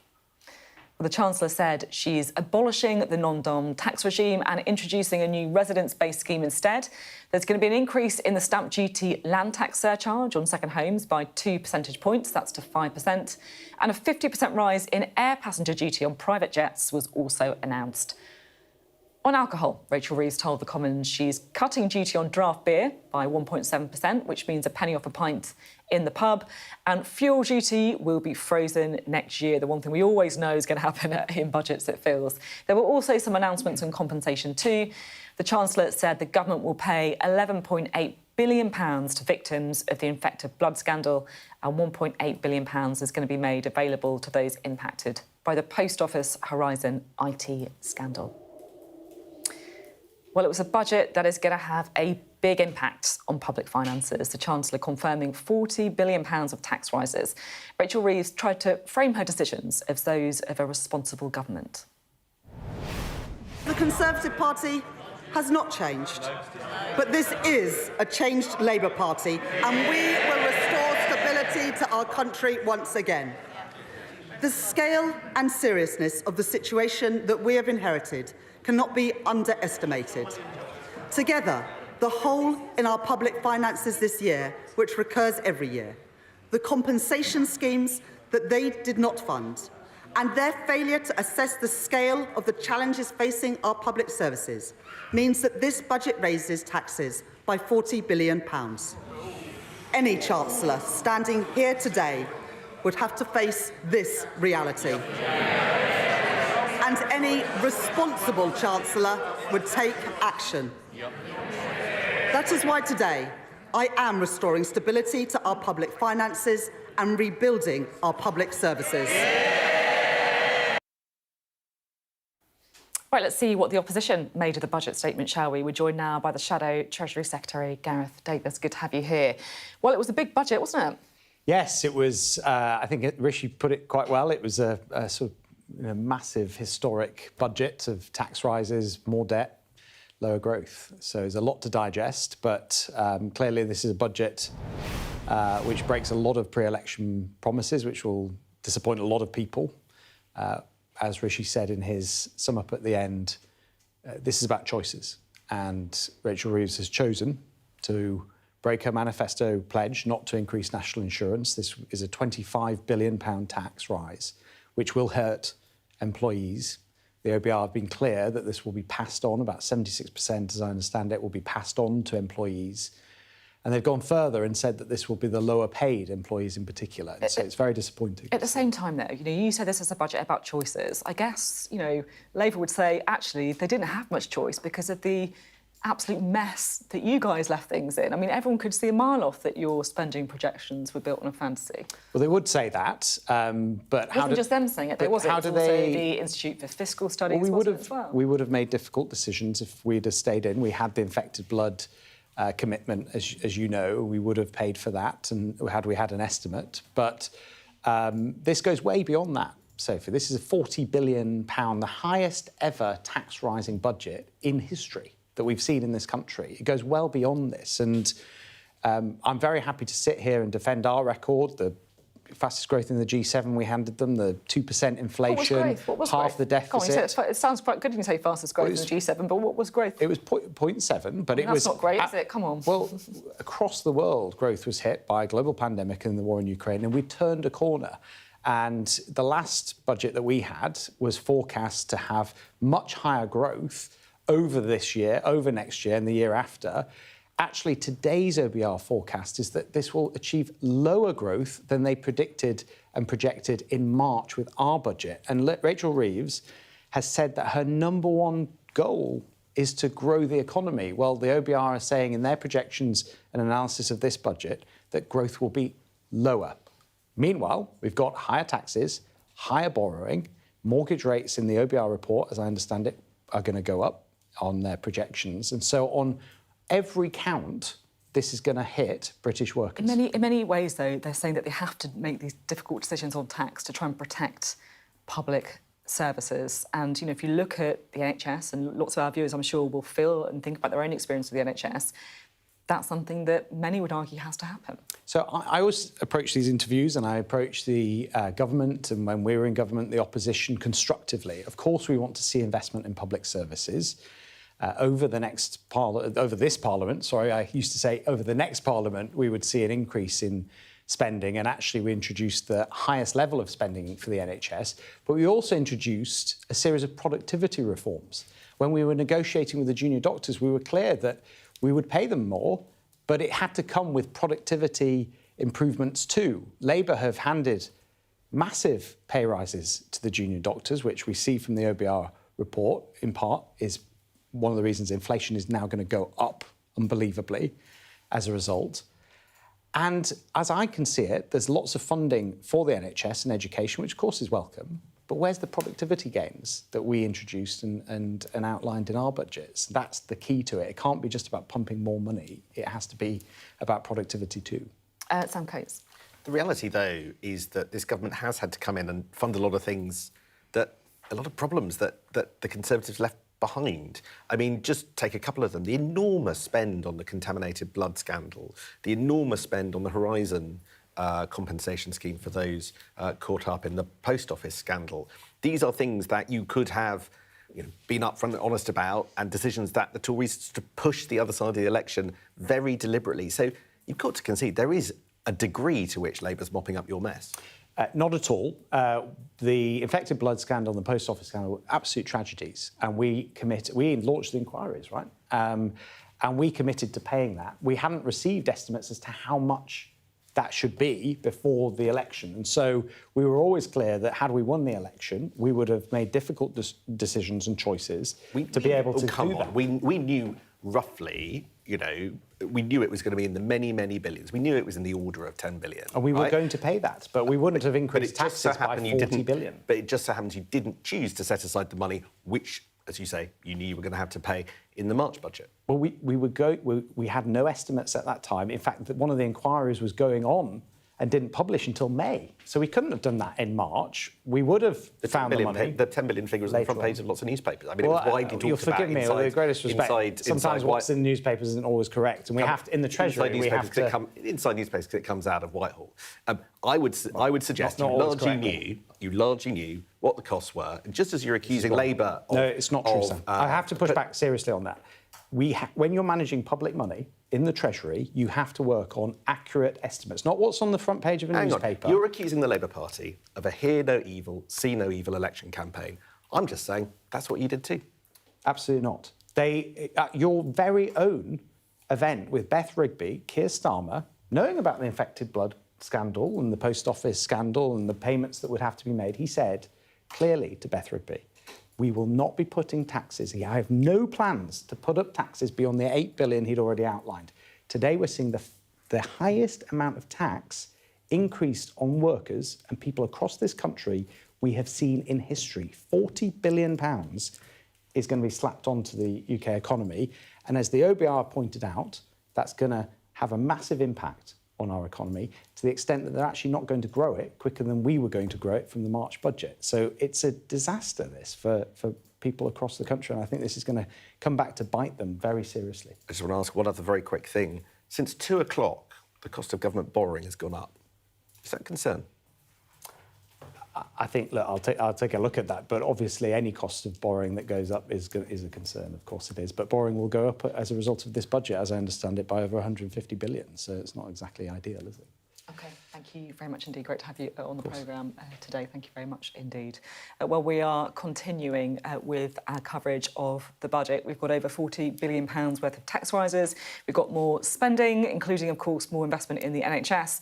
The man who's been crunching through the data for us, as always, on these big budget days is our economics and data editor, Ed Conway. Ed, what have you been looking at? Thanks, Sophie. I mean, it's an enormous day. It is a big moment for the UK economy because we're looking at the state of the public finances, but we're also looking at a big change in the nature of everything from tax to spending in this budget. Let's start with taxes, OK? So this is the tax burden. The higher this line is, essentially, the more the country is paying in taxes. So it's across the entire economy. And you can see that as of the previous budget in March, that was Jeremy Hunt, it was expected to rise a little bit in the next few years.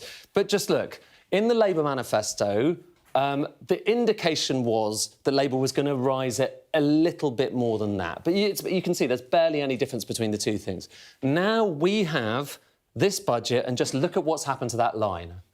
It has gone up far, far higher than was signalled in the manifesto. In fact, if we draw a line back going through history all the way to the 1940s, we have never seen the tax burden as high as it's heading under the Labour Party. And like I say, it's not just a change from what was previously planned. It is a massive change, both from the previous plans from the Conservatives and also from what was signalled in the Labour manifesto. So that's taxes. And it's worth just saying, if you're looking at different budgets, this is showing you each budget actually going all the way back to the 1970s, and in each budget, whether taxes have gone up, so the bars above the line are up, or down. OK, so you can see in certain budgets they went down. You can see some of the Conservative tax-cutting budgets.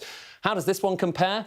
Well, this is what we just heard about. That's about £40 billion worth of taxes. And if you look at that as a percentage change, you're talking about the single biggest rise in taxes at any fiscal event since 1993. That was after Black Wednesday. It was John Major's government, and that was obviously a kind of crisis budget. This seems to represent a change in the nature of the state. And I think the interesting thing about this is it's not just taxes, OK? So when you look at the kind of tax burden in the UK, historically, we've actually been quite low compared with other countries around the world. So this is showing you the UK compared with other countries, many other developed economies. And we've been more or less middle of the pack, OK? So that's where we are at the moment compared with other countries. More or less middle of the pack. Where does this change things? Well, this means that UK bar goes higher, but we're still nowhere near the highest end. We're above Spain now and above Slovenia, but below the Netherlands, for instance, Germany and Luxembourg. But as I say, there's taxes on the one hand. What are those taxes being used to do? They're being used to spend more money. And as a result of that, the size of the state, so total managed expenditure, it's a measure of just how much the government is spending, that also is going higher than it was before. This is COVID here, OK? But the government was bringing down the total amount it was spending. This budget changes things considerably, and so that spending actually stays around the same level. OK, so you've got higher taxes, but you've also got higher spending, and you've got higher spending on investment. So previously, again, this is Rachel Reeves has talked about this an awful lot, the government was bringing down investment. She wants to keep investment higher, and so as a result, investment is going to be higher. But notably, and this is something Paul Johnson from the IFS was talking about a little bit, there's a bump in the short run, and then that spending starts to tail off afterwards. So definitely in the short run, there's more spending, more growth, but in the longer run, less so. Final thing to say, because it is a big part of these events, we hear about what's happening with the state of the economy. And when it comes to the state of the economy, this is GDP growth. The higher the bars are, the faster the economy is growing. And this time around, that's what it looked like last time around. So growing a bit faster the next few years and then going gradually lower. This is the latest set of numbers from the Office of Budget Responsibility. And you can see a slight upgrade this year and next. But look at what happens afterwards. Look at 2026, 27, 28. Downgraded in each of those years. And the economy actually is weaker in the long run than previously expected. And so for the Labour Party, who had staked their reputation and said that they were going to be all about growth, that is going to beg some big questions about whether their policies are indeed creating the growth that they were hoping to generate. Ed Conway, thank you very much indeed. Ed Conway there, crunching through all of the numbers in this quite dramatic budget. Thank you very much. Well, for more reaction to all this, we're now joined by the former Chancellor, Lord Lamont. It's great to have you here. We've been talking, of course, about the 1993 budget, which was the last time that taxes were raised to this level. Of course, your own budget after Black Wednesday. So I'm particularly interested to see what your verdict is on today's historic budget. What did you make of it? Well, I think it's a big gamble. It's a big gamble, big increases in public spending, big increases in borrowing, in the name of increased growth. And there's no sign in the short term, for figures we've just seen presented, that is going to increase growth but beyond what was already envisaged. No sign at all. So I think we've heard this before, borrowing in order to promote growth. It very, very rarely works.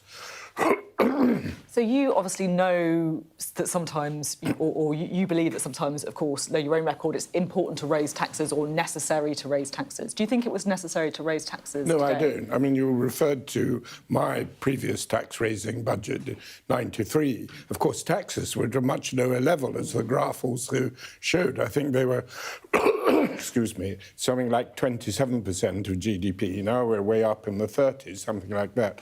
It went up, but it was from a much lower base. And there was then a real big deficit. The deficit was 7% of GDP, so we had to plug that, and we plugged it. And actually, that did stabilise the economy. But I think all the talk about stabilising the economy on this occasion is quite fictitious. The economy is stable.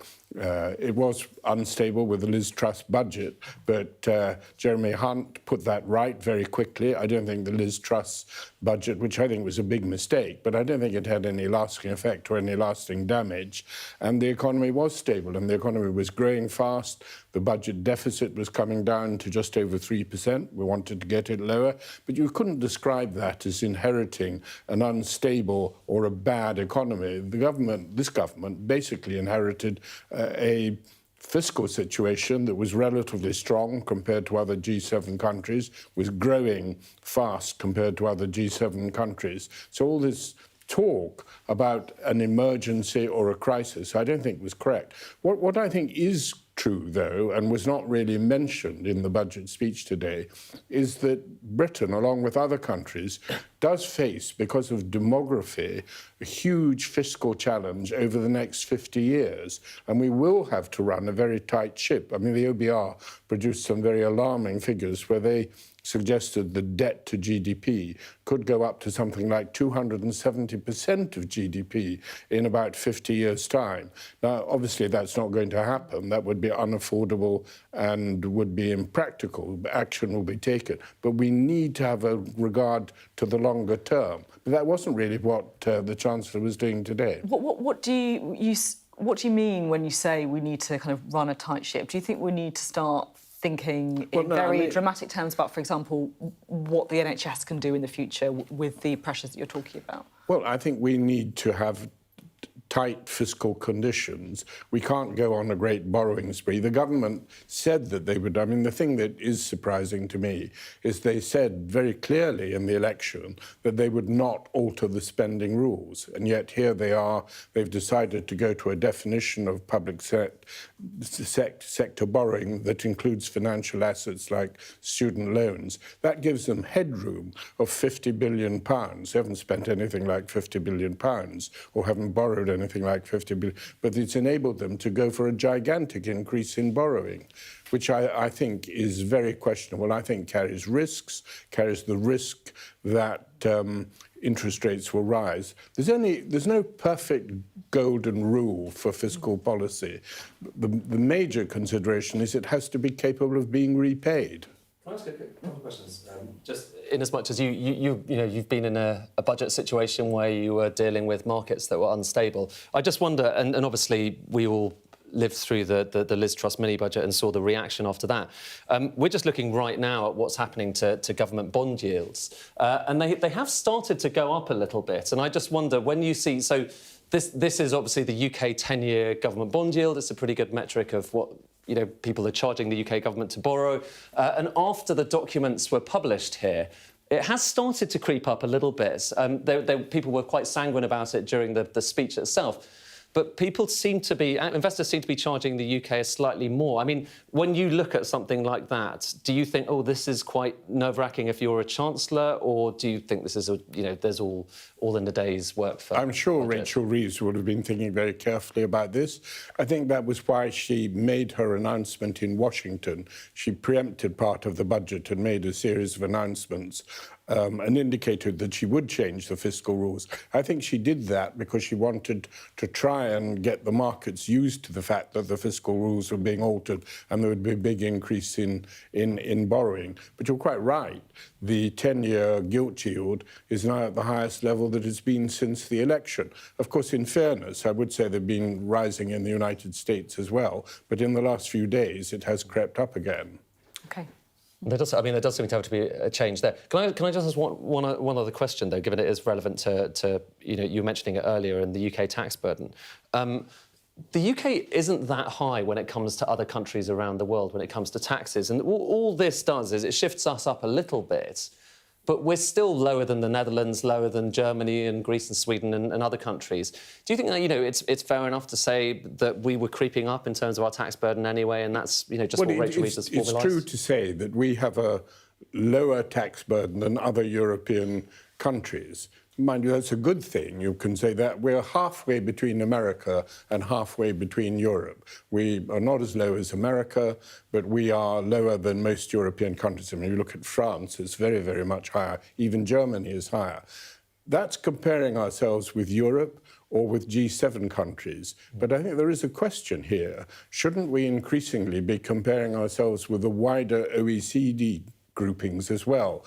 You know, countries in Eastern Europe, countries in Asia, you know, they have far lower tax burdens, and we are in competition with them as well. We are not, you know, they are the fast-growing economies of the world, and perhaps we ought to be looking at how our tax burden compares with a wider group of countries, not just the European countries. Thank you very much indeed. It's great to have you on the programme today, get your reaction to the budget. Thank you very much, Lord Lamont, there.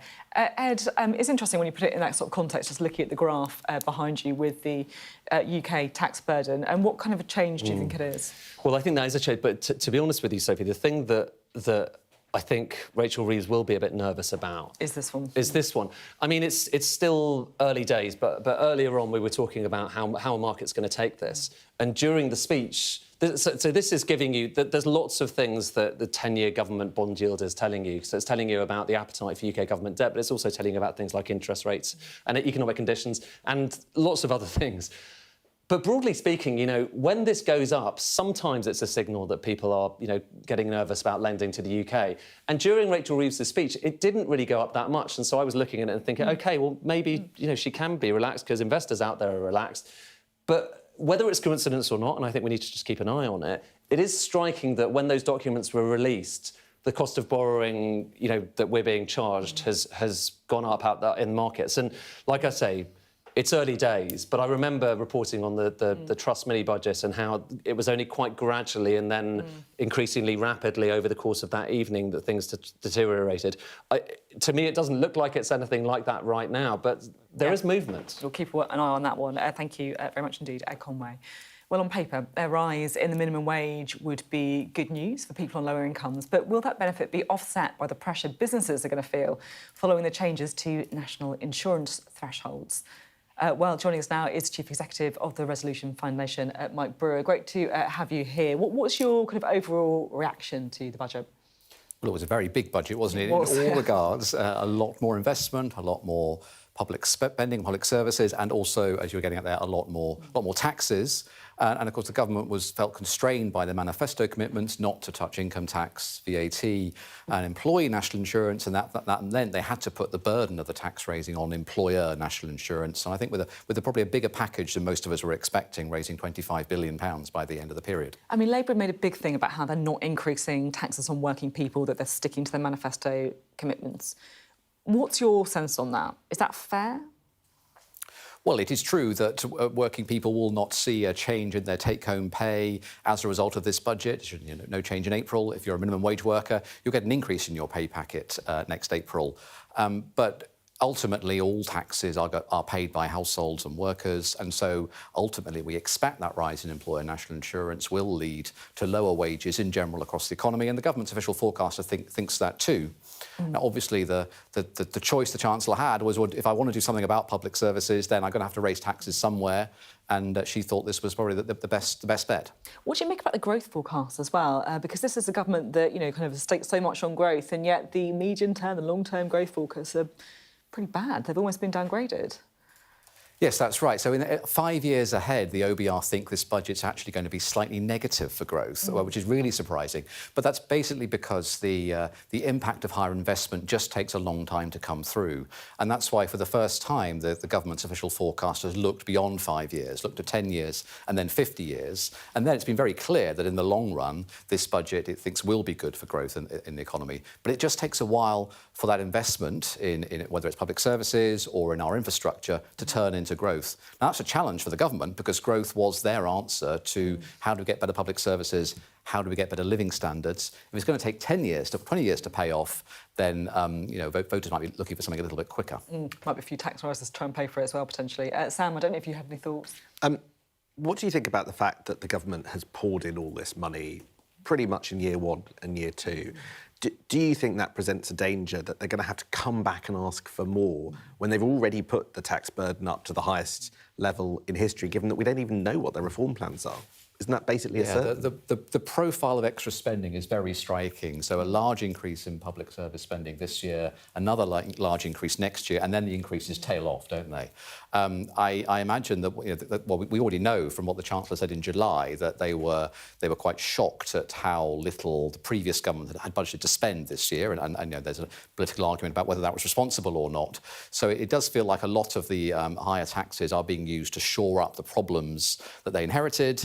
But yes, I think if I were in a government department thinking about the next spending review, if I've only got a small 1% real increase for 3 years, that's not going to allow them to do huge amounts more, no, is it? So it's very much a front-loaded increase in public service spending. Thanks so much indeed. Great to have you on the programme today, getting that reaction to the budgets. Well, we've been talking an awful lot, chewing over the data, the numbers, of course, here in Westminster. But the all-important question is how is it going to go down across the country? And I'm delighted to say we can go down to Grimsby, Sky News' target town, for Budget Day, and we can talk to Sky's Sarah Jane Lee. Yes, thanks very much, Sophie. Yes, we are in Sky News' target town for Budget Day. People here reacting and turning their allegiance back to Labour back in July, you'll remember, in the election. Today we've been hearing what they make of Rachel Reeves' announcements. Well, we've also been getting you to submit questions to our expert panel who are with us here in Grimsby today to help unpack some of today's budget policies and find out what it means for you at home. I'm joined here by Greg Marsh, the founder of Nous, who helps households with the cost of living and figuring all of that out, plus the director of think tank IPPR North, Zoe Billingham, and our business and economics correspondent, Gurpreet Narwan, who's been with me here in Grimsby all day. Right, let's get stuck in, shall we? So much to unpack in what is a big historic budget for so many reasons. Should we start with who were the winners and the losers? Greg, I'll come to you first. I think the really salient thing is just how much more money will be in the pockets of people on the very lowest wages. Minimum wage earners, if you're on a full-time salary, about £1,400 a year more in your pocket, which is a lot of money. Yeah. And so it's, I think, a really big benefit from today's budget. Be a little more cautious if you are earning an income but don't qualify for benefits. Because although the headline rates of income tax, VAT and national insurance haven't risen, stealth taxes are still there. Until 2028-29, you are still going to be paying a lot more than you would have done every month, but through that invidious stealth taxation. So good for very low income earners, not so good for people who are a bit further up the income spectrum. Yeah, the middle classes, as they're called. Zoe, what about you? Who are the winners and losers for you today? So for me, this was a really interesting budget in terms of fairness, because the Chancellor really did stick to her word in terms of making sure that working people were protected from the increases. Greg's absolutely right that the kind of income tax bracket creep will go on until 2028, but after that, the government has said they will end the freeze of income tax thresholds, which means people won't kind of accidentally fall into a new income tax bracket. So they have really kept their word to working people. And we balance this instead with looking at taxes on people who earn money from assets, from income from rents or dividends or shares, which has been an historic unfairness in our taxation system. So I'm really pleased today to see this rebalancing of the tax system just to make it that little bit fairer between those who earn income from work and those who earn income from assets. Yeah, Gurpreet, what about you? I think what was so interesting about it is that we kind of see how circular all of these things are. We talk about who are the winners and who are the losers, but actually in an indirect way, we all kind of pay the price and we all reap the benefit. So we're talking about national minimum wage going up, for example. When the national minimum wage goes up, those who earn salaries that are slightly higher than the national minimum wage often end up benefiting as well, because it leads to a general move up in wages across the economy. And then when we're talking about, for example, national insurance contributions, well, taxes on businesses often end up, workers often end up paying the prices when it comes to their wages that they can claim. And also, let's look at local council funding, for example. Local councils saw an increase in their core spending power, but local authorities are also massive employers. And one of the things that local councils have been warning about in recent days is that national insurance contributions are going to hit them hard. So we can talk about the winners and we can talk about the losers, but actually we're all kind of Nobody escapes feeling tax, the pain do they? in some Nobody way, escapes yeah. the effects of tax. Let's get on to some of the questions that people have been sending in. Greg, I'm going to ask you about this first one. This is from Alice. My partner and I are first-time buyers looking to purchase a flat in London. What do the changes today mean for us? Does it mean it's going to be easier or harder for us to get on the property ladder? Because that, of course, is the thing. People listen to the budget and go, well, hang on a second, getting through the weeds of it, what does it actually mean for what I want to do? Yeah, and I think if you're thinking about buying in London, you're probably doing pretty well for yourself because it's an expensive place to buy a flat. I think it's really mixed news for first-time buyers. So there's two things going on. One is, of course, less to do with today's budget unless the markets have reacted very badly, which so far they haven't. So it looks like the Bank of England's plan gradually to reduce interest rates will hopefully continue, and as that happens, the cost of mortgages will come down. So at face value, if you can afford to wait for a bit especially, you're likely to see the cost of that mortgage decrease, which means more affordability, which means you'll be able to stretch your budget. On the other side of things, now, although the Chancellor talked today about wanting to see many new homes built and more than £3 billion being allocated to new home building, stamp duty relief for first-time buyers is disappearing from March, which means that someone who's thinking about buying their first property is likely to see the costs of that in tax terms rise by an equivalent about £3,500 on average for a first-time buyer. So it's a bit of give and take. I'd say probably on balance, if the markets continue to go well, good news. But from the specifics of today's budget, bad news. And that's what we mean by doing these expert panels, even though their issue wasn't specifically mentioned in the budget. The ripple effect of the budget on things is going to be felt over the coming days and weeks as everybody starts figuring it out. Sorry, Zoe, did you want to come in on that point? I just want to say, I agree with what Greg said. I suppose also, of course, we've got to remember that the minimum wage has gone up, and that's including for younger people, the under 21. So maybe people might be able to start saving that little bit sooner, albeit, we're at the margins. We've spoken to quite a few young people here in Grimsby saying, where's the aspiration? I still live at home with my mum and dad and I'm working. When am I going to be able to leave home? Because it's not just a financial thing. It's like a mental well-being thing as well, ambition, trying to move on. Zoe, perhaps you can answer this one. It comes from Amy. How will this budget affect me and many others who are living in a city whose council is bankrupt? I can't see rising bus prices helping any of us who are already financially stretched as it is. Yeah. So there's a couple of things going on here. On the local government finances, Jess is absolutely right. Amy, sorry, is absolutely right that, we've seen an increasing number of councils go into basically effective bankruptcy where they can't cover their day-to-day expenses.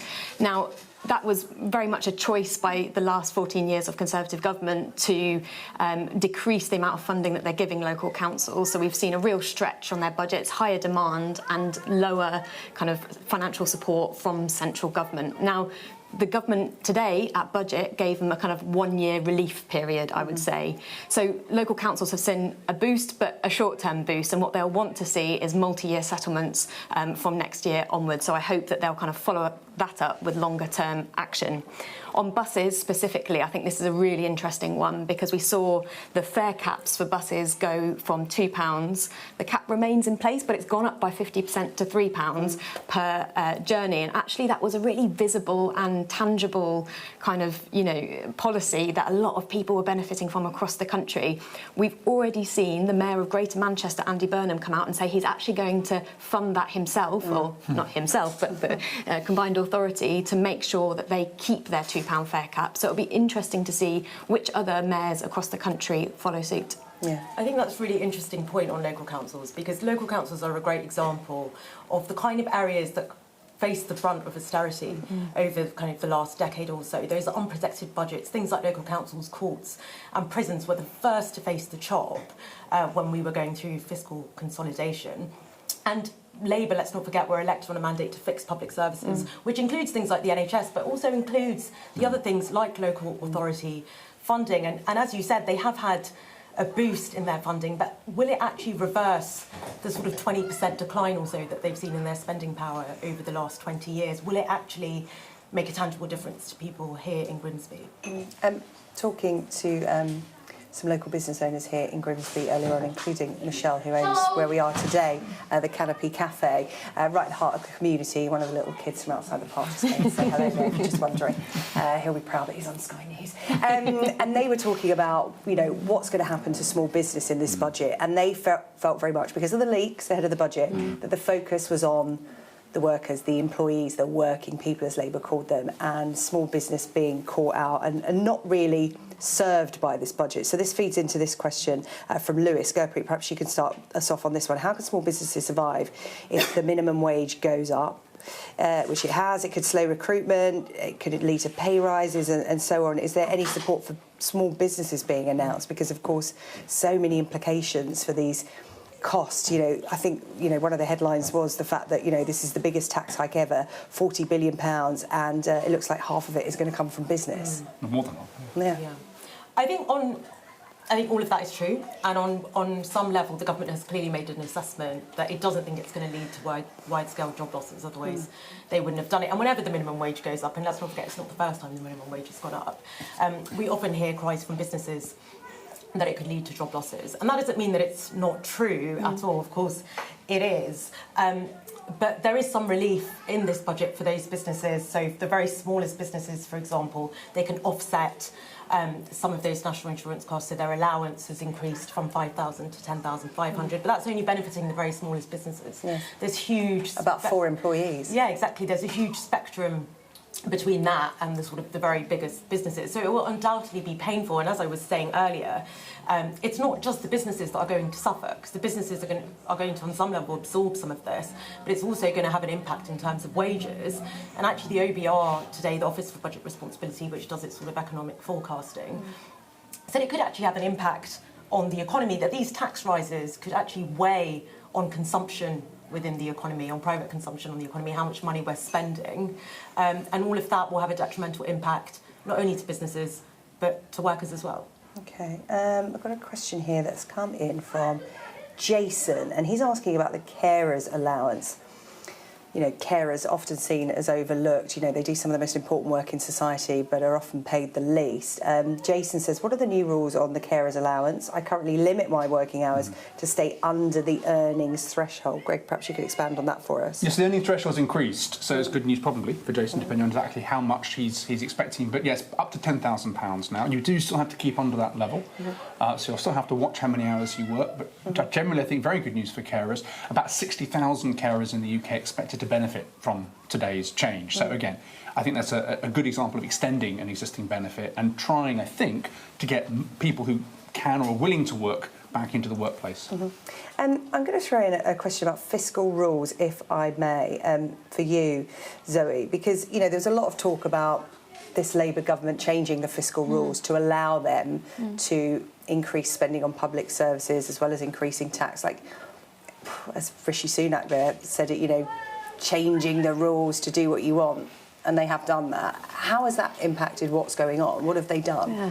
So I actually think the changing of these fiscal rules is one of the biggest overall stories of today's budget. The fiscal rules are essentially a kind of binding set of constraints that the government sets on itself. So fiscal rules are inherently political. So it's a bit rich for kind of one former Prime Minister to say to the current Chancellor that the fiscal rules are kind of right or wrong. They're essentially there so that, you know, it doesn't get out of control, so that spending and borrowing doesn't get out of control. They're there to reassure both the public but also financial markets that the government is operating within constraints and stating those constraints in advance so that you kind of know what envelope you're operating into. But one really long-standing thing about fiscal rules is that the government hasn't accounted for the financial assets it creates when it invests. So unlike kind of companies where you can kind of account for assets and liabilities, governments kind of only had the liability side, and that's been corrected today. And what that means is that up to an additional £50 billion of investment can be made by the government. Now, I don't think they've used that full £50 billion of investment today, but it's certainly opened up, given them a bit of breathing space and allowed them to make some you know, significant moves towards investing in this country. We've had, you know, amongst the lowest of our OECD comparators over the last 2 decades of investment. So it's really time that changed. I think just to add to that, whether you know, you think this is fiddling the rules or just a sensible new set of rules, the Chancellor's really gone out of her way today to make sure that we were well prepared for what was announced. There were no big true. surprises. I think most of the stuff we were expecting to see in some form or other, and moreover, the markets therefore haven't reacted in a very adverse way. I think this was exactly what the markets were broadly expecting, and that emphasis on sort of probity and self-discipline, so far at least the markets seem to be believing what she's saying, which, let's be honest, is good news, right? Because it means that while there may be winners and losers in the short term, in the long term we all lose if ultimately the markets lose confidence in the government. And the IMF equally, just earlier this week, the International Monetary Fund came out to say exactly that actually, given the changes that were kind of warned about in advance, let's say, ahead of today, actually they thought they were credible and within sort of a reasonable economic framework. And I think we can tweak the fiscal rules all we want. We can change the definitions of debt. We can do whatever we want to it. But ultimately, borrowing is borrowing, and the markets know that borrowing is borrowing. So for all the tweaks that you want to make, at the end of the day, our debt is at its highest level for a generation. And although the new fiscal rules have afforded Rachel Reeves, as you said, about £50 billion or so to invest, you'll notice that she didn't spend anything close to that. And she won't spend that kind of money immediately either, because she's still conscious about the impact that it could have on financial markets, because they can see through these changes to the fiscal rules. So I think it's also an example of, we're sitting here in Grimsby digesting the budget, taking it all in, but there's a sort of another entity that's also Rachel Reeves is talking to, and that's the financial markets. Yeah, it's interesting, isn't it? She started the day in the House of Commons by being told off for, there being so many leaks, being out there before it came to the House. But actually, it's a good thing because it prepares businesses, it calms the fears, and it's not just sprung on markets and business. Let's return to the questions, shall we? We're going to talk about this question from Jess. How much extra are we now going to be spending on key public services because of this budget, and where is the money coming from? Gurpreet, that's really interesting, isn't it? Because Rachel Reeves announced, big boost of investment in NHS and education, but also said that all departments are going to have to make savings. So how does that all balance out? The NHS, schools and transport was the other one she was investing in. Yeah, it's really interesting, and I actually think it underscores some of the latent risks for Rachel Reeves when it comes to this budget, because as you said, it was a huge budget, a huge tax-raising budget. We've now got the largest tax burden in history, and the OBR has pointed out that people are going to really feel the pain of that.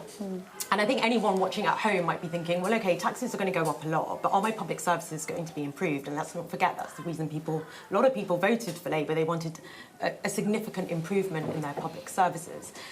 And on that, what we got today was quite interesting. We were told that actually spending on public services is going to increase by 1.5% in real terms. Well, how significant is 1.5% in real terms? Well, actually, that implies significant cuts in real terms to unprotected budgets. So a big boost for the NHS, a big boost for health spending, the largest outside of the COVID years, significant boost for schools, those kind of protected areas. But it means unprotected budgets, local councils, like I was talking about earlier, courts, prisons.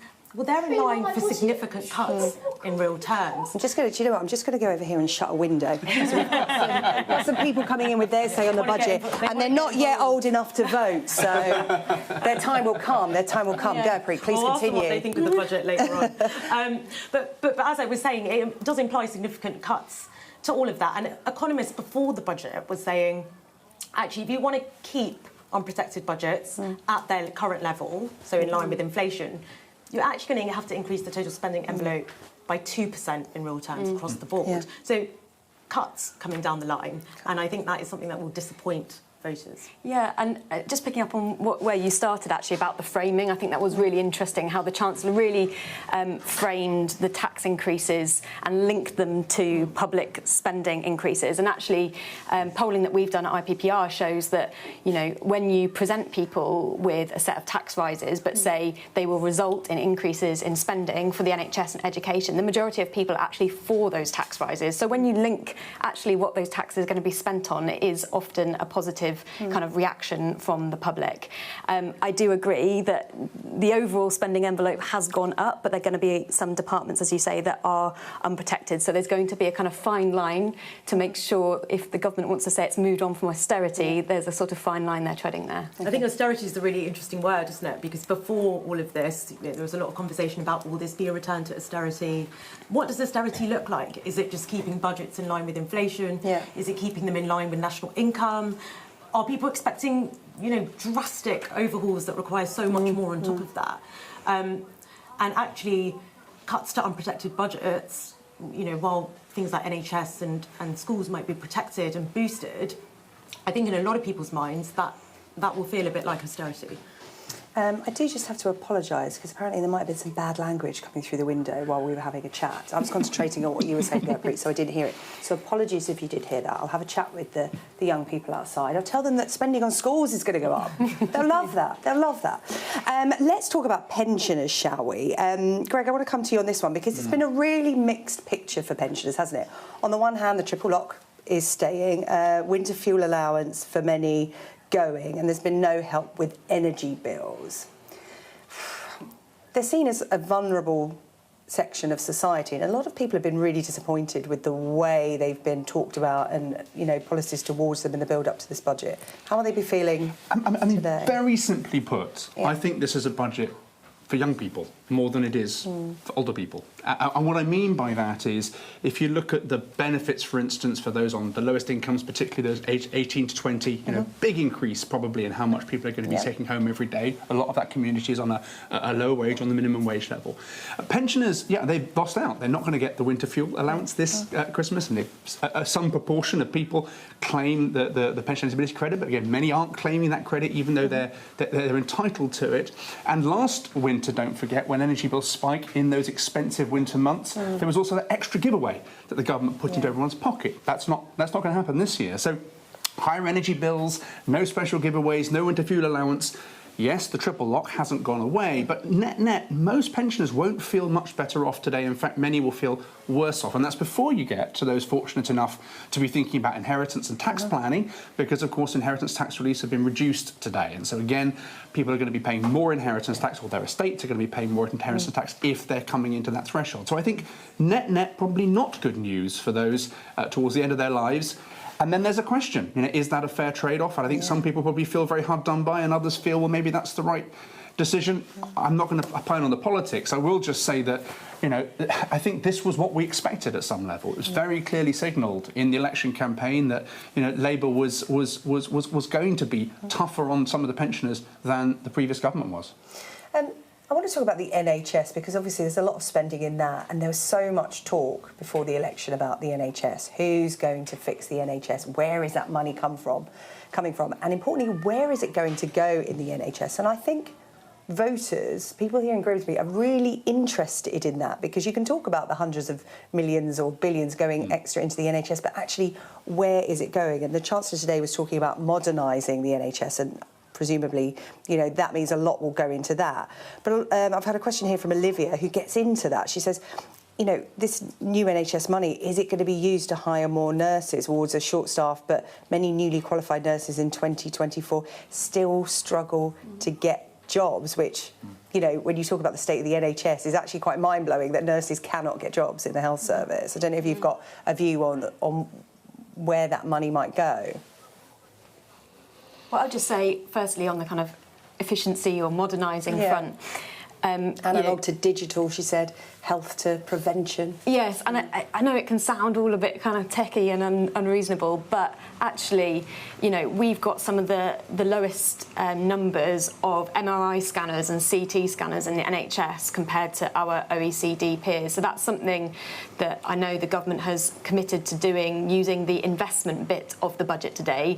The investment bit coming from the change in the borrowing rules, whereas the tax increases is the stuff that pays for the day-to-day spending increases. And as you said earlier, the NHS is one of the biggest winners from the day-to-day expenditure. And I think there'll be an ongoing debate as to where that's best spent on the day-to-day. But, of course, the staff are at the heart of the NHS. So it would seem unreasonable if they're not a key part of the plan. Yeah. We've only got a couple of minutes left together. Greg, is there anything we haven't covered from today's budget that you think is really pertinent to people watching at home today? Look, I think when it comes down to it, you can have debates about the macroeconomics and whether this is good in the long term and how the markets react. That's coming up after us. We're working on that. Where the rubber meets the road is, do I feel richer or poorer at the end of each month, or do I, have I run out of month before I run out of money? Yeah. And I think most households, coming to the end of this month, the end of next month, and coming into the new year, which is an expensive time, that Christmas period. Yeah. We're in it. We're approaching it. Yeah. Most households are not going to feel better off tomorrow.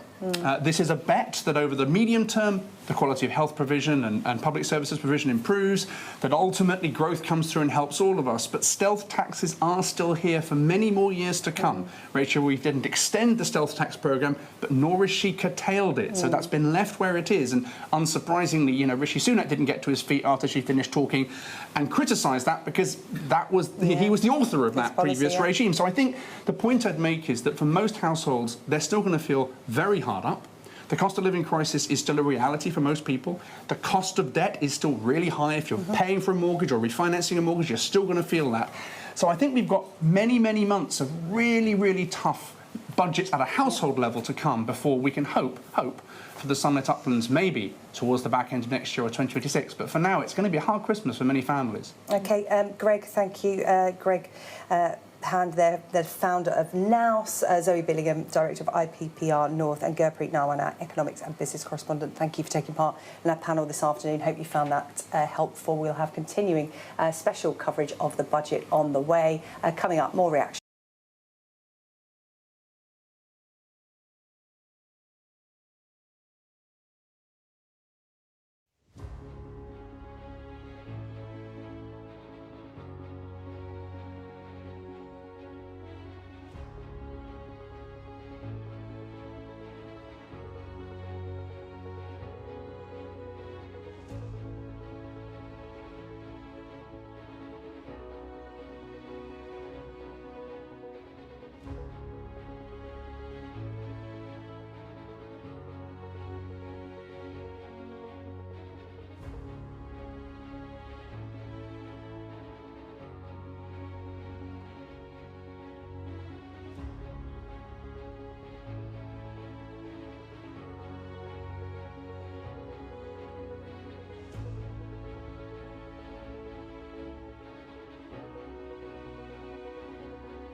This is a Sky News Budget Special. It is 4 o'clock. Rachel Reeves becomes the first woman to ever hold aloft the red box outside 11 Downing Street.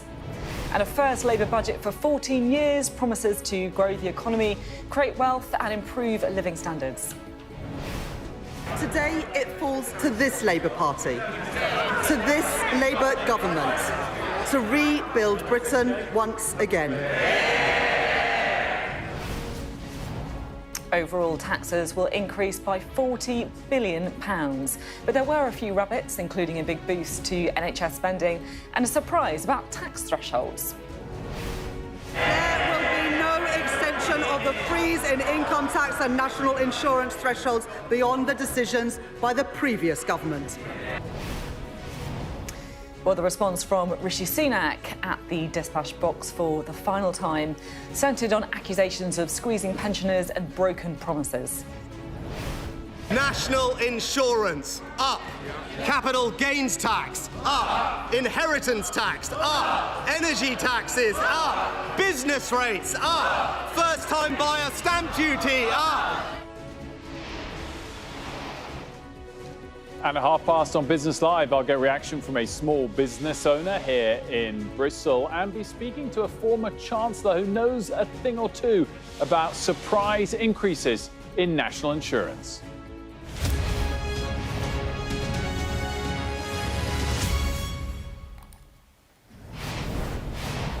Hello, good afternoon. Well, after months of leaks and speculation, the first budget statement of the new Labour government has now been delivered. And I have to say, it was a bumper one. It feels like a new political era. It was always going to be a pretty fine line for the Chancellor to tread, preparing a budget that tries to promote growth and investment, but also, of course, repairing the state of the public finances and keeping to manifesto promises not to raise taxes for working people and also somehow filling a multi-billion-pound spending black hole. Well, how did Rachel Reeves get on?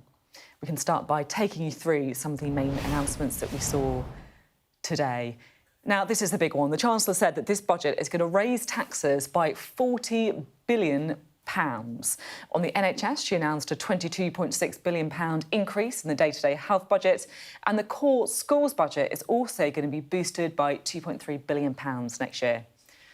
Well, the Chancellor announced that she's increasing the rate of employers' national insurance by 1.2 percentage points to 15% from April 2025. She said she'll reduce the secondary threshold, which is the level at which employers start paying national insurance on each employee's salary, from £9,100 a year to £5,000. Well, Rachel Reeves said that there's going to be no extension of the freeze in income tax and national insurance thresholds beyond the decisions of the previous government. And on capital gains tax, she said that she's going to be increasing the lower rate from 10% to 18% and the higher rate from 20% to 24%. Well, the national living wage is going up by 6.7% to £12.21 an hour. That's worth up to £1,400 a year for a full-time worker. And the national minimum wage for 18 to 20-year-olds is going up by 16.3%. There are also some changes to the carers allowance, increasing the weekly earnings limits up to the equivalent of 16 hours at the national living wage per week. The Chancellor said she's going to be abolishing the non-dom tax regime and introducing a new residence-based scheme instead. And there's going to be an increase in the stamp duty land tax surcharge on second homes by 2 percentage points, that's to 5%. Also, a 50% rise in air passenger duty on private jets was also announced. On alcohol, Rachel Reeves told the Commons that she's cutting duty on draft beer by 1.7%, which means a penny off a pint in the pub. And fuel duty will be frozen next year. Plus, there were announcements on compensation too. The Chancellor said the government will pay £11.8 billion to victims of the infected blood scandal, while £1.8 billion will be made available to those impacted by the Post Office Horizon IT scandal. Well, talking about those tax rises, Rachel Reeves tried to frame her decisions as those of a responsible government. The Conservative Party has not changed. But this is a changed Labour Party, and we will restore stability to our country once again. The scale and seriousness of the situation that we have inherited cannot be underestimated. Together, the hole in our public finances this year, which recurs every year, the compensation schemes that they did not fund, and their failure to assess the scale of the challenges facing our public services means that this budget raises taxes by £40 billion. Any Chancellor standing here today would have to face this reality.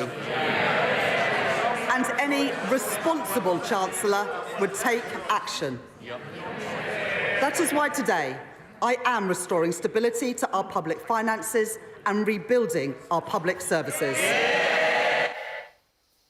Well, the leader of the opposition, Rishi Sunak, delivered a pretty punchy response to the Chancellor's budget. Britain's poorest pensioners squeezed, welfare spending out of control, and a spree of tax rises they promised the working people of this country they would not do. National insurance, up. Capital gains tax, up. Inheritance tax, up. Energy taxes, up. Business rates, up. First-time buyer stamp duty, up. Pensions tax, up. They have fiddled the figures. Well, let's bring in our Deputy Political Editor, Sam Coates, shall we? Sam, it was a big budget. There were big changes announced today. What's your kind of takeaway? £70 billion. That's what Rachel Reeves is spending more than the government had been previously. About half of that through tax, which is massive. We now have the highest tax burden by the end of this Parliament ever in our history, going back to when records began. This is a big statement of intent. And Rachel Reeves has alighted upon an argument that this government needs to tax more and borrow more in order to spend a lot more, which wasn't really what they were saying just a few weeks ago when we were having the election campaign. So there is risk here for this government. What they want people to take away from this budget is that they are going to invest in projects, invest in schools, invest in hospitals, invest in the NHS in general to the tune of about £10 billion a year. And this is a budget, they say, for growth.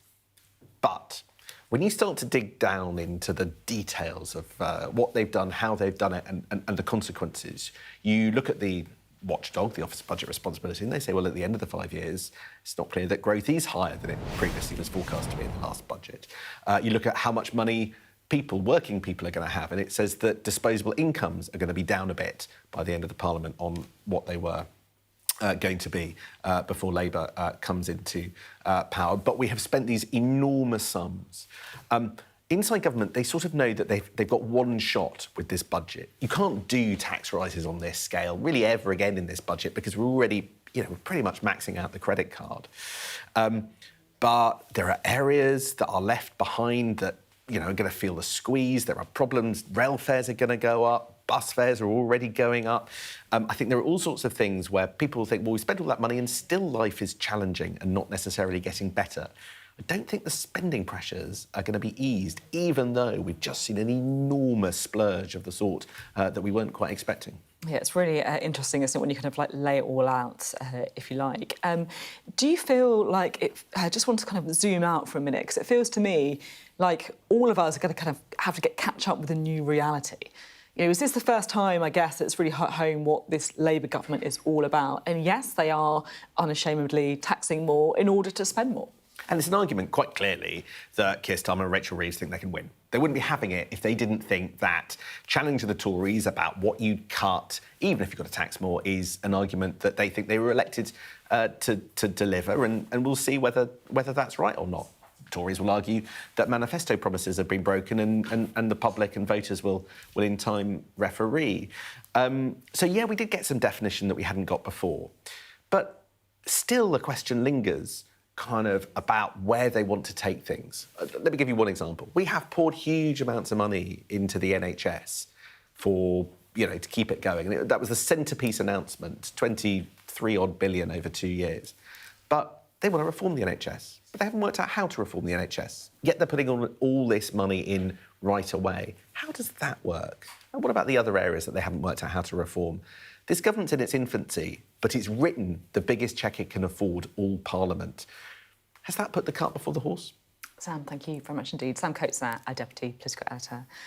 Well, we're joined now by the Chair of the Office for Budget Responsibility, that is the OBR, Richard Hughes. Thanks very much for being with us. A big day for you today, of course. How would you, I guess, sum up the economic impact of this budget? The increase in spending above taxation and the 1% increase in borrowing that you see across our budget forecast provides a short-term temporary demand stimulus to the economy. It pushes up GDP to 2% next year. About 0.5% of that is due to the impact of the fiscal impulse from this budget. But that's a temporary effect which tapers over time as monetary policy responds, as a bigger government crowds out consumption and crowds out business investment. And so by the time we get to the fifth year of our forecast, this budget actually leaves the level of GDP broadly unchanged. I'm quite interested by what you've just said there. You're talking about potentially crowding out business investment. Is there a concern then that some of the measures announced today could mean reduced business investment? Yes, as a result of the measures today, business investment is lower in our forecast. You've got the employer NICS measure. Employers, at least in the near term, have to find the money to pay for that. That means less profits, that means less investment. And also, you've got government taking up more of the economy. You've got more borrowing, you've got more government spending, you've got more government investment. That also crowds out resources that otherwise businesses could use, and that means businesses also invest less. And the net effect of that is lower business investment in the medium term, which offsets the positive effect that the extra public investment delivers in the fifth year of our forecast. I mean, this is a government that's talked an awful lot about growth, and yet in the kind of medium to long term, your growth forecasts are actually reduced. I mean, would you describe this as the growth budget? So growth is broadly unchanged by the time we get to the end of our forecast period. If you look longer term, part of the reason why this budget does do something for growth is the fact that there's extra public investment in there, but it takes time for that public investment to have an impact on the economy. It takes time for projects to get going. It takes time for projects to get completed. And so they don't have an impact mostly beyond our 5-year forecast, and they're not having their full impact until you get 8 or 10 years down the road. If you looked out to the 2030s and we extended our forecast 10 years forward, you can actually see by the time you get to the early 2030s that there is a positive net growth effect from this budget, but it takes quite a long time to get there. Now, you, of course, are a kind of numbers man, but it feels to me like you've been dragged into the politics a bit today, to say the least. Rachel Reeves saying that the conclusion reached by the OBR is that the Treasury, the previous Treasury, under Rishi Sunak and Jeremy Hunt, should have shared more information with you at the March budget. And if that had been shared, then you would have reached different conclusions in your forecast. Is that true? So we conducted a review of the preparation of the March forecast in light of the information that subsequently came to light, and we found that there were £9.5 billion worth of net pressures on those departmental budgets, which the Treasury was aware of, and it was information which they didn't share with us at the time in March. Had we had that information, we would have come to a materially different judgment about the level of public spending this year, and we would have had a materially higher forecast for departmental spending this year. What number we might have chose is impossible to say. It would have involved rerunning a conversation that didn't happen with the Treasury because we weren't apprised of all the information we needed to do our forecast. I mean, the number that Rachel Reeves has kind of put on it is a £22 billion black hole. Is that a number that you accept? Well, the £22 billion number is a mixture of the government's decision to fund that set of pressures and also the cost of new policies, which the government's announced since the March budget. So, nothing in our review was a legitimization of that £22 billion. What we did find is there was £9.5 billion worth of information about spending pressures that existed at the time of the March budget, but it was not disclosed. So there's £9.5 billion, according to you, that wasn't disclosed, that effectively could be treated as a black hole, but the £22 billion figure is not one that you recognise. That's something that the current Chancellor has come up with. Well, look, I'm an economist, not an astronomer, so we don't really deal in black holes in fiscal forecasting. What we can say is that there was relevant information about pressures on departmental budgets at the time of the March budget, which was not provided to us. Had it been provided to us, as was the obligation on the Treasury at the time, we would have come to a different judgment about the level of departmental spending, and it would have been higher. How much higher, we can't say. OK, I can sense your kind of unease in the conversation, and I do appreciate how it's not always easy to be dragged into the politics of these economic statements as well. But thank you very much for your time today. Thank you. Thank you, Sophie. We're joined now by the Deputy Leader of the Liberal Democrats, that is Daisy Cooper. Good to have you here. What's your reaction to the budget then? Well, we have been calling for the budget to be a budget to save our NHS and care. So we do welcome the fact the government is investing in the NHS, but we know and they know that our NHS will remain on life support until they fix the crisis in social care. So we are disappointed the government hasn't made more significant or any significant pledges to fixing our social care crisis. At the same time, though, They've announced an enormous increase in NHS spending. It's pretty much the big winner from this budget, isn't it? And they've had to kind of hike up taxes by £40 billion to pay for it. That's absolutely right. But, what we have said time and again is that if you invest in social care, you actually save money and reduce pressure on the NHS in the long term.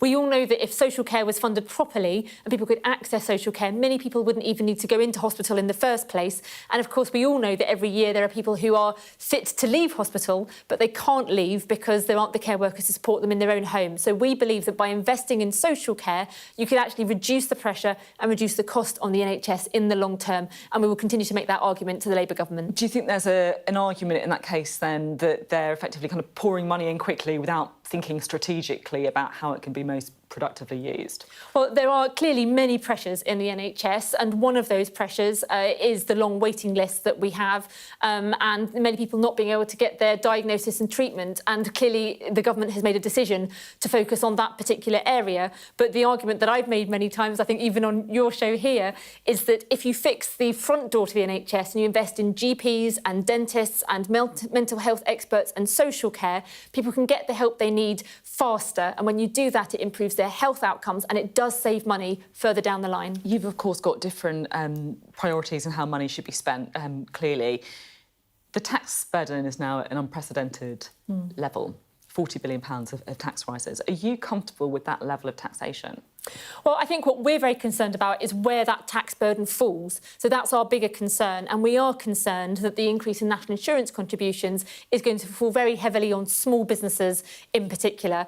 Our small businesses are the lifeblood of our communities. They're the lifeblood of the economy. And getting growth in small businesses is really where we think the government should be focusing. And this national insurance contributions rise is not going to help that. What we wanted to see was the government looking to some of the really big corporations that have got much broader shoulders, making either millions or billions of pounds in profits, being asked to pay a little bit more for them, but that would raise many billions of pounds that could be spent on our public services. There's a bit of a political round going on as well about whether Labour was upfront about what it was going to do during the election campaign. They say, look, we didn't know about this kind of black hole in the finances. Others say, look, it was something they should have been much more candid about during the election campaign. What's your view on that? Well, look, I think there has been a big dispute about what that number is, and it's clear that some of that was down to overspending by the Conservatives when they were in power and not doing the spending reviews in year properly, and some of that is a result of the decisions that the Labour government have made since the election about what kind of pay award they wanted to give. So there's a big squabble going on, but I think fundamentally what people really want to know is what is the plan to fix the problem that we're facing. Nobody is in any doubt whatsoever that the Conservatives have left our economy in a terrible, terrible state. It does fall to the Labour government to come up with the solutions to fix that. We're setting out as a constructive opposition the ideas that we want the government to take up. OK, thank you very much indeed. Daisy Cooper there from the Lib Dems. You're watching Sky News Today. Coming up, the SNP says Rachel Reeves' budget fails to deliver the change that Scotland expected from Labour. We'll hear from the party's Westminster leader, Stephen Flynn. That is next.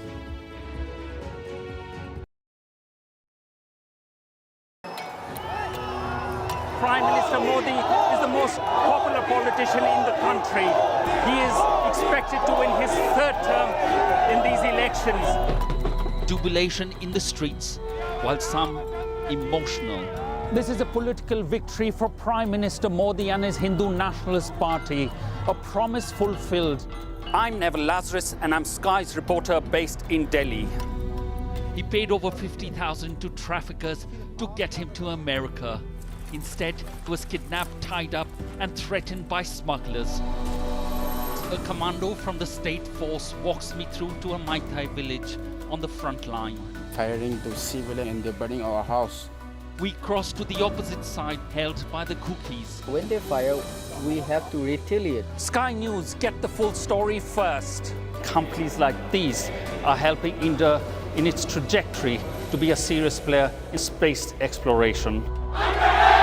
The enthusiasm is palpable. The young desire change.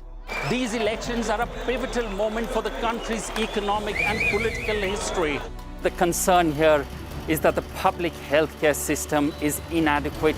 In a prayer, she's asking God to help understand what happened. I cannot carry on. God, help me. He says his world has crashed. Like him, There are scores of families searching for their loved ones. Too often have families endured such tragedies for the negligence not only by the administration, but also by spiritual people in this country. Free wherever you get your news. Even though it has few seats in Parliament, Kashmir is symbolic and very significant. It's often been called a nuclear flashpoint.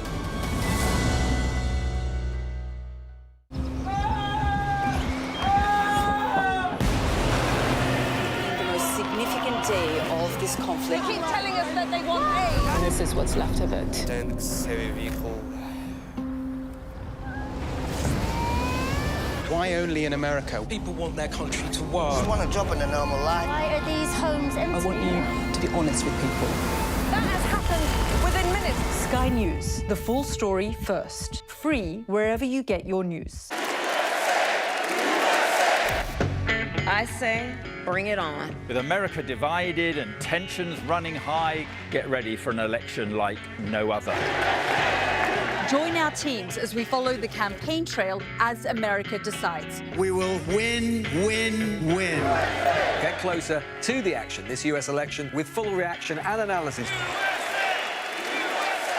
Sky News, the full story first. There's always more to the news than a headline. We want to discover, to delve a little deeper, to find out what's really going on. Explanation, analysis, the people at the heart of every story. I'm Neil Patterson, and this is the Sky News Daily Podcast. So, by the end, we'll hopefully all understand what's going on in the world just that little better.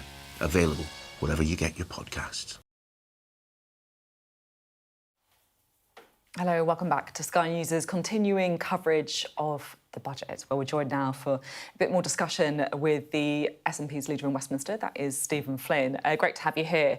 Well, it's a big budget. There are some big measures. Do you kind of welcome, I guess, the break with the last 14 years of Conservative rule? Well, I think in terms of the investment piece, yes. We've been arguing for increased investment for a number of years now. We went into the general election saying this needed to happen. Of course, Labour were silent at that point, but they've now appeared to have come good, if we can take Rachel Reeves at her word from earlier in the chamber today. But I think on the fundamental stuff, for pensioners who are impacted by the winter fuel allowance, there was no good news today. For people on two-child cap and poverty, there was no good news. If you're a small or medium-sized business, you'll be looking at this budget going, why me? Why am I having to face this huge tax burden, which is going to impact my ability to grow my business, or I'm going to have to put additional costs onto my own employees, which isn't a good thing. It's effectively a tax on working people.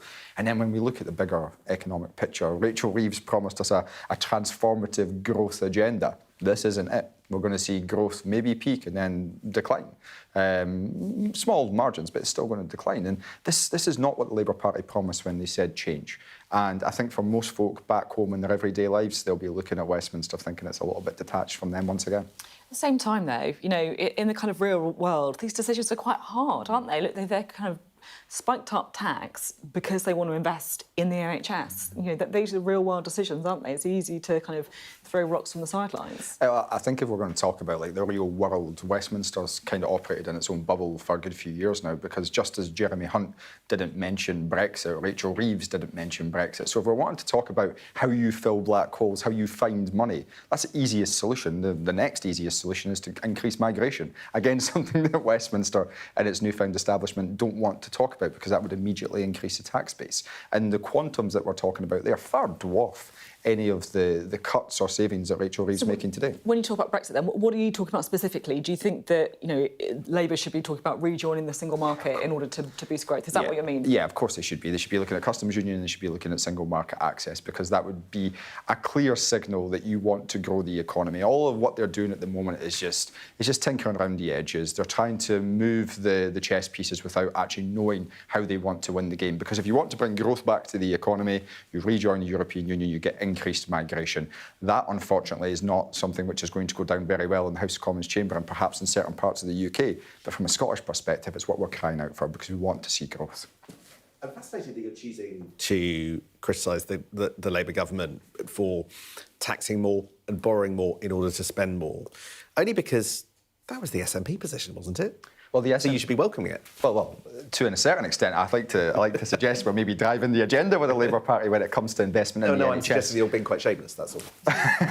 Well, I think that's probably a fair assessment for most politicians at a certain moment in time. But what I'm trying to do is outline the fact that I think when it comes to the investment piece, that's of course something that we're going to welcome. But what we don't agree with is the fact that they're using the money from small businesses to do that, because it's counterintuitive. What they need to be doing is looking at the bigger economic picture and saying, how do we fix the fundamentals in UK society in terms of productivity? There was very little on skills in terms of what she was saying here today. There was very little on education, bar some stuff around the edges. There was nothing on the European Union. There was nothing on migration, which is the big meaty stuff which will drive growth. The UK just isn't in a place where it's comfortable talking about that, and the damage it causes is huge. OK, thank you very much indeed. Great to have you on the programme and get your reaction to the budget. Stephen Flynn there of the SNP. Well, it has been an absolutely bumper day here in Westminster. It's been a big budget, a big tax-raising budget, unprecedented levels of tax as a proportion of GDP. Coming up, we're going to be continuing our budget day coverage right here on Sky News with Wilfred Frost hosting a special edition of Business Live from Bristol. He's going to be telling us how markets and investors are digesting what the Chancellor's laid out.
We've got your Sunday mornings covered. From the front page and the sounds of the streets to the voices of the people who make the major calls and big picture politics beyond Westminster. We'll put you at the heart of our story. A new start to Sunday. I'm ready. Are you? Join me, Trevor Phillips, Sunday mornings on Sky News. This is Business Live on Budget Day, coming to you live from Bristol as the Chancellor sets out her economic plan to rebuild Britain. A £40 billion tax rise as Rachel Reeves promises to fix the UK's finances and put more pounds in people's pockets. A bigger increase than expected in national insurance paid by employers, but good news for the NHS and house builders.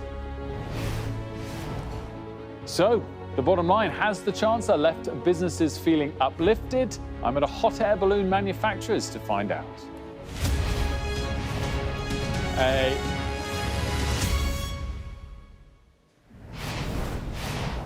A very good afternoon to you. It's been described as the most significant budget in a generation. The Chancellor's unveiled plans to increase taxes by £40 billion.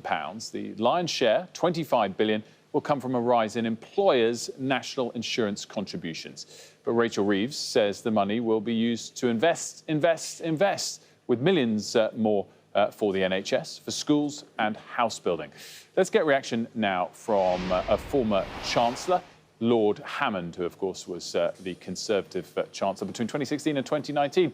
Lord Hammond, great to see you. Thanks so much for joining us. And, of course, you increased national insurance contributions yourself. There was a U-turn a bit later, and at the time it was seen by many as a breach of a previous manifesto pledge. So my first question to you is, has Rachel Reeves breached the manifesto today? And either way, do you have a lot of sympathy with her? Well, I think they clearly have breached their manifesto pledge. It was very clear in saying no increase in national insurance contributions. But further than that, Rachel Reeves herself in previous comments has been very clear that any increase in employers' national insurance contribution ultimately falls on the shoulders of workers. Any economist, somebody doing first-year GCSE economics will be able to tell you that an increased burden like this on employers is actually borne ultimately by the workers they employ. So I think there is a breach of the manifesto commitment, and that goes to the issue of trust. For me, the bigger issue here is that this had to be a budget for growth. And as far as I can see, it isn't a budget for growth. It targets employers who will create jobs, has caused the OBR to downgrade their forecast of spending power of consumers because of the increased national insurance contributions for employers. It's increased a raft of taxes that bear on entrepreneurs, investors, wealth creators. So I'm afraid I don't see a budget for growth. What I do see is an enormous amount of additional spending, £70 billion more spending, an enormous amount of additional borrowing, and a fiddling of the fiscal rules to allow that to happen. I'm afraid we've been here before. A new government in office says, we'll borrow to spend, don't worry, the results will come through, we'll improve productivity in the public services, and it will all be fine. That hasn't been our experience as a nation.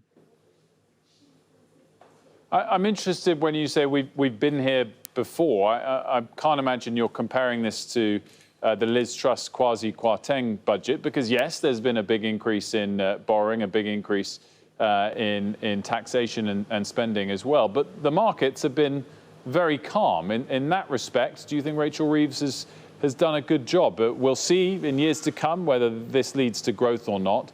In the short term, has she delivered the message in a calm way? I thought her delivery, to be fair, was very good. I thought she presented the budget very well. If I've got issues, it's with the substance, not her presentation of it. The markets, as you say, have been calm, largely because everything that might have disrupted them was trailed well in advance. So the additional borrowing that the government is undertaking is not a surprise to the markets. They'd already absorbed that information. But and of course, there is a case for borrowing to invest. But not all of this borrowing that she's announced today is for investment. Quite a lot of it is for day-to-day routine expenditure. And even quite a lot of the investment is not investment in economically productive assets. its investment in social infrastructure, and it's heavily loaded to the front end. We see a big increase in public spending, big increase in allocations for the public services over the next 2 years, and then a levelling off. So either this government has to achieve a productivity miracle in public services, the like of which other governments have failed to do, or they'll be back asking the taxpayer or the markets through borrowing for more money in a couple of years' time. But we could spend hours talking about whether there were specific or implied breaches of rhetoric before the election or not. But bottom line, is it not fair to attempt now ultimately an expansionary fiscal policy, which this is? Because in the last couple of years, we've seen attempts by the Rishi Sunak government to rein in a bit of spending and to cut taxes alongside that. And the economy might have been stable, but it wasn't going gangbusters, that's for certain. And we've also seen an attempt to cut taxes aggressively, and that went really quite poorly with Liz Truss and Kwasi Kwarteng. Is it not fair to try an expansionary fiscal policy? I think the problem we've got here is that the government is taxing and borrowing to fund big expansions in public services. And their own narrative around this depends crucially on being able to drive significant reform and get significant productivity gains in the public services. But they haven't set out any plans to do so. They haven't made any of the spending contingent on delivery. And I fear that the public sector trade unions, as they have done before, think Tony Blair's big increase in spending on the NHS in 2001, the public sector trade unions will very cleverly siphon off quite a lot of this money into the pockets of their members in the form of increased pay, and they will absolutely refuse to cooperate with serious reforms that will increase productivity in the public services. That is the danger that the government now faces.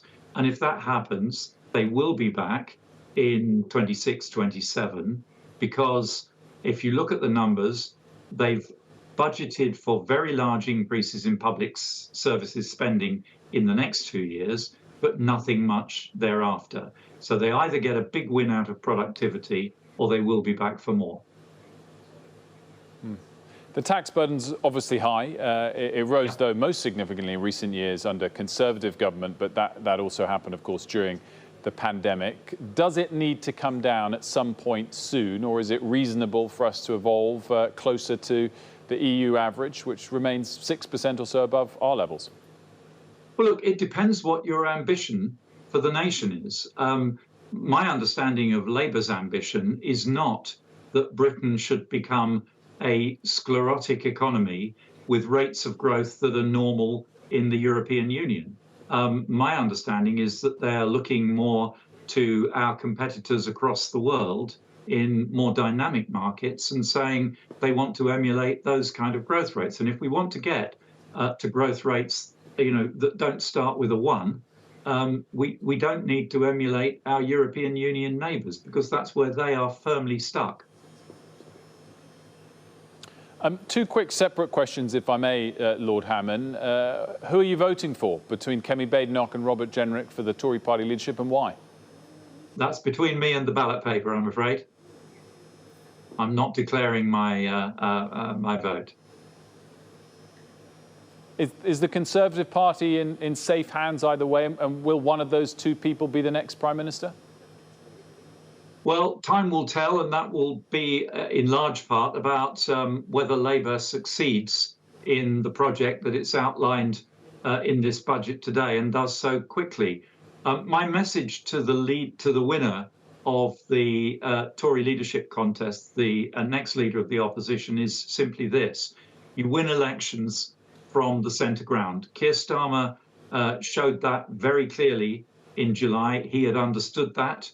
And he very cleverly positioned his party to win a very substantial victory in a first-past-the-post system. Any Tory leader has to look to do the same thing. That's the way to win elections, from the centre ground. And anybody who's thinking of reaching out to the right, I'm afraid has got the wrong idea about how we're going to come back and win the next election.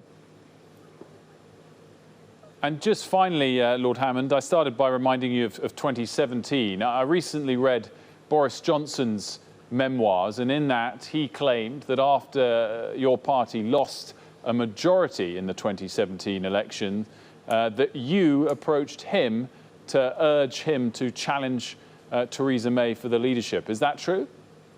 I don't recall that at all. I've been asked that question, as you can imagine. I don't recall that at all.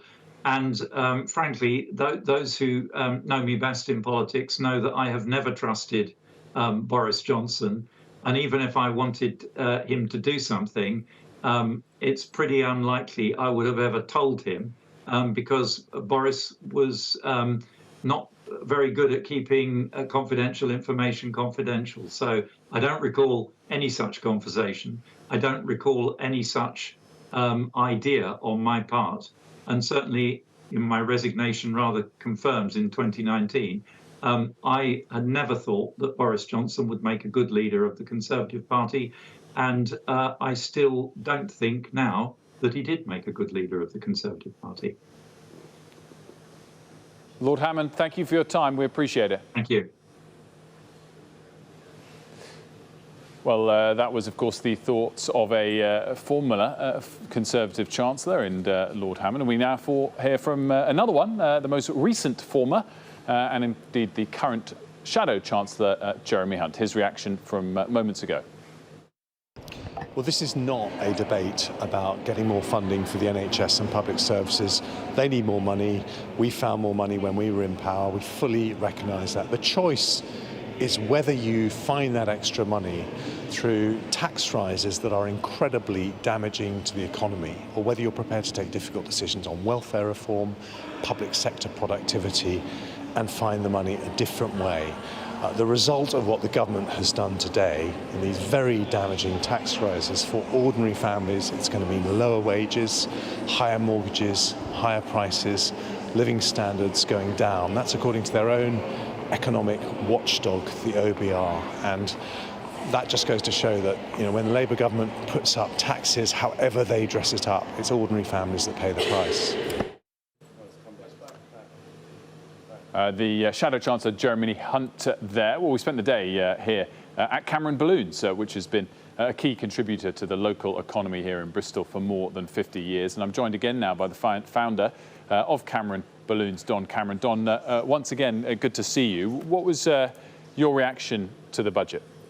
Well, I think mild depression was an increase in costs for us. It wasn't quite as bad as it might have been, but it's still fairly bad. The main reason being the national insurance contribution? Yes, that's the main increase. The movement in minimum wage doesn't affect us very much because we tend to be well above that. And the increase in national insurance contribution, is that something you have the room to stomach yourself in terms of your profit margins, or will your staff feel it in the years to come? Well, we find at the moment that we're in competition with our main competitors in the Czech Republic, where they pay about half our minimum wage and they have lower levels of tax. So it's a tough competition. And so any extra simply doesn't help. But is it something that would immediately see pay cuts or indeed hiring decisions? Are there any staff that you'd need to let go in the years ahead or not?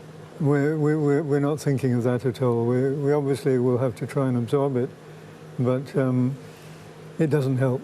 In terms of the outlook for growth over a sort of 5-year horizon, were you expecting, when you see a budget at this scale, were you hoping to see forecasts for GDP growth go much higher, or do you not put much focus on forecasts? Well, I was rather amused at the forecast, going to 0.1% in the forecast for years and years ahead. I don't believe that for a moment.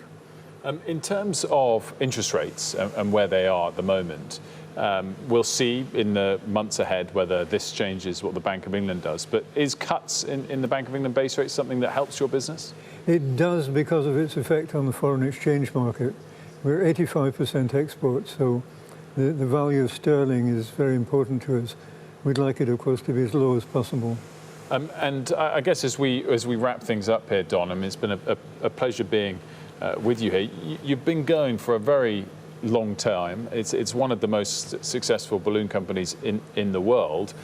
The tone I get here from you and from everyone else, despite perhaps you saying you're a bit disappointed by the budget, is that you're going to be here for another number of decades. Are you confident of that, regardless of these changes around the edges? Well, we certainly hope that. I don't know if I will personally, but we've got a young team here, and I'm sure they'll be here for a long time. Well, I'm sure that they and you will be as well. And thank you so much for hosting us today. It's been great to be with you. It's been a great pleasure. And we're going to continue stealing your studio here for another 20 minutes or so. But Don, thank you so much for having us. And let's talk again now a little bit more about the market reaction. And we're joined now by the head of Queen's College, Cambridge, and the Chief Economic Advisor at Allianz, Mohammed El-Arian. Mohammed, great to have you with us. I know you've watched many presentations of budgets, and they're like what they're called around the world from finance ministers. What did you make of Rachel Reeves today? So unfortunately, I've seen many of these because I'm quite old. I thought it was very cleverly structured. I thought it was delivered in a very powerful fashion, and I thought the content was great. And the market took yields lower during her speech, and then we saw a complete reversal when former Prime Minister Sunak got up and pushed back, and then we saw yields go back up and then settle lower. So it's been a wild day, Wilfred, on the gilts market. Well, talk me through that. What is your interpretation as things stand, as the market closes for the day? There's a huge set of numbers there in terms of the extra borrowing, the extra taxation, the extra spending. Could that have triggered a wild market reaction? And how would you interpret those fluctuations that we saw over the last few hours? I think normal. Think of what the market is trying to absorb and understand. First, as you pointed out, there are lots and lots of measures. There's 40 billion of a revenue effort. There's major expenditures. There's a change in definition. There's lots to absorb. That's issue number one. Issue number two is that there's question marks on what will be the growth impact. And that's really important for markets, because if this budget delivers growth over the medium term, the country's creditworthiness goes up. If it doesn't, then people really worry about the tax burden, they really worry about borrowing. And we've had typical economist reaction, including from the OBR, on the one hand, on the other hand. And then the third element is, do you think this is an end, or do you think that that's a means to an end? Do you think that this is the beginning of repositioning the supertanker of UK fiscal policy, or is this a one-off? So it doesn't surprise me that we've had all these wild fluctuations, and it's going to take a few days for the markets to internalize all these three things.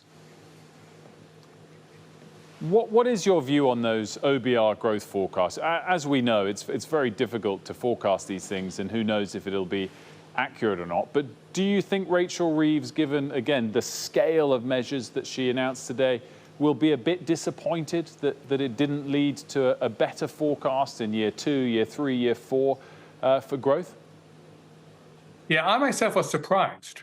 And just for those listening, on the positive side, the OBR said expect 2 growth impacts, one from spending and the other one from public investment. On the negative side, they worried about private investment being crowded out. So you have a growth that picks up and then it comes back down. I'm a little bit, not a little bit, I'm very surprised by the growth gets crowded out, because my own reading is that this will crowd in private investment. I also think that there's a fundamental difference, Wilfred, whether you think this as a one-off or whether you think this is the beginning of a new emphasis on public investment and new emphasis on growth. And I think the OBR is treating it as it must, as a one-off, whereas quite a few economists are saying this is the beginning of a recalibration of policy to be more pro-investment, pro-productivity, and pro-growth. What about that on that question of one-off or the start of a meaningful new trend when it comes to the overall tax burden? We've all seen the charts. Ed Conway's been showing them to us all day. The tax burden was already high. It was already rising slightly over the next couple of years. It's now going to rise at quite a pace more, not just this year, but for 3, 4, 5 years. Is that a worry for you for long-term growth? Is long-term growth for an economy like the UK delivered ultimately by lower taxes, or is it very possible to deliver it with that rising tax burden? It's possible to deliver it with a rising tax burden as long as growth picks up. And that is the best solution to high taxation, the best solution to under-provisioned public services, the best solution to insufficient public investment is to grow the economy more. So if the higher debt burden and the higher tax burden are both used in a way to fund productive investment, then it will actually be a better destination. This is a difficult journey to a better destination. What the government tried to do is put in place all these safeguards. And the safeguards do two things. One is they try to select productive investments that do lead to higher growth and higher productivity. And second, they allow for us to look back with proper accounting to make sure that what we thought would happen would actually happen. So the institutional strengthening is something that people will welcome as durable and as needed. Mohammed, as always, a pleasure. Thanks so much for joining us. Thank you. Mohammed El-Larian there, the president of Queen's College, Cambridge. Let's have a little look in at how some of the equity markets closed. We discussed there the bond markets already. Well, the FTSE 100 was down and down quite noticeably, 0.7%. It also did weaken during the course of the session. The FTSE 250, though, of slightly smaller companies did rise by nearly 0.5% during the session. Well, the pound moved just so slightly against the dollar during the trade today. It's at about 130, just below that level by the close. Well, let's discuss all of this with Susanna Streeter, head of Money and Markets at Hargreaves Lansdown. Very good to see you, Susanna. We talked a little bit about bond yields already, but maybe we'll come back to them. I talked there about the FTSE 100, the slightly smaller companies, the FTSE 250, but why don't we start with the smallest companies, the AIM listed. It had a lot of focus coming into this. What happened to that market today, and what were the moving factors? Well, there was a small rebound because there was some relief that actually there wasn't the total scrapping of the business property relief, which would be implied upon death, so inheritance tax relief essentially. That had been fed, and so you saw really big movements in the AIM market, big losses leading up to the budget in fear of this happening. What you saw instead was that relief being halved, and so there was a bit of relief really that washed through the AIM market. Even so, it does mean as though it's not quite so attractive, certainly for inheritance tax purposes, to invest in AIM. And these are smaller companies, often really needing the funding to grow, and so in some ways, you could say that this does go against Rachel Reeves' promise to really bring in moves to boost growth for the UK economy. Talk us through the moves that we saw within the FTSE 100. It ended down 0.7% for the session as a whole. What about within the individual sectors you were watching during the speech? Well, interestingly, you saw retailers rise, the likes of B&M European Value Retail, so a bargain bucket retailer, hopes that actually if people do have a bit more money in their pockets to spend, because of course we are going to have this freeze in the income tax thresholds lifted by 29, that should help people. However, some of those gains were erased a bit later on in the day as it became apparent, certainly from the Office of Budget Responsibilities forecast, that a lot of the impact of the rise in national insurance contributions, which are landing on employers, will actually end up being borne by the workers in the form of lower pay rises. So there's a bit of give on one hand, take with the other. One thing that affects the equity markets and of course affects people at home, particularly mortgage holders, is interest rates. Talk us through what this budget might do to the pace of Bank of England interest rates cuts. Some of the OBR data suggested it would add to inflation? Yes, so adding to inflation by 0.4% at the peak, really, of the cycle. And that has had an effect on the bond market. So what you saw during Rachel Reeves' speech is that gilt yields fell back, but then afterwards they rose, just as those OBR forecasts came through in detail. And there is some expectation that it may mean that the Bank of England will be slower to cut interest rates. However, we really don't yet know. And you look at the makeup around the table at the Bank of England, there are some policymakers, Megan Green, for example, who's been really concerned about wage growth. And of course, if that is curtailed, she might be more inclined to vote for an interest rate cut. We've got 20 seconds left. The US does not have certainty as things stand. Whatever the details of this budget, does the UK business and market scene now have certainty for 5 years ahead? We certainly didn't get a bond market strop out to the scale that we saw after the Trussonomics mini-budget. There has been a lot more certainty, I think, brought into the markets. We'll just have to see whether the impact from capital gains tax, for example, that increasing slightly for holders of shares, whether that has an impact. But overall, there is more confidence. Susanna, thanks so much for joining us. We really appreciate it. That wraps up Business Live and our coverage here from Cameron Balloons in Bristol. It's News Hour up next.